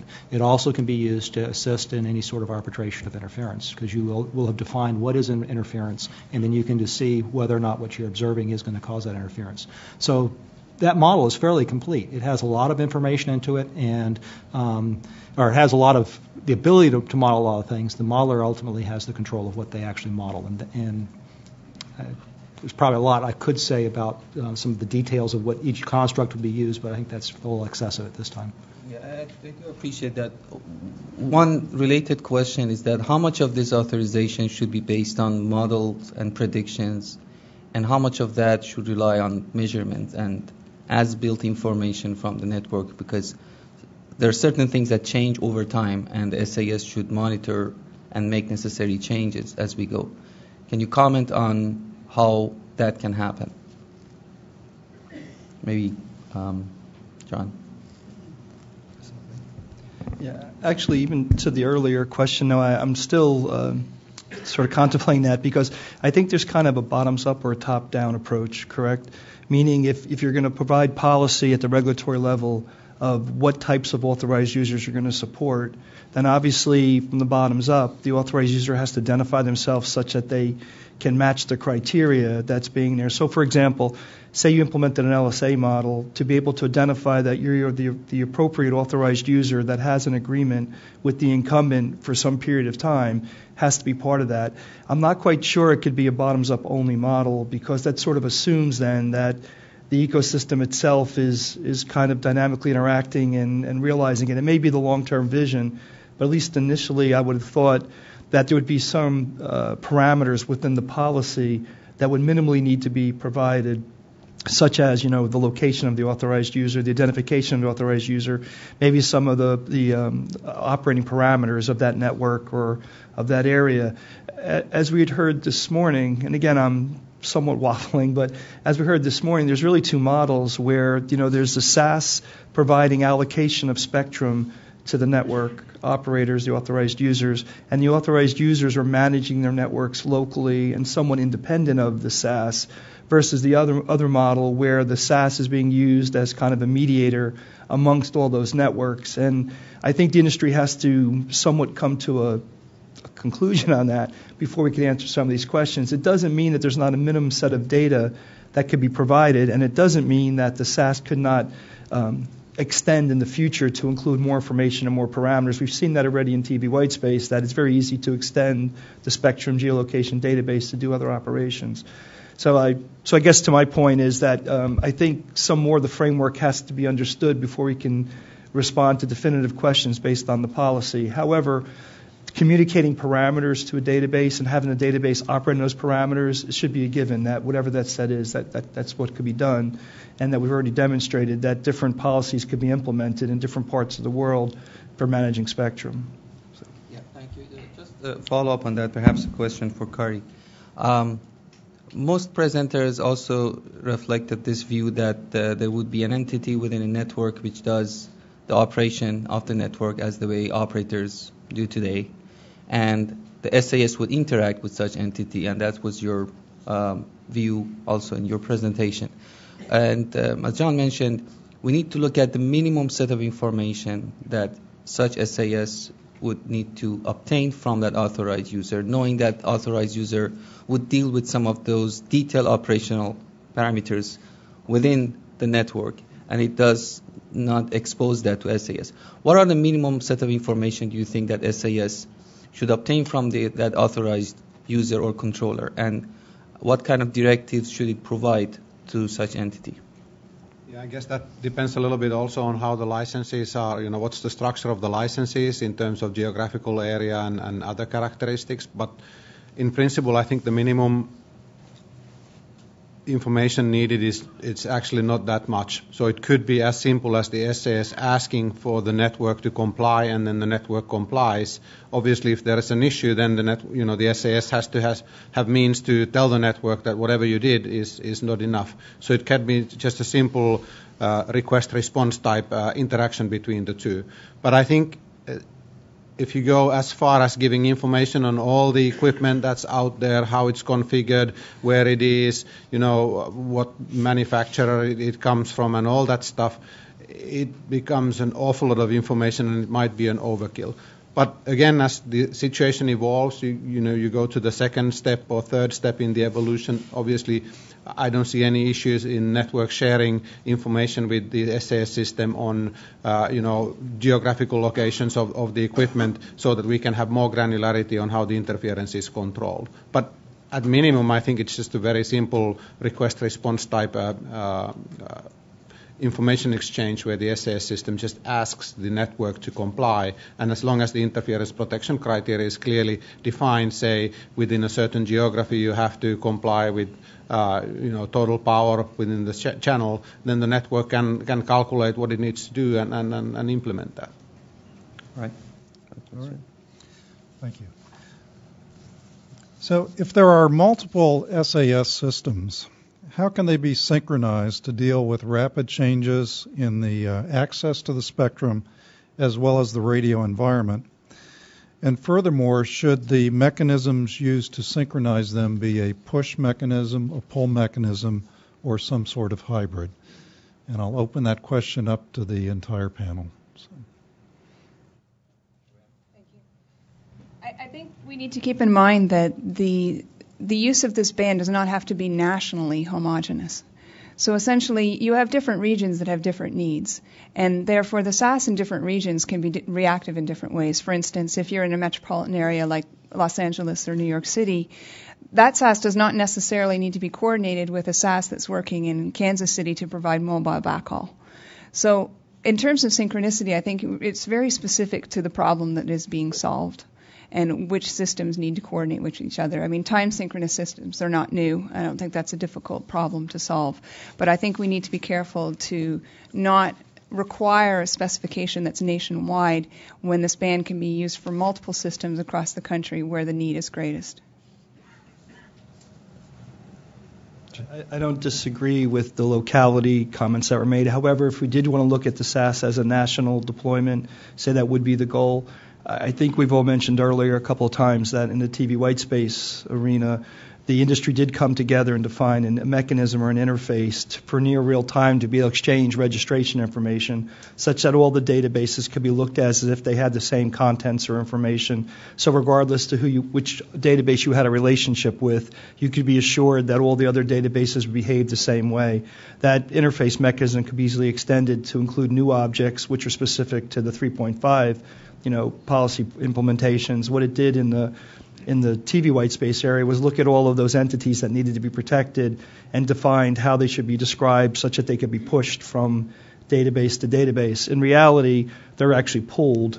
Periodically the databases will question each other if anything has changed since the last time, and that frequency of that polling rate is parameterized, so it could be adjusted up and down. And as Peter had mentioned in the earlier presentations this morning, it's near real time now where we can get licensed and unlicensed information about entities being shared across the databases. And I assume that'd be very applicable to the same model. And if you chose to not use all the information because it is localized, you could still use the same mechanism, just scope the domain of the data down. Just another follow-up question. When you compare the SAS with the TV white space, both for the case of priority access and generalized authorized access, at least some thoughts is the SAS to provide specific frequencies that the device should use. And the SAS may have direct visibility how many of authorized users are there in that particular channel. And it may have more visibility on what what is being used than TV white space has. Is that your view, that it should be treated and designed in that fashion, or should we follow the TV white space model for either GAA or PA use cases? I think, and I don't want to speak for John, but I think from the standpoint of TV white space, what you've given the TV white space community by virtue of not requiring that is the flexibility to innovate on additional services that we can provide. And so I think that, speaking for ComSearch here, we would prefer less regulatory fingerprints than more, and perhaps maybe let some of that be worked out in the standards process or just through the ecosystem. Right now in TV white space, we know that we can add additional granularity on the available channels just by virtue of taking in usage data, monitoring and sensing information. Yet, the Commission backed off of requiring sensing, and that was probably a good thing. Just because it gives the database providers additional flexibility to innovate on that. And so, the SAS right now is conceptual, and there will be a lot of work being done to make it a reality. And I think as that work's being done, we'll get all kinds of information, ground truth and otherwise, that will provide additional granularity on the available channels. But from a regulatory perspective, if all you do is let us provide the maximum list of available channels that would avoid interfering with incumbents and would allow the general and priority layers to work out, that's probably all we need to do right now. Let me make sure I understand your answer correctly. So the SAS would provide the list of available channels, not regulators, but the SAS would provide the list of available channels, and it's up to the authorized user which one of those to choose and transmit. And the SAS would not know which one of them that authorized user have ended up using. No, that's not what I'm saying. What I'm saying is that from a regulatory perspective, and maybe I'm misunderstanding your question, but we're here at the Commission. From a regulatory perspective, again, the less regulatory oversight, the better. And so, my presentation dealt with protecting the incumbents. And so if you start from the basis of having to protect incumbents, which also includes, the earth stations, and so it's just those guys, that could be part of the SAS. That would be the, sort of, if you will, the baseline of available channels needed to protect the incumbents. And then as it gets down into the SASs, the multiple SASs, then they can work to provide the available channels based on whatever information is coming in on a query. So one of the questions you were asking earlier was, what should a query look like? And I think you got some feedback on it should have location information and some information about the eligibility or the state, if you will, of that query request. So then it becomes the responsibility of the SAS, if you will, that middle bit that I was providing, to provide that information. And that could be based on information. The query could include information on what that device is seeing. In other words, based on sensing information. And so it could send that back to the SAS, and the SAS could identify what would be available based on the entire universe of available frequencies by virtue of what the federal SAS provides and by virtue of what the query request says with information on it. So it may be a convoluted way of answering your question, but I think you answered it. Let me just confirm that at the end, it would be deterministic from SAS perspective, which channel will be used by the device at that location at that time. Mm-hmm. And that's probably a slight departure from what we have in TV white space.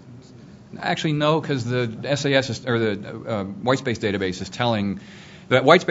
telling the device, here's all the channels you can use.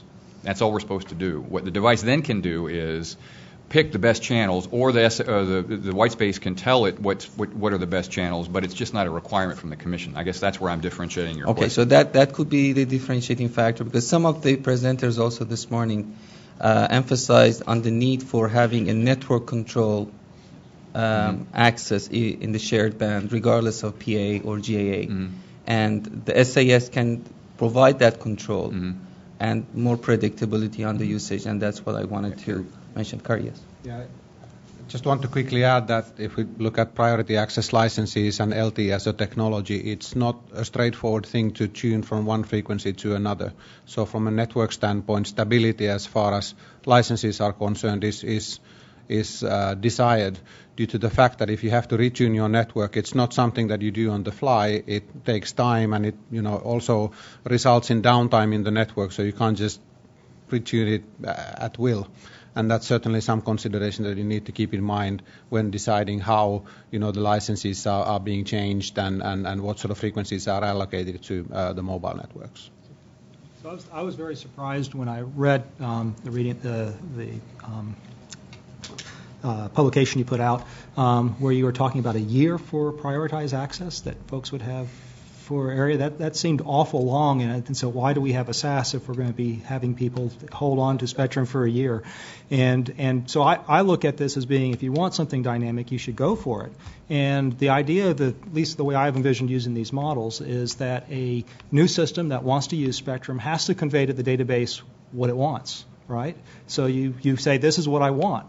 And you can use those models to tell it what it wants. And then the database can say, looking at all the spectrum that is currently being used, and say, well, this is what you can use. This is what's available. And then that device or the administrator or whoever will say, okay, this is what I finally want to use. And that becomes part of the contract, and that is documented by that spectrum consumption model. That gets into the system, and then that provides protection to that particular user from then on for as long as that particular license is, or he's been authorized access. Yes, I appreciate. I think the question about what's the term of license, it's a policy issue that we will not be tackling in this workshop, and there are views on either side on the argument. And everybody's welcome to comment on the public notice that deals with the policy issues. But going back to this network control access and GAA, you have a comment on that? Wanted to maybe add some little bit more insight, and still again leveraging what we've already demonstrated in TV white space. So I think where it gets a little bit confusing is if we're not talking about a specific use case and not having the policy already defined. So for example, this morning was talk about different band plans, where maybe certain portions of the frequency will be allocated for different uses. What the SAS should be able to do, based on the things we've already demonstrated in TV white space, is to know what type of authorized users can operate in which particular portion of that band. If there's choice on which part of the band you can operate on, then minimally the SAS will have to be able to receive information back from the authorized user from the network to see which one they're operating on if they happen to be a prioritized user, because obviously they need to select A over B or C over D, whatever it may be, to then know that at that location there is an authorized user that has priority, or maybe it has a longer term length, an LSA type model, where at that point that needs to be done. So I don't want to imply that there's a specific one type of implementation. I think a lot of this will be based on a combination of what is the policy, how the band plan is being organized. I think the real takeaway, though, is that regardless of which policy is implemented, there's flexibility in the database to support these different kinds of models and policies.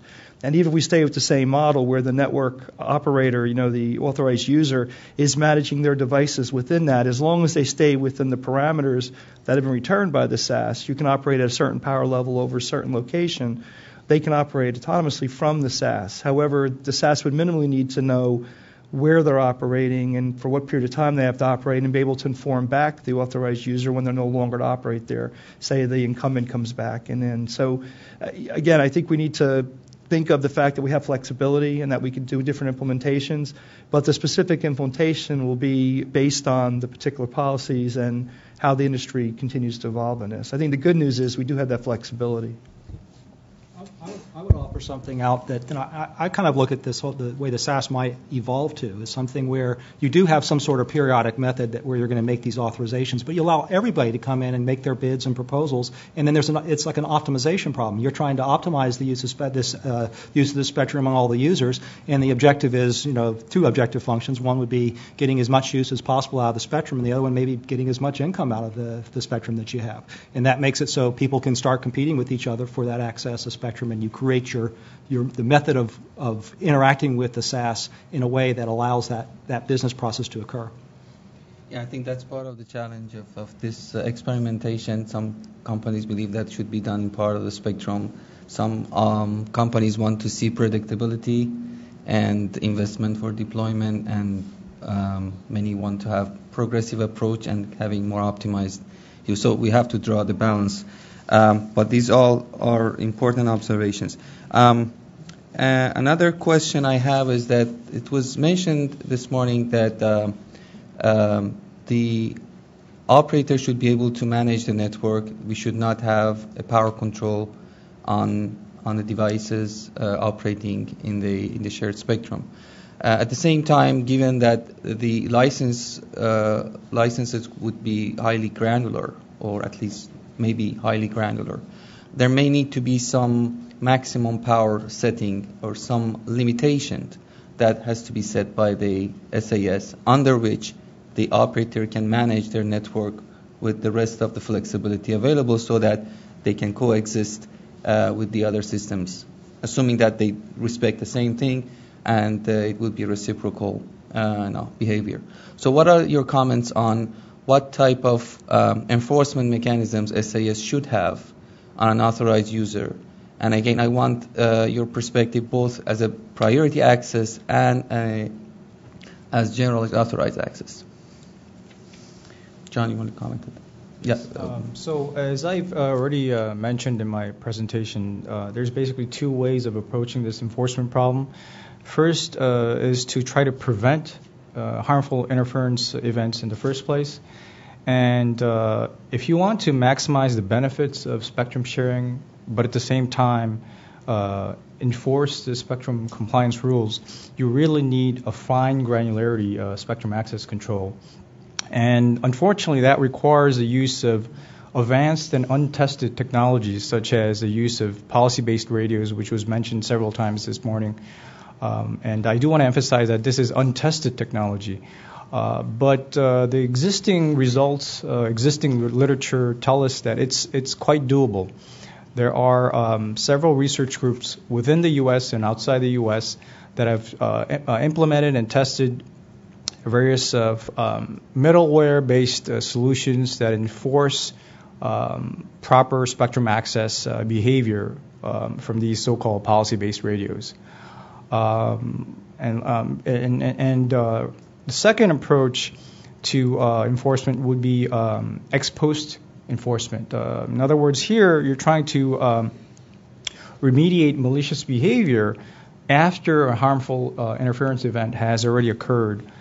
And so here, basically, you need to employ a three-step process. And the first step would involve basically trying to uniquely identify rogue transmissions. And it's a very difficult problem to solve because in the RF environment, uniquely identifying a signal, as we all know, is a very difficult problem. But when you consider the security implications of doing this, you need to do this at a very high accuracy. So it's a very difficult problem. But again, there are at least in the literature, there are mechanisms and techniques out there that will enable us to uniquely identify rogue transmissions, in particular at the lowest phi layer. And then, of course, the other steps would be to, once you uniquely identify these rogue transmissions, you would need to localize them and then possibly think of ways of punishing those wireless devices. Just have a quick comment on your... Just a quick addition. So from a network standpoint, I think it would not be a good idea to specify a specific output power limit, for example, because different use cases may have different output power. Say backhaul, for example, if that would be one of the use cases, the output power probably is going to be very different from a small cell deployment. And even within small cell domain, you have different layers, say micro, pico, femto, each with different typical output power levels. So, how do you know which one it's going to be? You would limit the deployment opportunities if you have a set criteria for output power. However, if you do define the interference protection criteria, then that's something that the network can comply with and understand and adjust accordingly. So that would be a better way to approach rather than say, you shall not blast higher than X watts, for example. Okay. So in your view, the SAS may not have this enforcement mechanism at the maximum power level, although it may be per deployment. So if it's like a maximum power for a wireless backhaul, that maximum can be different than a small cell, and between the small cells can be different because perhaps SAS is providing that direction based on some interference and problem that has been reported to SAS. Are you open to that kind of enforcement, or you want to only specify the interference level and not have this enforcement mechanism? I mean, certainly, if the SAS system asks the network to comply with certain interference protection criteria and there's still interference, so there needs to be a mechanism to say, you know, whatever you did is not enough. How that interaction is going to happen, that is something that needs to be specified. But yeah, I mean, it cannot be like a one-off type ask and then, sorry, it didn't happen. There will be more discussions about interference detection and mitigation in the next session. So we're going to end this session. Thanks again for all the panelists' thoughts. And the next session is going to start in a few minutes. That would be moderated by Robert Soul from NTIA and Naveed Gulshai from OET. If the panelists for the last session of the fourth panel could come up, please.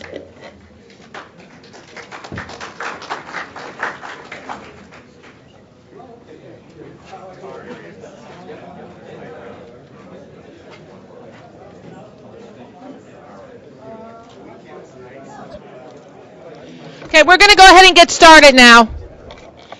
The last session for today will be moderated by Robert Soul from the Department of Commerce, NTIA, and Naveed Gulshahi, who is from the Office of Engineering and Technology, who had moderated an earlier session. If everybody could please take your seats and be quiet, we're going to get started. Thank you.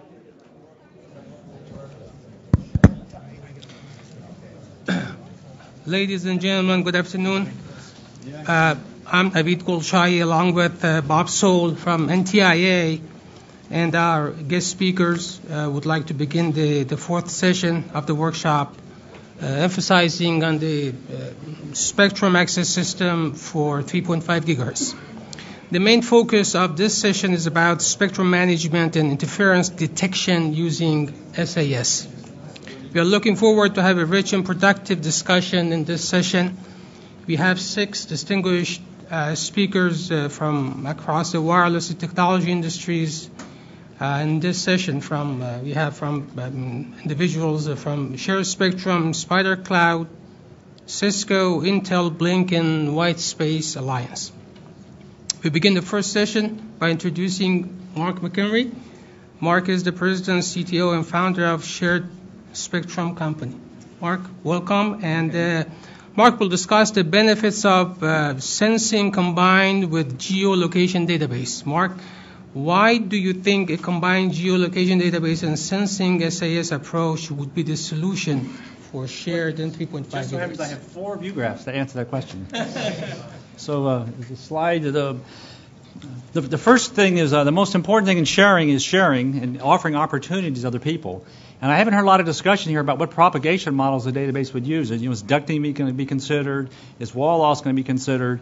And unless you really discuss these models and what assumptions you're doing with database, it's hard to know what spectrum you're actually going to harvest and make apart and make available. We're a combination of sensing database. At least with sensing, you would make estimates of the propagation model. I guess go to the next. I'm already briefing. The clicker. The clicker. Oh. Operator error. Okay, so the second point is the biggest fear of this is there'll be some ship out in the ocean, and he'll get interference, and he'll write down, I got interference, and he'll write a report, and a day later you're going to get a report saying, I got interference, and here's all these details, fix it. So I think that problem should drive the entire SAS design. If you can't explain how you deal with that, I mean, do you have log? Would you even know who's transmitting a day or an hour before? How would you work through that complaint? I mean, they're not going to rerun the experiment. Oh, we'll back the ship up and we'll start trying things. That's not going to happen.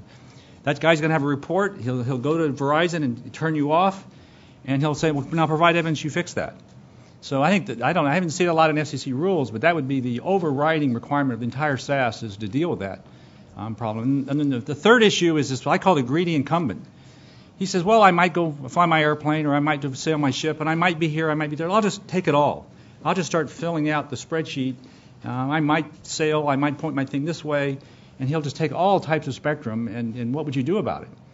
You'd like to have some way to know what he was doing, and under the behind closed doors, beat up on him and make him pay a price. So I think these are the three main issues that would drive the system. Am I getting the maximum spectrum use for the people paid for it? How do I deal with this nightmare scenario of getting a complaint a day later and having to go fix it, and then how to deal with a greedy incumbent? So the next chart shows that even though it sounds like a really horrendous problem, if you combine geolocation and sensing, you can really solve all these problems. And if you do each one alone, you have back to the disaster. So if you have the geolocation database alone, I think you're going to find there's not a lot of spectrum to be shared. You combine all these worst case assumptions, it'll be very unattractive to people bidding on the spectrum.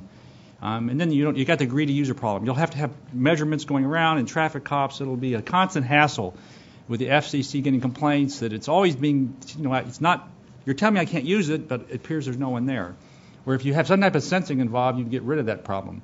But if you have sensing only, you can't handle some of the satellite downlinks. It doesn't work in certain places. If you have sensing only, if you need to grab someone and turn them off, there's no way to control it. You need a database to control people once you figure out who's good and what's bad. So really, I think I just can't believe anyone would be thinking about putting out a system that didn't have some combination of sensing. The idea, I'll just call the FCC when there's an interference complaint, and they'll bring a truckload of engineers out and they'll figure it out, doesn't seem too workable to me. That would just be a huge cost. And you can't drive your FCC van out to the ocean or wherever these other legacy systems are. So you've got to be able to answer that question. So when you start looking about sensing architectures, the font is really small here, but I looked at 4 different approaches. One is you could put a bunch of sensors along the coast, and they could kind of be looking at what the incumbents are doing, and they could also be seeing the interference coming into the incumbents. Because if the incumbent screams, I'm being interfered with, and all the sensors on the coast say, no, there's really no energy coming over the coast, you probably have a broken wire in your radar. You could really face up to the incumbent and have some evidence to figure out who's right and wrong. Architecture 2 is you could scatter the sensing all around the entrance, and that would provide you some information. You really couldn't do the bad actor detector, but you could probably see where the incumbents were coming. It wouldn't take very many sensors. A very not very dense grid could tell you, there is a radar. It's probably far enough away from you, or you could make a good frequency decision. And the other approaches is you could build them into the access points, which is what DFS does, or you could build them into the end user devices. And actually, the end user devices, that's the best approach is to build them in both devices, and that's what our company sells that software. That's what we implemented a long time ago. But the other thing to get from this is there's no clear answer. It could be this, it could be that. So I guess my message is I wouldn't mandate. I couldn't defend one choice over another right now. And I've thought a lot about this. So and they all have benefits and costs and so forth. So I think the FCC should really keep open how you're going to implement sensing and kind of just say, if you could show sensing, give some top-level requirements, you would encourage it. But I wouldn't say we're going to pick this sensing or that approach right now. So this is kind of the conclusion. I have probably the shortest talk of the day.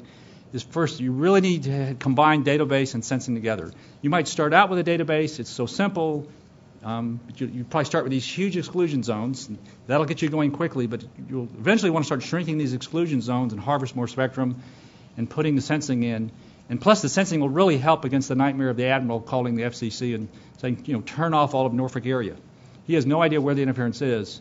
If you had some sensing in there, you could fight back and at least turn off just certain sectors while you work through it. The second point is this flexibility in the architecture. I don't think anyone here is going to convince the rest of us this architecture is best than the rest, that it's really going to be evolving. And you should just, what's the minimum I can make as a regulation to make the auction work and figure it out on the fly as you go. And there's lots of things you can do to make sensing better. Sensing has a big trouble. I think Preston beat up on this a lot.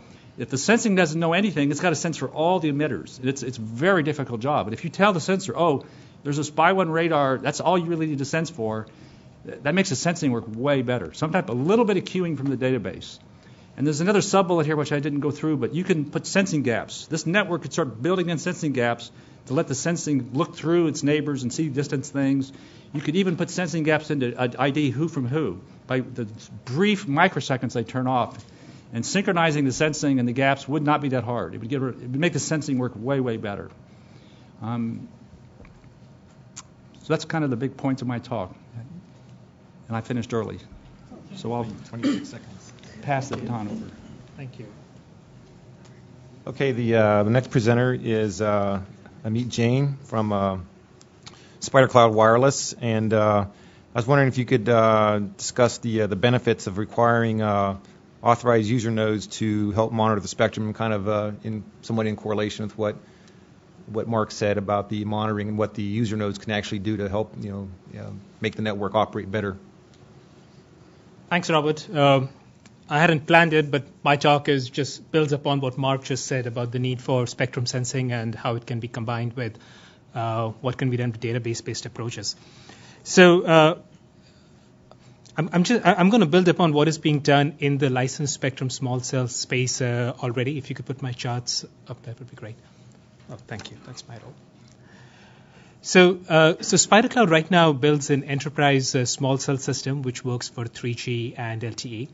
And the small cells that we build, they actually do spectrum sensing. They look for transmitters not only in the frequency or the channel in which they are transmitting, but in other channels and other bands as well.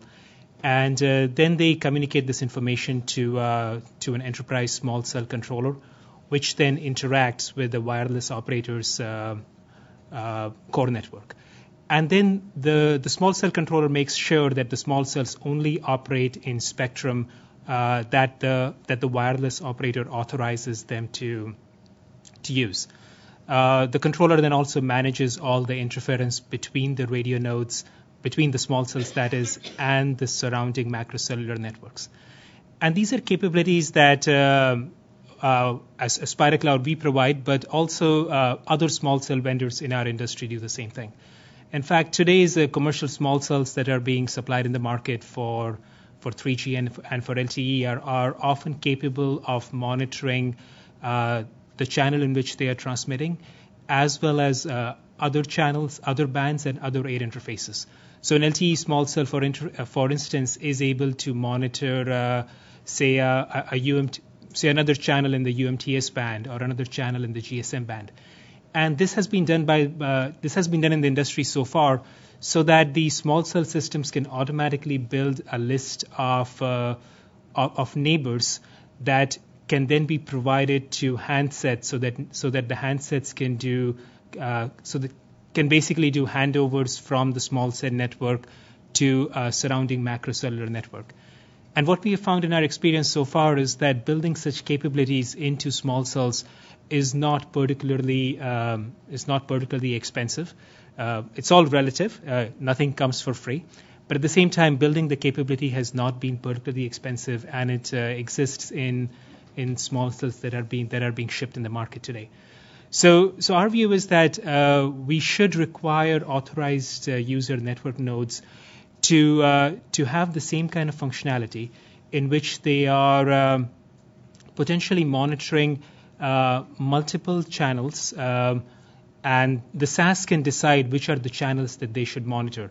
I think one of the earlier speakers had brought up some concerns about monitoring spectrum that is being used by federal users for security reasons. Well, if that is decided, maybe that is not the spectrum to be monitored. But the SAS can decide which are the channels that the small cells should monitor, the frequency at which they should monitor these channels, and the information that they report about it. And this information could be as basic as received signal strength. In my view, it should be a little more than that. We should also monitor some kind of unique identifier for the surrounding small cells, so that if we are enforcing the spectrum policy, we know which is the surrounding transmitter that was or the interfering transmitter. I also think that this approach can be more kind of spectrum sensing in this way can be more useful than a more useful way of figuring out whether the network nodes are operating at an appropriate power level. So I think this was another topic that had come up previously, that perhaps we should not set the transmit power of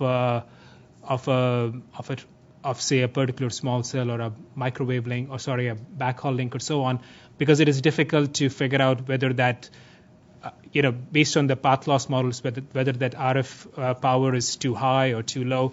It's much better if we are actually seeing what is the interference that is being caused by that transmitter given a certain transmit power level. And again, small cells, if they have the spectrum sensing capability and they're reporting it back to the database, can play a role in determining that. The other thing that is feasible once we are collecting, once the spectrum sensing is done and that information reported back to the SAS, is that the SAS systems can start developing, an RF spectrum signature. And tie it back to the location information that is available. And this can be used in a couple of ways. First of all, to just detect spectrum misuse. So the SAS can, now that it's getting all these spectrum posts from the small cells, it can say, okay, are there transmitters which are transmitting in a channel or at a power level that they are not authorized to do so, and then take actions to prevent them from transmitting in that fashion. The second thing they can also do is to verify whether the location that is being reported by an authorized user network node is the correct location. I've seen some concerns in feedback provided on the FCC site about GPS spoofing, about making sure that are the network nodes reporting the correct location. So I think maybe it is possible to spoof your GPS location, but it is not possible to spoof the entire spectrum signature of the region in which you are, in which a particular node is transmitting. So these spectrum signatures can play a part in actually verifying the location, and perhaps it's possible over future, once there is a rich enough set of spectrum signature, that the spectrum signature in itself could be used as a way for determining location rather than using GPS. And this could be valuable, especially in a lot of indoor settings where small cells may not be able to access a GPS. They could rely on the spectrum signature, provide that information back to the database, and the database could correlate it with previous information that it has, the history of spectrum signatures that it has, to decide to figure out determine the location of the network node. So I think this is combining spectrum sensing with the database approach is a powerful idea, and small cells can play a big part in providing the spectrum sensing information. Thank you. Thank you, Ahmed. Our next speaker is Mr. Peter Egelstein. Peter Egelstein is the technology analyst from Cisco. Peter will speak about IEEE 802.11af and how it will be utilized for spectrum sharing in general and particularly in 3.5 gigahertz. Peter. Thank you. 802.11af was approved in December. It'll be published in February. It took the 802.11ac radio, which is a radio which has 20 megahertz, 40 megahertz, 80 megahertz, 160 megahertz portions, and 11af scaled it down. Just like earlier, we scaled the 11a 20 megahertz radio to the 4.9 gig band. We divided by 2 to get 10s. We divided by 4 to get 5s. In this case, we're taking the 40s and divide by 7.5 to get 6 megahertz for TV channels, or 7 megahertz TV channels in some places, or divide by 5.625 to get down to 8 megahertz channels for Europe. And so what this bears on is something like receiver selectivity and sensitivity. Let's say that our channels are 20 megahertz wide. That's 4 5s, and here's the adjacent 20. And we'll talk particularly about a victim that's over there. So when we say this spec, we have a standard for adjacent channel receiver selectivity. If we then say we're doing 10s, now we're either the third channel over or we're the fourth channel over to that same victim. If we're down to 5s, it may be 7 channels over. It's still the same victim. It's still getting the energy from us. But we, as 802.11, have these 3 different bandwidths or 4 different bandwidths. In addition to that, because we're based on 11AC, we have these configurations that are called 1+1 and configurations that are 2+2. And they can be in any relationship, including side by side. So there's a very large flexibility in the transmission spectrum that we occupy from separate ones all the way out. You have to specify the adjacent channel and alternate channel receiver selectivity in order to coexist with someone else who has a different system. As soon as you say the first authorized user is using 802.11 based radios, it means he's using asynchronous radios. They're not synchronized to anything else. They're locally managed, they're locally administered, and locally controlled. And that's what the rest of my talk is. So if we can get the slides up there again. Basically, we have been going through this process, in particular with Europe, with EN 301-598, which is the TV white space. And in their view, what happens is you ask the database, you say, here I am, I'm technology X. The database says, for you, here's a choice of channels. You pick among them and say, I'll be using these. So the database knows which channels you're using, and the database knows what technology you're using them with. But more than that, when it gives you the list of channels, each one has its time value. So one channel might be 15 minutes, another channel might be 5 hours, another channel might be 2 days. And each channel has a power limit, and the power limit might be microwatts, and the power limit might be milliwatts, and that's based on your own technology and the technology that is also in that band with you.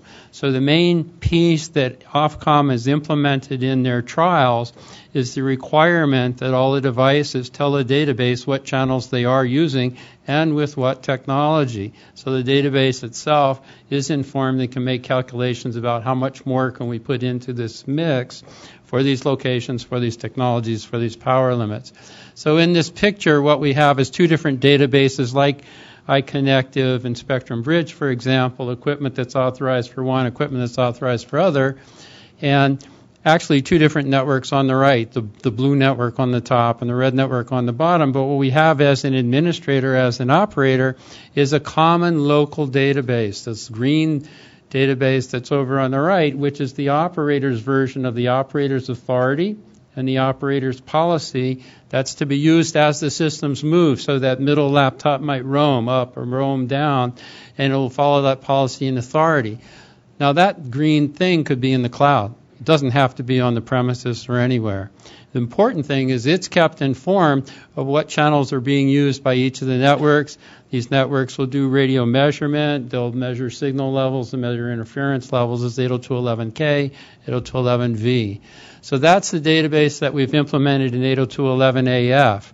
And we used to have it based on pause, and we took all of that out. We said, look, we're down at the bottom layers. The upper layers specify the system. We shouldn't be specifying those interfaces in 802.11.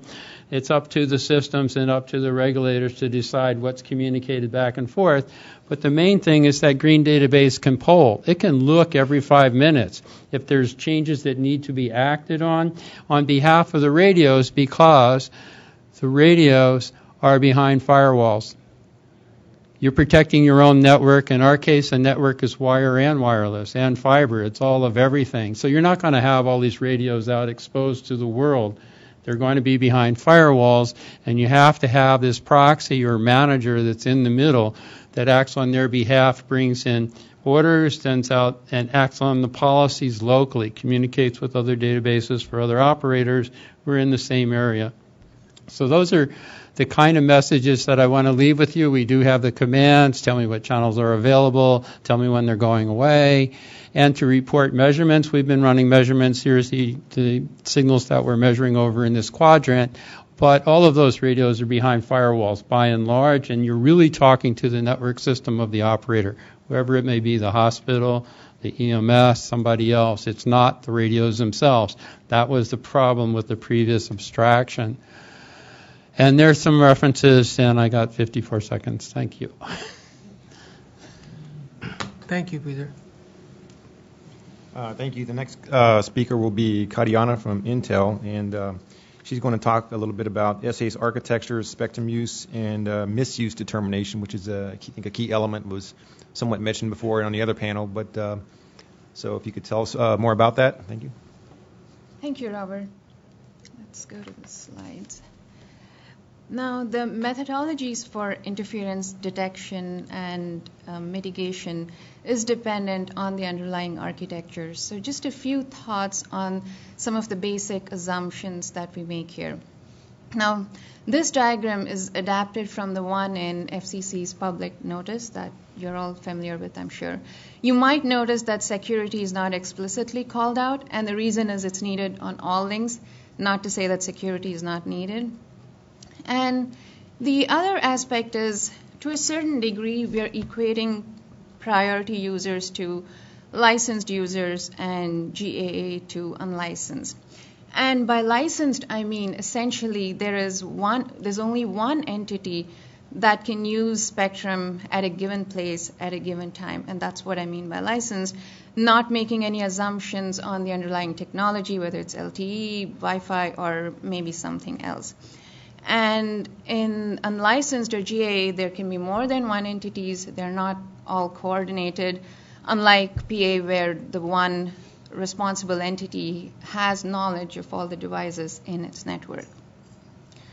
And also, we have seen that there's been a lot of talk about there's so many moving parts, and as the chairman mentioned earlier today, that never before have we seen so many new things all at the same time. And one possible way to slow that down is potentially separate these PA users and GAA bands initially, and then once it has been established that the unlicensed users can move out of the band very quickly when the incumbents need the spectrum, then of course the bands can be merged. And the other aspect that I want to point out is, of course, the radio environment maps, or abbreviated as REM, databases, also known as spectrum cartography. And we'll talk a little bit more about this in the next slide.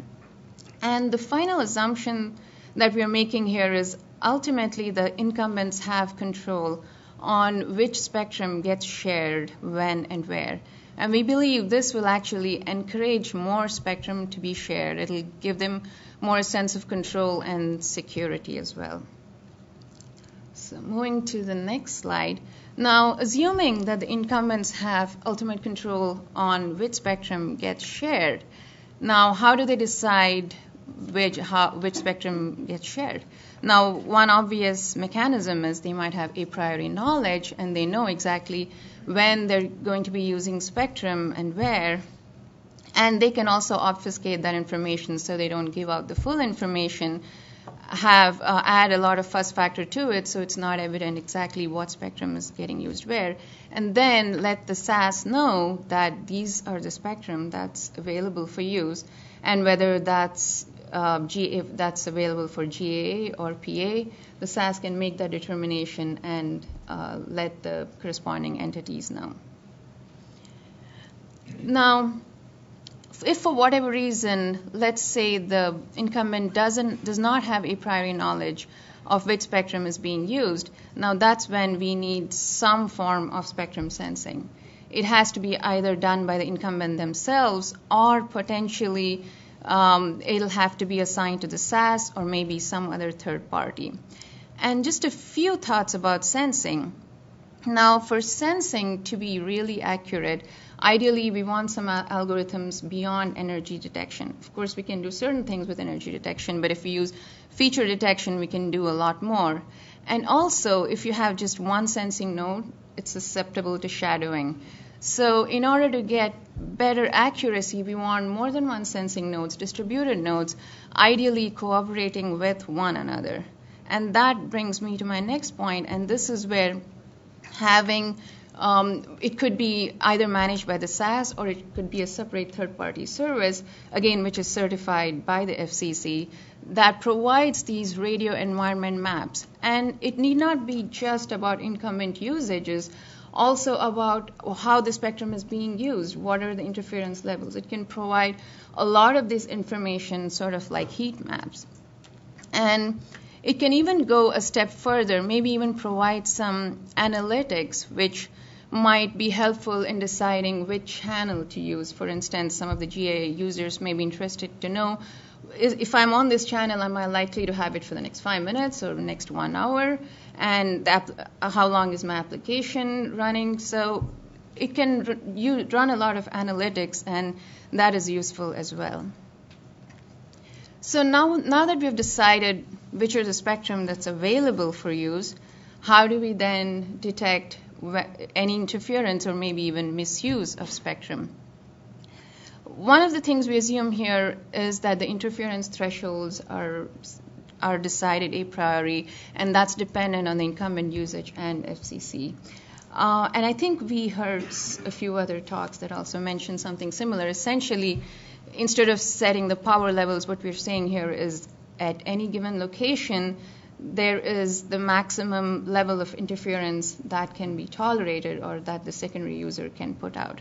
And the SAS is responsible for ensuring that this is being followed. Now, if we also use all the end users to collect and report interference or signaling activity as they see, now that also helps get a better REM database, or we get more, and the more data we have, the more accurate these spectrum maps are. Now, for detecting interference, obviously the incumbent can itself do that on their own, and once they see some interference, it tells the SAS, hey, I'm being interfered in this location, and then the SAS can then use the radio environment maps to localize that source of interference, even if it's not the exact device. And what do we do once we localize the source of the interference? And that is where how we deal with it is slightly different for licensed and unlicensed spectrum. So the assumption here is if it's licensed spectrum, or there's one coordinating entity, you then inform that entity, whether it's the operator's management plane or it is another network in a hospital, you tell them, hey, you're interfering me, and then essentially they shut that down. In an unlicensed spectrum, it's a little bit more complicated, and essentially the SAS will have to do more, potentially disallowing all users from that spectrum and then maybe recertifying them gradually. And that ends my talk. Thank you, Katyani. Our next speaker is Radu Celia. Radu is the Chief Technical Officer from Blink. And Radu will discuss about the importance of non-line of sight backhaul in 3.5 gigahertz and define capabilities of the SAS and authorized devices. Radu?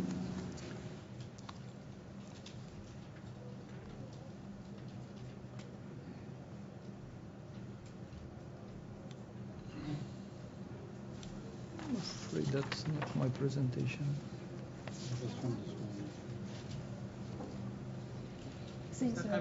It's a wrong presentation. Oh, is it wrong presentation? I guess.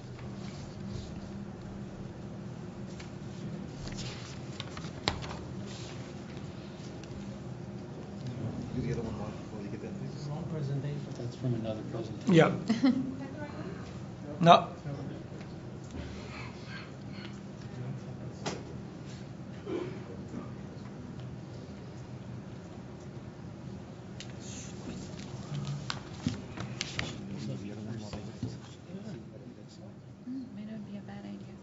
Just hold up your first slide and show them what it looks like. Yeah.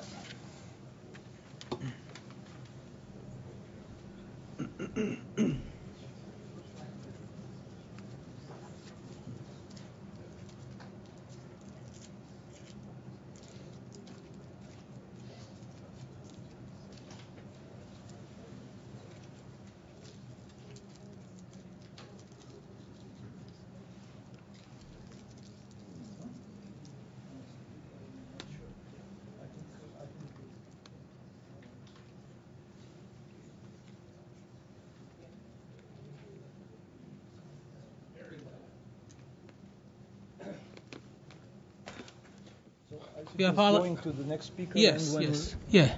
We apologize. I guess we're trying to find out the presentation. While we're waiting for Radu's presentation, we go to the next speaker to Apurva. Would you the person? Yes, Dr. Moody. I believe if you could tell us a little bit more about how you envision spectrum sharing between radar and communications using some sort of beaconing system to more easily let the networks operate and know that there's a radar there, so they don't really have to go searching. They have the beacon system makes things a little bit easier for them to see each other. So first of all, thank you very much to the Commission for inviting me to speak over here, and thanks also to all the collaborators and the permissions that we received for presenting this. We really appreciate it. I'm representing Whitespace Alliance. Just a disclaimer that we myself and the co-author, Mr. Ken Kerrigan from Navy, these are all our personal opinions. These do not represent the viewpoints of DoD. Although these, the viewpoints that we present are really nice and good and really applicable to this band. So, going to the next slide. Since I'm representing Whitespace Alliance, I'm going to talk a little bit about Whitespace Alliance. It's a newly launched alliance. We are believing in making optimal use of spectrum, increasing the spectrum efficiency. We believe in spectrum sensing, beaconing, as well as databases. We would like to create the ecosystem surrounding the white spaces and spectrum sharing in multiple bands and leverage different standards which are there. So we would like to have standards, IETF standards, 3GPP LTE standards, as well as IEEE standards, and create testing and interoperability specifications around it. Whitespace Alliance believes in forcing the applications, technologies, and standards, as well as collaboration with the industry, government, and academia. So moving to the main topic of this presentation, as I said, Whitespace Alliance is neutral. We would like to do sensing, beaconing, as well as database, but I would like to talk a little bit more about beaconing techniques. So we've heard a lot about what the architecture of this spectrum access system should be and how the data would be shared in a network, but not much has been talked about how exactly the incumbent is going to share the information.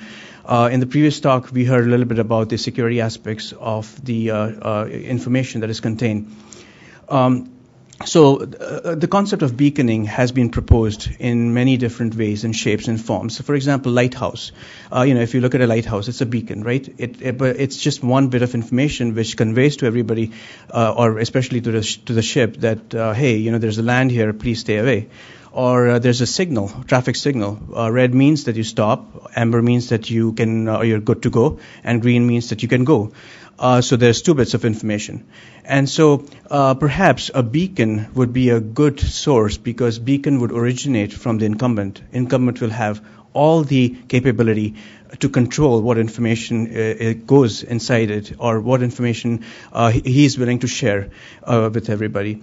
Beaconing is very appropriate when the time to live matters. For example, in case of radars, where the radars or the ships come and go. Radars have certain patterns. They operate in a certain way at certain times, but then some other times they completely change their pattern. And so the time to live in case is very, very short. And so the information that is conveyed has to be conveyed much more in a real time. Now, a beacon is being proposed as some sort of a secure way of delivering the information to the SAS. So we are not saying that SAS goes away. SAS stays there. All that we are saying is that a beacon, which would be encrypted, and it'll have all the authentication information as well as mechanisms to prevent any kind of replay attacks, would be in place. It would be standardized, and it will have the spectrum sharing information that would be conveyed securely to some kind of beacon receiver that resides on the shore. Some other aspects also that include are that, for example, in some cases, the sensing information or spectrum sensing that is required is much greater than the protection radius that is required. Right. So all these cases, favor beaconing as an approach, for the 3.5 GHz band. Now, how exactly it would work? So say, for example, a beacon could be in band, the same band as radar, or it could be in other bands. For example, the IEEE 802.22.1, we already have a standard that we published way back in 2010. And that was used to protect the licensed devices. In this case, it was wireless microphone. We are revising that standard right now. So the aim is exactly for this reason, that creating a beaconing technology to protect the incumbents in this band and other bands. the beacon will have information that may be, right, so it would be all controlled by the incumbent itself. I mean, incumbent and the NTIA and the FCC would choose what information goes in it. So we are not saying what information should be there inside. But it could have temporal information of the radar. It could have frequency information of the radar. It could say that maybe, you guys can use these frequencies at this location, but you can't use those frequencies at some other location. It might even have information saying that from this direction I'm having some interference, because radar itself is a great sensor. And so all that information would go into the beacon, then it would be conveyed securely to the spectrum access system, and it would be disseminated in much more real time than what it can be done using some other approaches. During emergency scenarios, a beacon could have certain specific information. For example, in 802.22, we've been using urgent coexistence messaging, UCS we call that, and that basically tells everybody to shut down. Okay, so it's an emergency and you need to shut down. So these are the concepts that could be introduced. So finally, just going to the White Space Alliance viewpoints, as I said, I would like to reiterate that we promote sensing, beaconing, as well as database. We are technology neutral. We prefer license exempt, as well as light licensing approaches in these bands and all the other bands. That means that the 3-tier approach, we would be leaning towards that in 3.5 gigahertz band.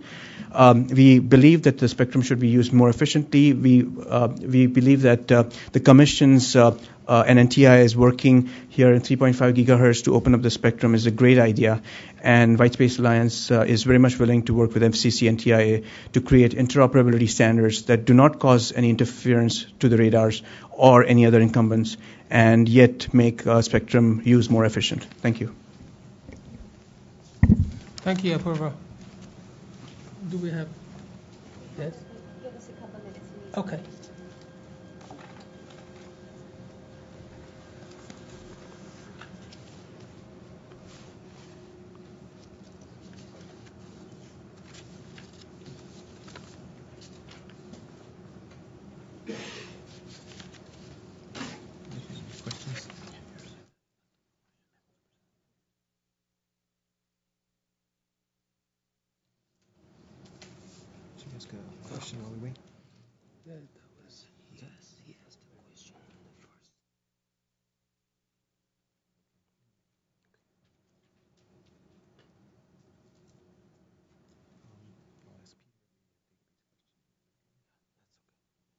I guess while we wait here, we had some questions we've been thinking about as we've been sitting here. So I guess, Peter, I'll ask you one.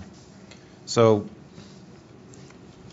just kind of how big do you think like any SAS database should control in terms of geographic area? We've heard a lot about SASs and this and that, but nobody's ever really said about, what's the size of something like that? When does it get, let's say, too big?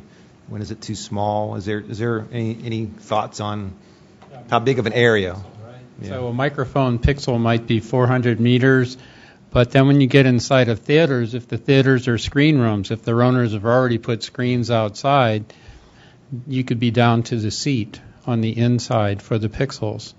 And essentially there's no problem covering the land area of the United States on a 400-meter pixels for the math. Okay. Right, so you said it just kind of scales up, and there wouldn't be any big problem with having a... to do it for the microphones in the white space.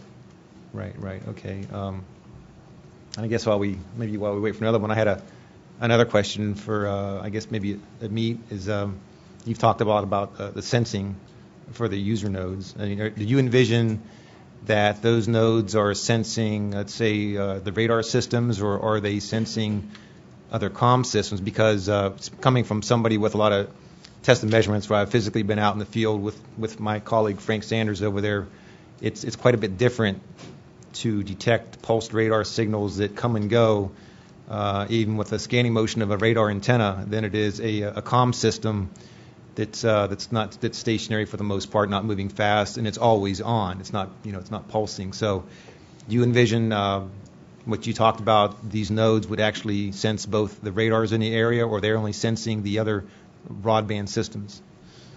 So I was thinking more about them sensing other broadband systems rather than radar systems.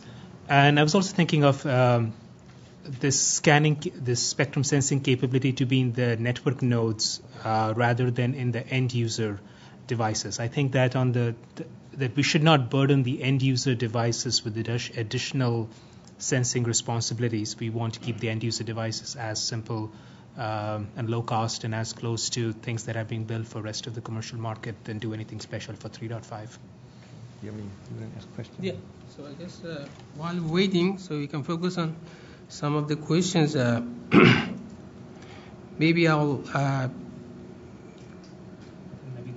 go back. I'm sorry? I think the presentation was there. Oh, is it ready? Yeah. It's ready? Okay. All right then. So, Radu, please, non-line of sight. Hi. I had a lot of things to say in the morning, but after so many good presentations, it's hard to compete. So I'll try to focus more on the reasons of the concepts that we want to introduce. Could you speak to the microphone? Yes. Is it better? Okay. So the whole idea is bring backhaul to the small cell, then bringing the small cell to where backhaul happens to be. There is a very simple reason. TCO of small cell backhaul is a very sensitive matter. So if you if you put the small cell where the small cell needs to be, then you'll have better coverage and capacity. You'll have better interference management, obviously, because you don't have to power up the small cell, so you can provide the service. And also, you'll have a smarter spectrum usage. So we think that facilitating access of non-line of sight small cell backhaul in general will improve the small cell proliferation. Also, we think that optimal use of the 3.5 gigahertz band is not only driven about power, but is driven about smart coexistence.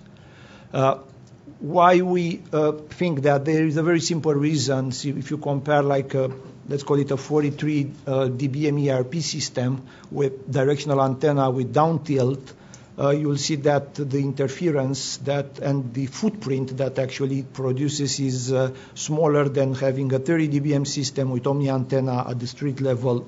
It's just as simple as that. So what we say, let's be smart in how we define the rules of coexistence and the rule of deployment, then you'll have a wider area of application that can be deployed in the band. Also, what's important is that coordinated sharing based on time, frequency, and geography will promote intensive use of diverse application. So at the end of the story, we think non-line of sight backhaul can readily coexist at 3.5 if power limits are relaxed in a portion of the band. I think I'm speaking right now in behalf of entire, let's say, non-line of sight backhaul community, because we are in a lack of spectrum. Right now we are trying to push solutions in 3.65, lightly licensed, or 5.7, which is unlicensed. So all the technologies that are competing in the market are frequency agile, have a lot of interference management capabilities, so they can coexist in very dense spectrum environment. Now, what we understand by coordinated and micro-targeted spectrum assignment. So I would like to set the stage here first and just try to define what we understand by authorized user. So authorized user can be a RAN controller. If I have a PA license and I manage the operation through that PA license by a controller, that can be a Wi-Fi carrier controller, can be an LTE controller, as you can have a eNode B as an authorized user, or a Wi-Fi access point as an authorized user. It depends on what you are going for. Okay, and that's the basic concept. So I think we are in very much agreement with speakers that said, okay, we don't need SAS to micromanage the priority access deployment. We just need to provide enough information to SAS to make sure, one, that we are not breaking regulatory boundaries outside, let's say, of the geography that we have been licensed. And second, spectrum that is not utilized can be used by, per opportunistic basis, by GA user of any kind, Wi-Fi, LTE, or whatever. So what we say is that uncoordinated coexistence is inefficient, so coordination is required. If we want to go uncoordinated, probably Wi-Fi is the best model that has been developed by industry. But I guess at this point, Wi-Fi can deliver a certain user experience, LTE can deliver a different user experience, and there is a need for combination of both worlds. So what we propose for 3.5, it's actually a more coordinated coexistence as compared with the unlicensed band. One, let's say, basic element for the coexistence can be synchronized operation based on 1 millisecond slot, where required. Okay, so in some areas can be required, in some areas can be scalable, so you can go there and deploy without being synchronized, but when SAS is requiring for synchronization, that capability should be available in B unit. Okay. Also, coordinated allocation and usage of spectrum in PA and GAA tiers. So what that means? It means that a lot of people, they were talking about micro-targeted facilities, so, and small type of deployments of, if this will happen and it will happen, all this will look like a Swiss cheese. And unfortunately, the entire community will benefit only by the holes instead of actually, because the capability of taking micro-targeted facilities, either GAA or PA or protected, and move them to a certain channel, let's say, and have like let's say reconsolidation, a periodic reconsolidation of the spectrum. I think it's important, so we increase density in the band. So that's pretty much. I think what we try to say about this unit of spectrum and micro-targeted unit of spectrum is PAs. They don't have to be micro-targeted, but if you are talking about GAA and if you wanna have a certain level of coexistence in GAA, basically you need to have a level of granularity that allows you to manage. And it's like having $100 bill and wanted to buy a coffee and nobody can give you change for it. So it's just like that. What we say let's define a unit. This unit can scale with time as SAS will evolve and technology will evolve, but it's important to have one unit that actually it's a good value for the trade, so for the granularity that we desire for the band. So I'll go to the next slide because I'm kind of out of time. This is, let's say, a desired set of capabilities, and I'll try to be brief on them. This is coming from our experience to trying to deploy in 3.65, and we did a lot of work to assess feasibility of deployment in 3.65, and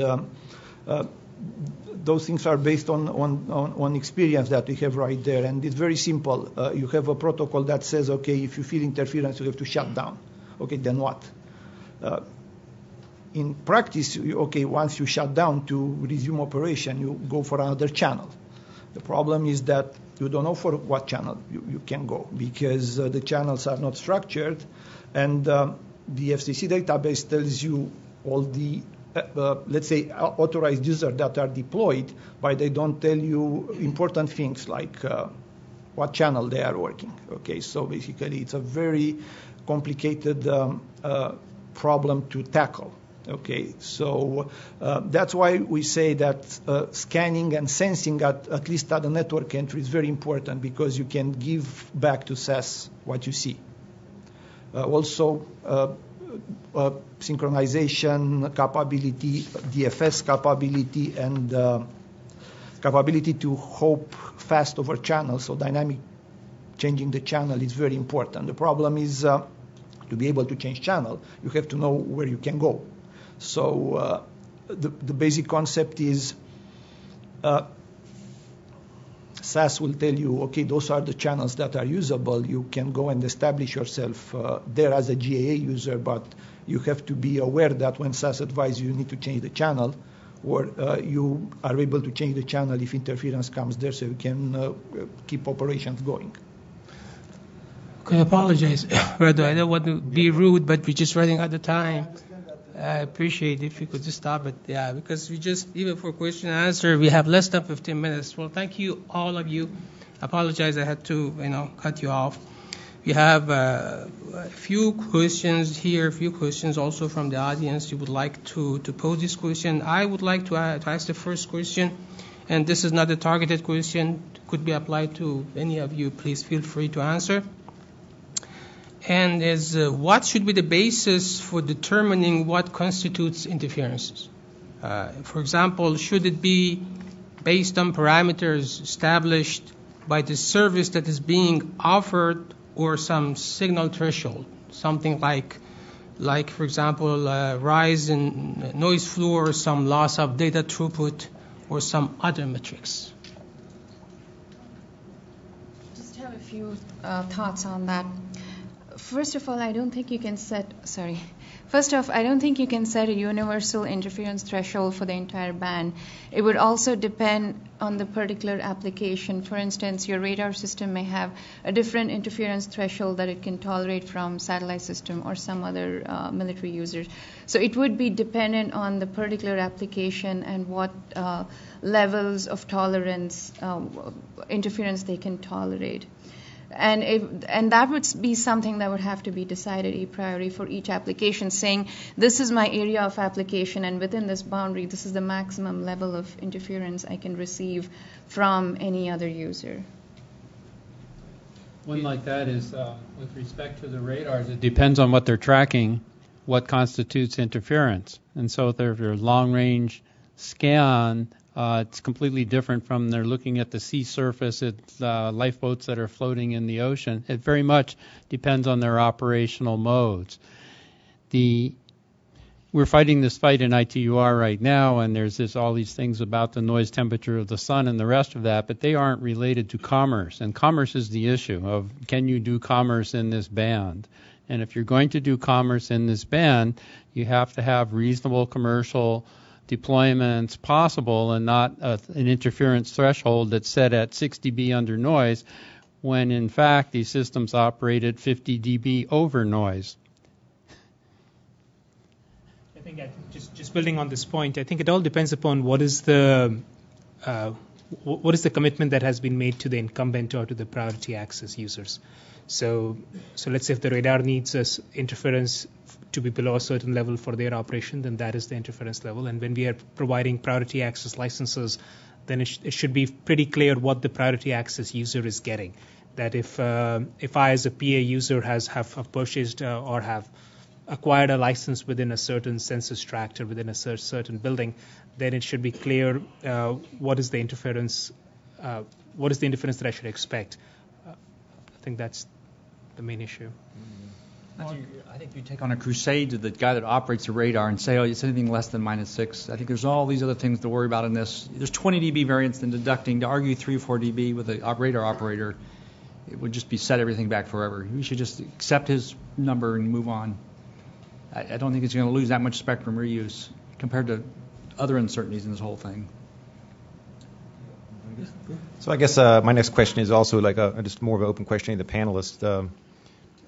Given the fact this is it's going to be a new technology, should there be some sort of a multi-stakeholder group or task force consisting of FCC, NTIA, DoD, and industry personnel that they could get together and talk about interference detection responses, and that kind of leads into another kind of a sub question that I got that was handed to me. I don't know if it came from the audience or internet, but and that kind of leads to we've talked a lot about the SAS, but what are people's thoughts really on how fast does anybody think this thing could really go? I mean, in fact, and I'm not going to argue radar thresholds with you, but let's say there's something going on, the planes are trying to land and they're getting interference. Let me finish my question first, please.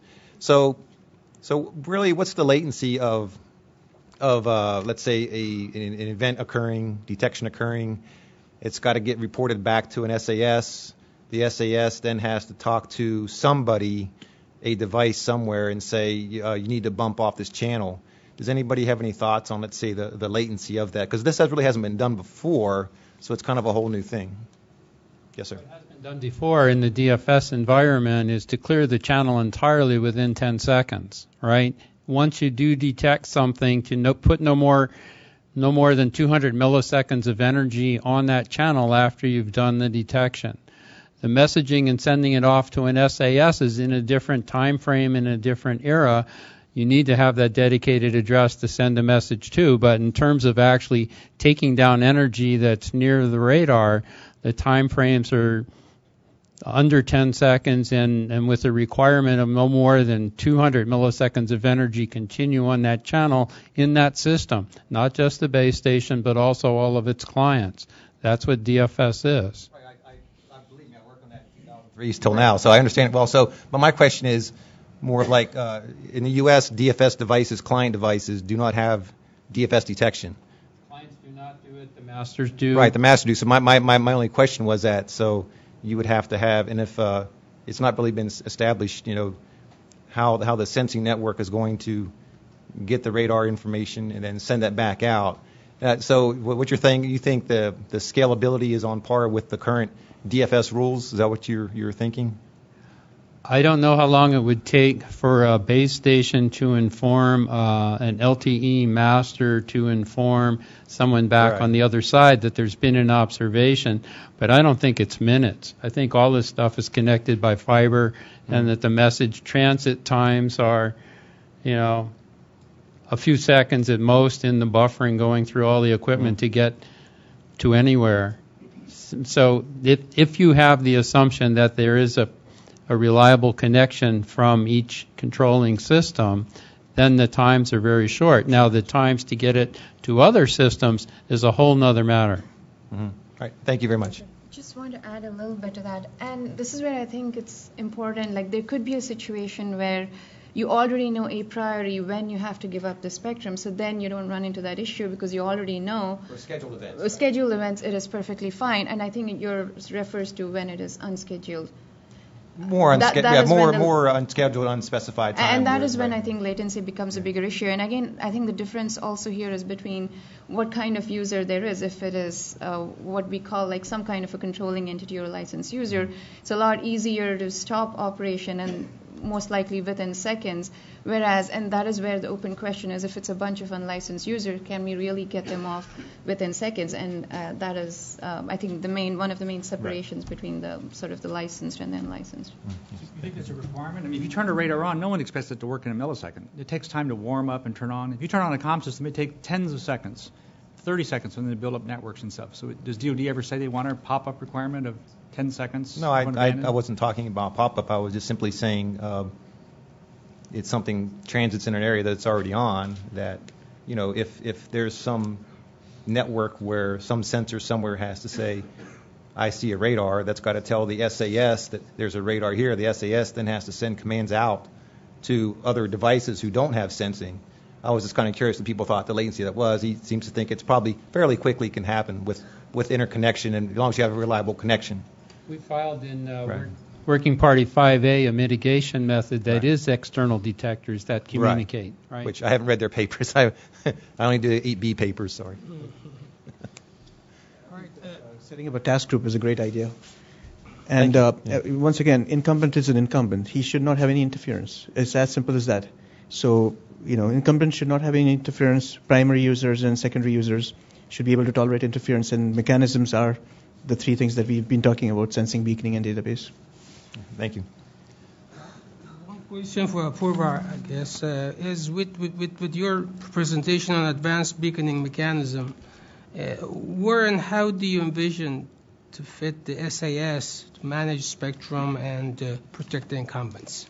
Right. So I think I tried to allude to that a little bit, but the beaconing is basically a secure link between the incumbent to the SAS, if you think of the architecture that we've been talking about all day long. And so SAS still will exist. It'll still be the controlling entity. Now, different people have proposed what the requirements of the SAS would be. Is SAS going to be managing the network? Is it going to be responsible for not only allocation of the channels or telling the device that he can use a particular channel or not, or he's going to be more real-time and sending out the heartbeats and then receiving the heartbeats and making sure that the policies are sent out to the whole system. So SAS still remains there, but this is a secure link between the incumbent to the SAS. Okay. Thank you. Thank you. I have a question for Radu, right? Radu, how often should, you're talking about authorized users, send sensing data to the SAS, and should they have that capability to send the information to the SAS when queried at any time, that is, instead of just a periodic update, that they have the ability to be queried and say, give me what you have right now at the moment? I think the most important is at least up network entry, because that will give you a clear information on when another user is deployed, what's the map. That's one thing, and I think the sensing needs to be on the entire band, or let's say at least on the band that, let's say, the number of channels that specific user can have access to. Okay. After that, it can be scheduled by SAS, which makes a lot of sense, especially for, let's say, non-operational hour. You can try to do something like that. Otherwise, I think it's very important that it's event-based. So once interference of any kind is detected, this is reported to the SAS, and SAS will take further action. Okay. One another thing that I wanted to complete to the question, okay, what's going to happen when interference is detected? Interference is of few types. One is from incumbents, and it's very simple. DFS at least says very well what to do. Another type of interference is from systems that are, let's call it in the same license, or let's call it intra-technology, or even if not in the same license of the same technology, that can be at some extent, let's say, understood more than a certain noise level, and that can be also reported, and an ID can be reported based on, let's say, a header that you can send in the protocol that will give a lot of information to SAS in terms of interference. And third, it's interference that you don't know what's about, which we'll see like a noise floor, and you'll see a degradation in your signal interference ratio, and that's all about it. And those, again, needs to be, when this is done, system needs to have a capability of not stop operation, but at least have a window in which they can sense in a, let's say, quiet mode at the authorized user level. So when I'm saying authorized user, it can be, as I said, a node B or an access point, or even a network pocket coordinated by a controller. Say, quiet period, you listen, you identify the interference, you report it to SAS, or take action, because I think SAS shouldn't coordinate all those, but it needs to know, and you as a system has to you have to take the action that you can change the channel or power your operation, or if in case of incumbents, just shut down in a number of seconds and wait if you don't have any other channel of choice. That's a very good question for the priority access. Okay, you'll have a license for a certain spectrum. What happens when incumbents come and stop operation? Do they have to stop? Because GA has options to, let's say, go around. But that's... Yeah, thank you very much. You know, we have a few more questions and good questions, I would say that, but we're running out of time. I guess one of the questions from the audience that I wanted to ask, but I guess we don't have time, is just about the receiver performance. Whether the receiver performance be part of the regulatory requirement or not. Very important, but I'm sure that this is the question that no one can answer in 1 minute. So with that, we will basically end the session. We just wrap up the session. Thank you, all the panelists, for your contribution, your presence. Thank you all for your patience, your presence, your questions. We would move to the last session here, which is pretty interesting presentations. We have two presentations from Virginia Tech, a team of Virginia Tech, and NTIA. They both are about measurement result observation related to spectrum sharing, which Bob Pavlak will moderate that. Thank you.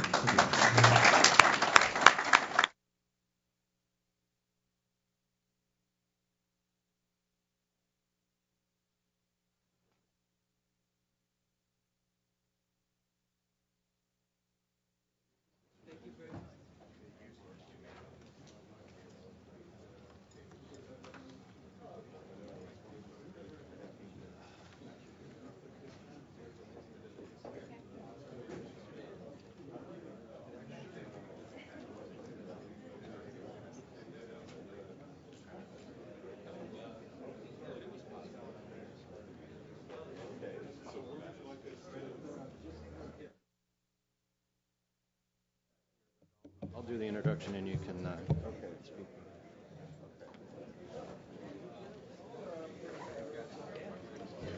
Okay, since we're running short on time and right at 4 o'clock here, I want to get started with the last hour of the workshop.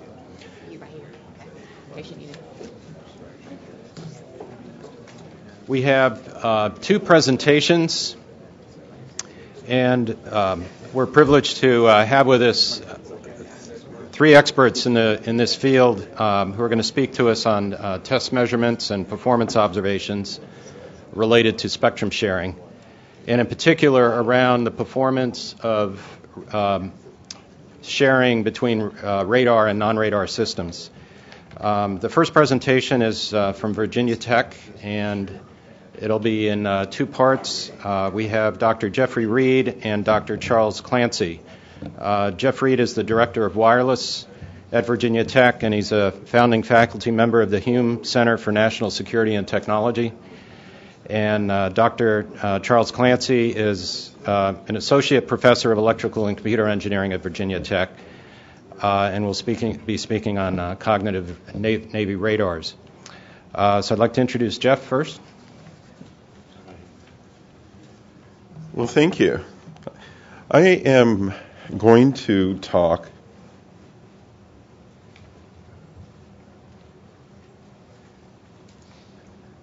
about measurements that we've done with LTE coexistence with radar at 3.5 gigahertz. And I want to, get the...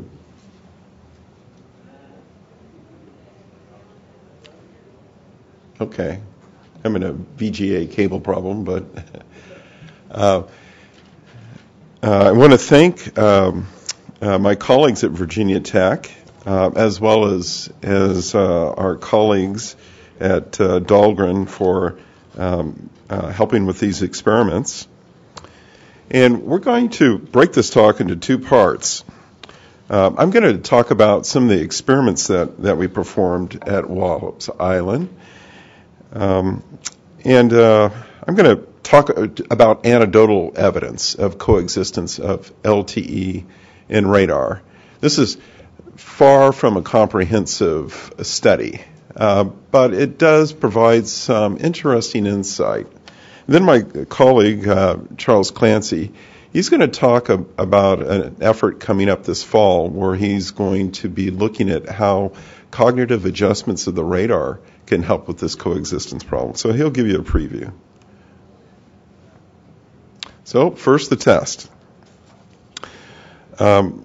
We established LTE link at the 3.55 to 3.65 band, adjacent to a very powerful naval radar system at Wallops Island.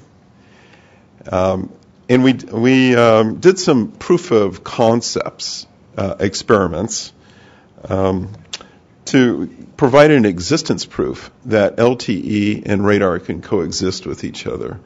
And kind of to hit one of the punchlines is it worked better than you might expect. The equipment used, well, we used a Rohde & Schwarz box that is used to test handsets. And we use a commercial LTE device. Now, this device doesn't operate at 3.5. We couldn't find any commercially available equipment to do that. So we built a frequency translator. And we stuck the tablet, the LTE tablet, in a confined box, and then we coupled with it and used this repeater translator to upconvert to the 3.5 band. We then used somewhat directional antennas, about 90 degrees directionality. They're feed horns from a C-band satellite system, and we had adjustable polarization capability.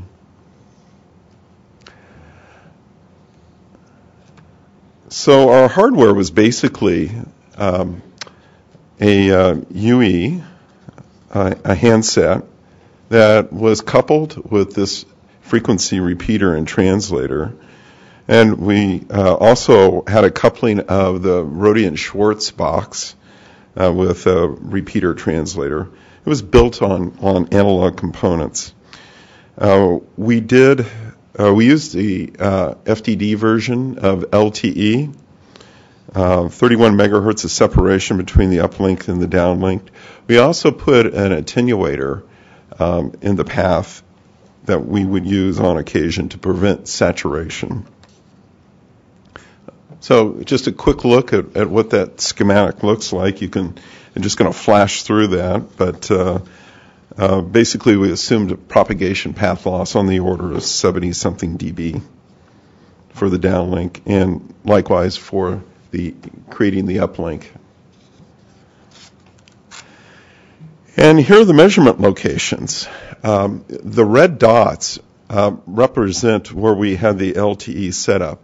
And in the bottom left-hand corner there is the radar system.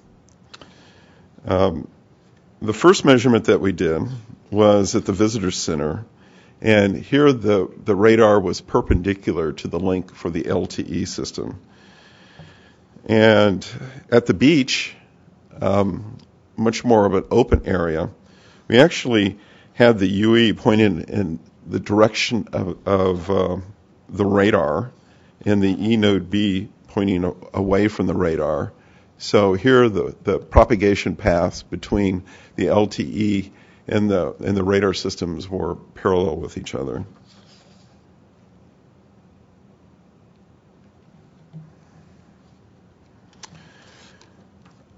The parameters that we used, well, with the Rohde & Schwarz box, you can set the resource blocks that you use, as well as the modulation for both the uplink and the downlink. And we calculated a path loss difference of 72, 77 dB, depending on the distance. The distances were relatively short, more indicative of a small cell. But these were outside measurements too.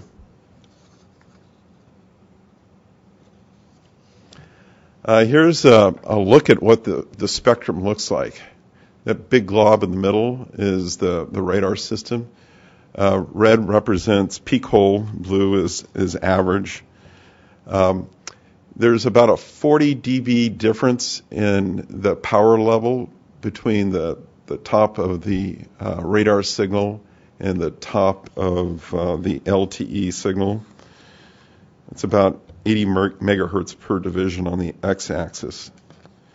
So you could see it's fairly broad radar system. Now, part of the saving grace of this is it's a pulse radar system. Can you tell the range, please? Oh, the range? Between the radar. Oh, you know, I don't have it, but you can look at it on a map. It's pretty easy to look up. Okay. So we collected some statistics, LTE statistics, NACS, AX, block error rate, CQI, and so forth. And we're still crunching on the data. This is what the CMW display looks like, so it can give you a lot of different information. I'll just flash through that slide. And then here's some results. This is a bit of a confusing graph. And we actually should have done a better job on that x-axis. You could see that there's a knee there in terms of the throughput as a function of signal strength. That knee is occurring around minus 91 dBm at the antenna. And we're assuming a path loss of 72 dB. And of course, this is a downlink measurement. And this one was done at the visitor center. So this is the one with the perpendicular path. Notice that there's two different colors on that graph that represents vertical and horizontal polarization. Didn't seem to make much difference. Here's a companion graph with block error rate. It really has redundant information there. The previous graph. Here's a measurement at the beach. This is much more a hostile environment. Here we were in a parallel path to the radar propagation. There weren't as many trees and buildings around, too, so it was more exposed. We ended up having to put a 10 dB attenuator within the path, within the downlink. But the signal received strength of the antenna, we estimated at minus 71 dBm, with about 77 dB of free space path loss.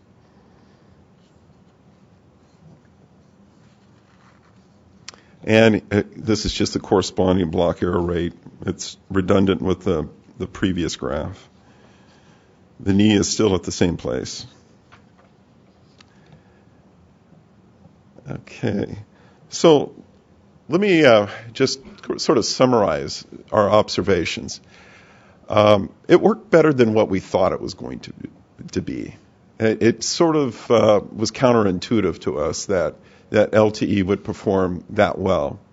And I suppose part of that, and we're still analyzing the results, is the flywheel effect of error correction and interleaving. And having a pulsed radar system. So our throughput rate was up to 27 megabits per second with 64 QAM. That's pretty good for 16 resource blocks. The key, though, is that we did operate at higher power levels. And perhaps that also speaks to a lesson that we may need to adjust these operating power levels for everybody when we're close to adjacent incumbent users that could provide significant interference. There's certainly things that we could have done better, such as putting in notch filters. Notch filters would I think have helped a lot. Certainly, there's a lot more to do here. This is just more of doodling and getting a feel for how difficult the problem is. And the lesson that we learned is it was better than we thought intuitively. So in the future, we plan on doing some benchtop testing with various types of interference and incorporating that notch filter in it. Certainly we need to try different types of modulation, MIMO, error correction, how to set these parameters. There's a lot of parameters in LTE that you can tweak. So the study is going to have to be 30 dB longer, I think, in order to be able to draw conclusive results. We'll also want to look at different types of antenna configurations, including omnidirectional antennas. Test with additional radar systems that operate in this band in different modes. But certainly, we're going to need much more data. So let me also then acknowledge the help of the folks at NSWC Dahlgren and Rodian Schwartz, who provided us the CMW 500. It's a fairly expensive instrument that they donated to the cause, and also advice from Peter Sandforth and Dave Gurney. Okay. Well, let me turn it over to Dr. Charles Clancy, and he's going to be talking about some experiments that he's planning with adding cognition to radar systems to help improve the robustness of the LTE link. Thank you, Jeff. So this is a project that we've been working on in collaboration with the Office of Naval Research for about 2 years now. We've spent the first year doing mostly sort of academic research under a grant with them, and now we're building up towards actually doing a field test, hopefully this fall, where we would seek to demonstrate a greater level of coexistence between Navy radars and broadband systems operating in the same region than some previous tests that were done back in 2007. So the fundamental notion here is to make the radar smarter. There's been a lot of investigation in how you build the infrastructure to allow the wireless systems to understand where the radar is and be able to avoid and coexist with the radar. But we think there's a lot of marginal value that can be added to legacy radar platforms to make them better participants, I guess, in this ecosystem. And it doesn't involve building an entirely new radar from scratch. It could involve just some minor tweaks to some of the management of it. And the goal of this field trial we're going to be doing next fall is to look at this notion of closed-loop control, where you have the ability to sense the environment, use that information to then influence the radar system in particular has what are known as doctrine messages. These doctrine messages control things like azimuth elevation, power level, duty cycle, and frame length of radar pulses. And if you can begin to manage that in a closed-loop way, then you have the ability to begin to constrain interference that might be received on the WiMAX or LTE systems operating in close spectral, close to the same frequency. One thing to understand is one of the things that we've been looking at in the research is ensuring that we still meet a minimum radar performance level. So we want to ensure that the radar still is meeting a particular threshold in terms of its range and resolution. But given that, there's a set of feasible parameters in which you can constrain the radar's operation, and we seek to understand that. So this is, I think I have another picture of this later on. This is kind of the high-level block diagram. But the notion is, ordinarily there's a user interface that allows you to control these parameters, and you have a naval radar officer who is interacting through this user interface to put in what frequency bands are authorized, what azimuths you can use those frequency ranges, and so forth. And simply, what we seek to do is act as a man in the middle on that interface. Getting inside the scheduler is not something that we can do within the scope of a small university research project. So the goal is to sort of automate the interactions that a normal user would have with the user interface, but do so in a closed-loop way. And then augment that with the ability to do spectrum sensing. The simplest form is just some sort of omnidirectional spectrum sensor that's seeking to identify whether or not there is any observed LTE or WiMAX systems operating in the region, and if so, what frequencies they're on, the last time they were seen, and so forth. And time permitting, we're hoping to also be able to directly access some of the digital IF that's coming from the radar array itself, which would give us significant array gain, with which we could see systems at a much larger distance, and perhaps be able to have a. One of the big problems here is ducting, where you're going to the radar pulse is going to go a lot further than you expect, and so we want to be able to sort of sense the reverse duct as well, so that we can tell when that's happening. From that, you build a radio environment map of what's going on in the environment, and from that, the system strategy reasoner will kind of tell you what options are feasible given your range and resolution requirements, and then seeks to minimize interference within that. So over the first year of this project, as I said, it was mostly it was a grant-based program, and we did a lot of mathematical studies, did a lot of measurements. We put up 3.5 gigahertz transmitters on the roof of buildings down in Blacksburg and sought to measure propagation that you might expect in that environment. Turned out to be roughly 1 over r cubed. We built some distributed databases for sensing information, and so a lot of different things going on the first year of the program. Now we're kind of in the next phase. We've been out and done a variety of measurements. Plot here shows the spectral mask model that we've built based on measurements of the radar pulse as observed while the system's operational. So from this, we've built a MATLAB model that we can then use in simulation to try and assess interference. I think some of the things that are interesting here, first of all, 3.55 to 3.65, we're talking about, is not in band. So there were some Navy tests that were done back in 2007 where they showed really poor performance, but those were in-band tests where the WiMAX system was operating in the same range as the radar, and there was significant degradation to the WiMAX systems. What we're talking about here, though, is out of band. You're not getting the full power of the radar pulse right on top of you. Now, you got to realize that this radar doesn't necessarily have perfectly linear filters, as you can imagine, on its front end. So there's a lot of spectral leakage in adjacent bands, which is principally what we're concerned with here.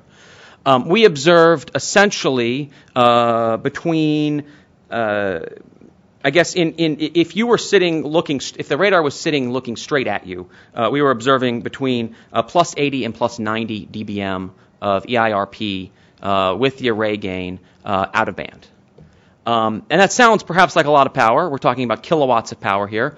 But at the same time, think about the EIRP from a standard LTE base station with a 15 dBi sectored antenna transmitting at plus 45 dBm.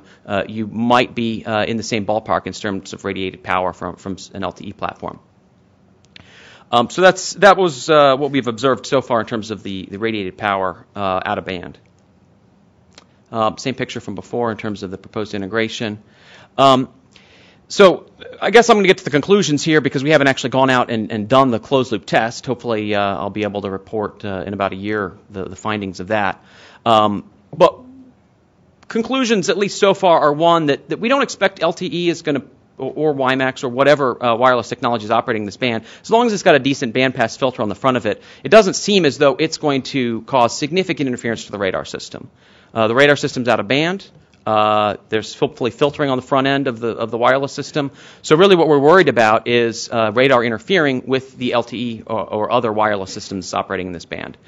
And if you look at the radar duty cycle, if you look at basically how long an OFDMA frame is versus how long a radar pulse is, the power levels are not astronomically different. I guess my biggest concern would be AGC capture of the LTE system.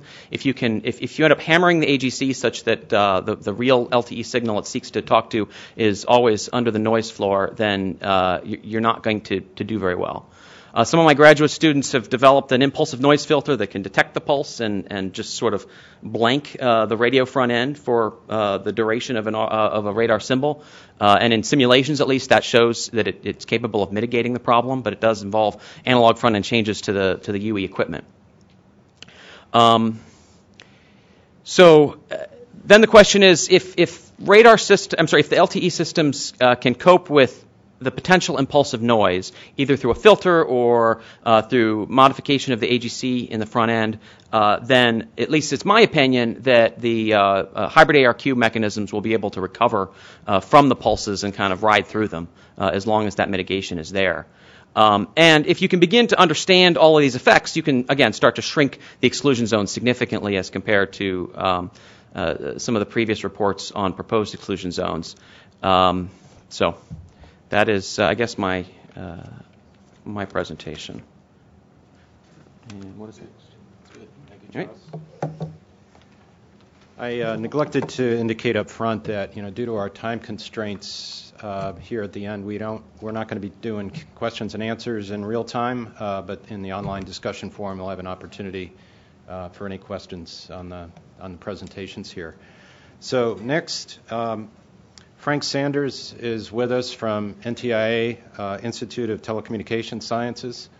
Frank has extensive experience in measurements and analysis of radar spectrum emissions, and he and his team have this past year done some tests which he's going to be reporting on, the effects of pulse radar waveforms on LTE receiver performance.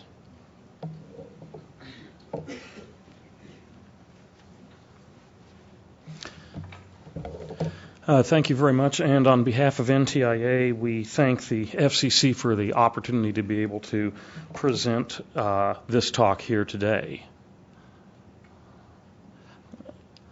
There we go. This talk is about the effects of radar waveform interference on LTE receivers, and unlike the topic of the previous two talks, this talk concerns interference that either will come from radars that currently operate in the band or will come from radars that might operate in the LTE band in the future. And the background for this is that the NPRM does call for investigation of the effects of radar signals on the performance of LTE receivers. And with that motivation in mind, NTIA and the NTIA laboratory in Boulder, ITS, set up a series of tests to demonstrate the effects of pulsed radar signals on the performance of LTE receivers. The talk that I'm giving here today concerns an initial series of measurements that were made on a particular LTE base station belonging to a carrier in Virginia. It is not the end of the work, it is the beginning of the work. In fact, you'll see that there really is a lot more work left to be done. We did work with the carrier to set up tests that would run radar interference into LTE receivers under realistic conditions in terms of signal strength, data rate, and so forth for the LTE system. The results have been published just over the last couple of weeks in an NTIA technical report, TR 14-499, and I would encourage people to download that report and look at it. There is a second report that came out just about a week ago, TR 14-500, by one of my colleagues, Mike Cotton, concerning measurements of emissions of Navy radars in this LTE proposed band at 3,500 megahertz, and I think that it makes an excellent accompaniment to TR 14-499. I'll also mention here that the systems that currently operate in this band, the radars that currently operate in this band, typically run at effective isotropic radiated power levels, EIRP power levels, that are over 1 gigawatt, over 1 billion watts of effective power coming out. So in terms of looking at blink budgets propagation, that's the number that you're starting with. The testing results that I'm presenting here don't rely directly in any way on that particular number. They're presented in a way that shows the power level received inside the LTE receiver. But if you want to back things out and say, okay, what would it take to get those power levels in an LTE receiver? Start with 1 billion watts of effective isotropic radiated power at the source a few miles offshore, and then work into propagation, antenna gains, and so forth. Now, in terms of setting up the measurements, we did not want to use particular Navy radar waveforms in the testing, partly because the radars that operate today are not the only radars that are ever going to operate in this band. There will be new radars in the future, and partly because we just didn't want to get into the whole topic of discussing exact radar waveforms.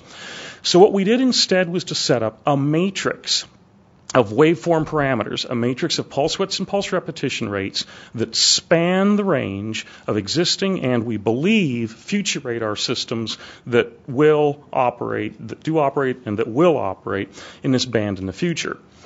We also added 2 Gaussian noise waveforms because we can analytically determine exactly what the effect of the Gaussian waveforms ought to be on the LTE receivers, and we decided to use some Gaussian noise as a check on our work to make sure that our results really made sense when we were able to analytically look at the results. And we added 2 waveforms that have been previously used in European tests, ECC tests, again, so that we could validate our results against the earlier European results. Working with the carrier, we set up a TDD 4G LTE base station, and we set the system up, you'll see it in the next couple slides, to look at the data throughput rate, the block error rate, and the sensed receiver noise inside the LTE base station.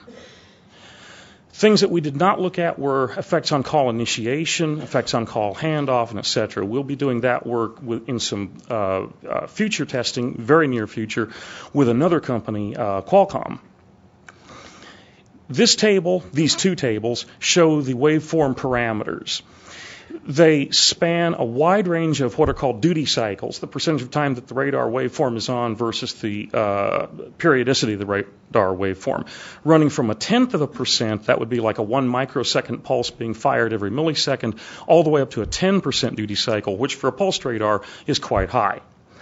We transmitted waveforms that were simple pulsed, which are designated P0N. It's a cryptic nomenclature, but P0N means simple pulsed, and also Q3N, which means chirped. Chirped radar pulses are pulses that are frequency swept while they're being transmitted.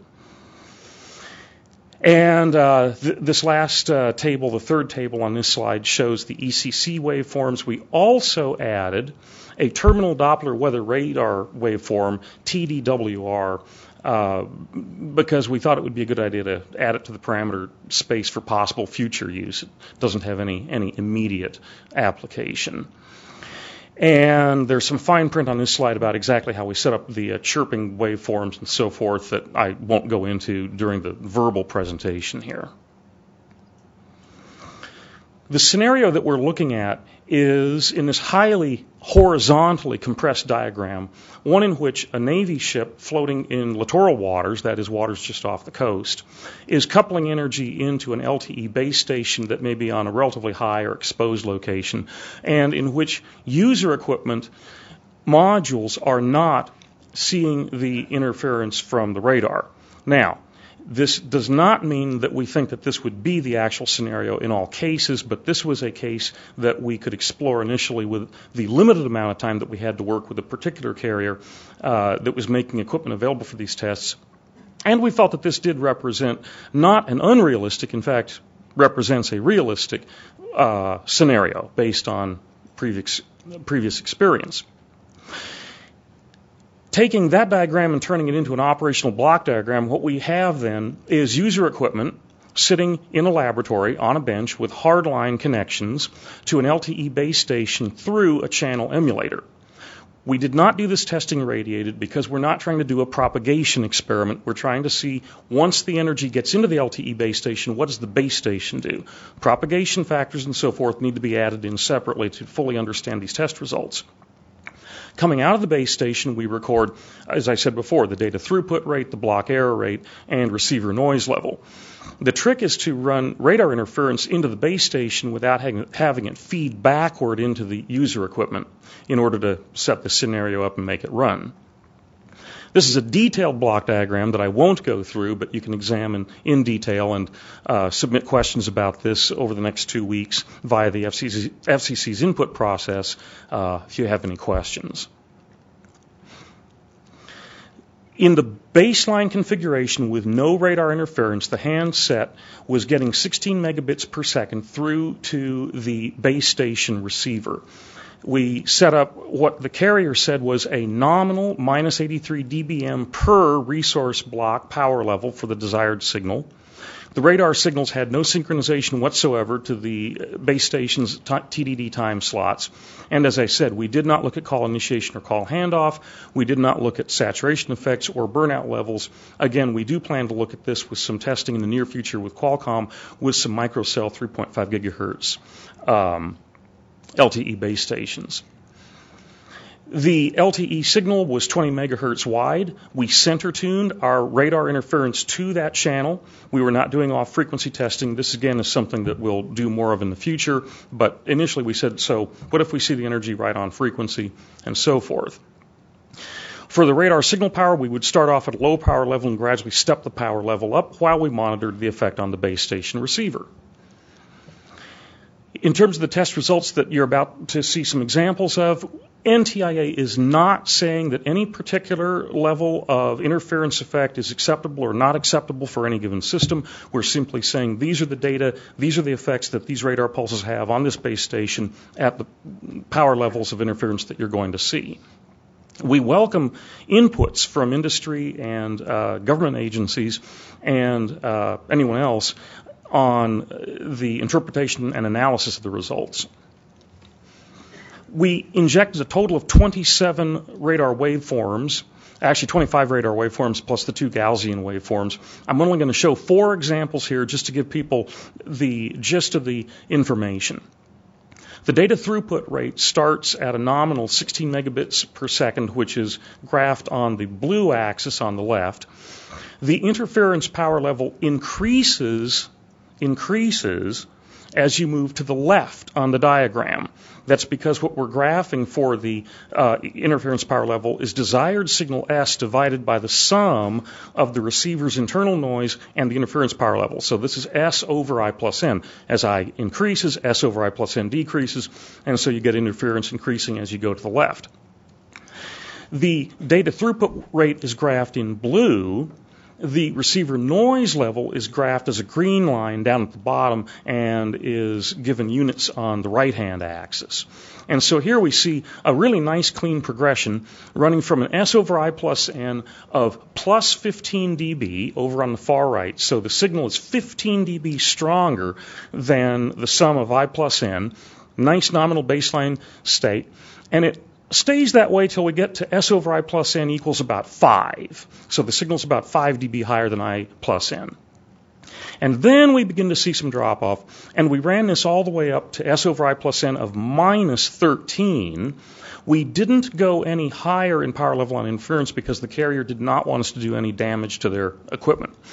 In reality, the S over I plus N levels that you can expect to get from radars floating in the littoral areas offshore may go higher than this, but the carrier in particular did not want us to do any damage to their channel emulator, so we didn't go any higher. This is another wave. Oh, and I should back up just momentarily. This was simple pulsed waveform input P0N 10, so basically waveform number 10, simple pulsed waveform number 10. The parameters are back in those graphs I gave earlier. Now we go to a chirped pulse. This is chirp pulse Q3N number 5, Q3N-5. And again, we start at 16 megabits per second, and here we get a really steep drop-off starting even at S over I plus N's that are as high as 10. We do start to see some effects.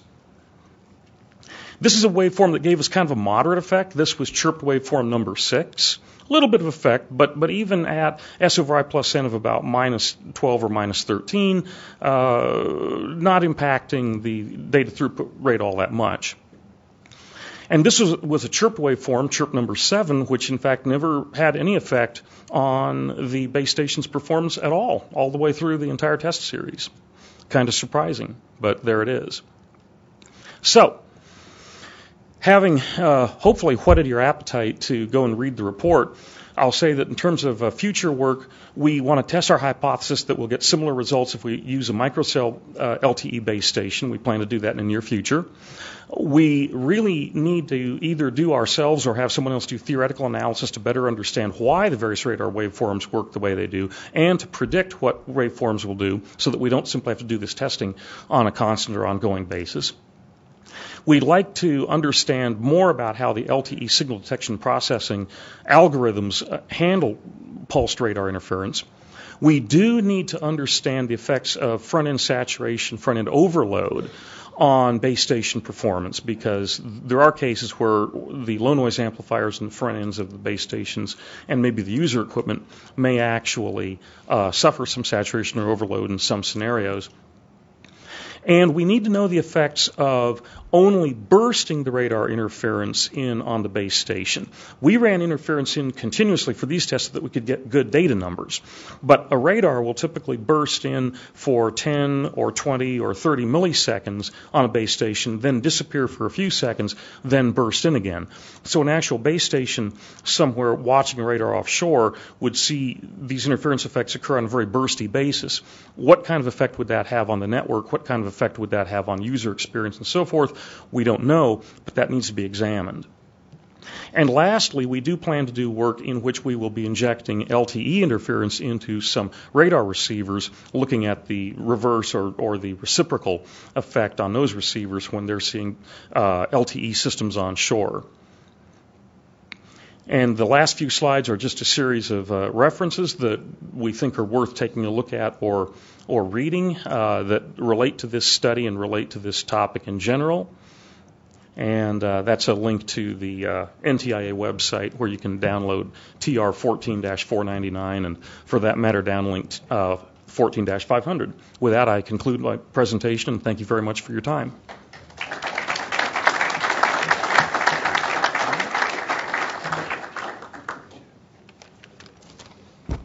I would like to thank the presenters for those two very in-depth and interesting presentations. And I know there are a lot of studies and interest in doing studies, which we fully support, and we look forward to seeing more results. So I'm John Leibovitz. I'm the Chairman's Special Advisor on Spectrum Policy and Deputy Chief in the Wireless Bureau. I think I may be, other than the Chairman, the first non-engineer to talk today, which I think is a signal of how technically deep, wide-ranging, and multidimensional this discussion has been. And so we really wanted to thank everybody who participated, the panelists, the moderators, the presenters, and the audience. I want to thank Cameron and Avid for organizing, Bob Pavlak, who organized the presentations portion, Luis Zambrano is organizing this interactive discussion that's going to keep going, which I'll talk about in a minute. Chairman Wheeler, of course, for his introductory remarks, but also for giving us sort of the ability to move forward and try to break new ground and try to, innovate here in a way that hopefully will pay dividends for spectrum policy and also the economy. Cecilia Sulhoff, who was instrumental in organizing, all the WTB and OET staff, the CGB staff who were involved, including Celeste, and also our AV team, who I think often go unthanked, but help make these events work. I'm not going to take too much time. You're probably patting yourselves on the back for having made it through the whole day to the end, but it's not the end. I just want to emphasize that this is the beginning, the end of the beginning. The end of the beginning of the end. We are going to be turning on this online discussion forum, I think, momentarily. It will run for 2 weeks. In order to give everyone an incentive to participate, just imagine, that you want 2 tiers and the 3-tier person is participating. You better, participate. Or if you want 3 tiers and the 2-tier person is participating, you better monitor this website and participate. We will be posting all of the presentations because I know that it was difficult for people to read all the dense material that was in some of them. And we look forward to continuing the discussion. Thank you very much, and safe travels on the way home. Thanks.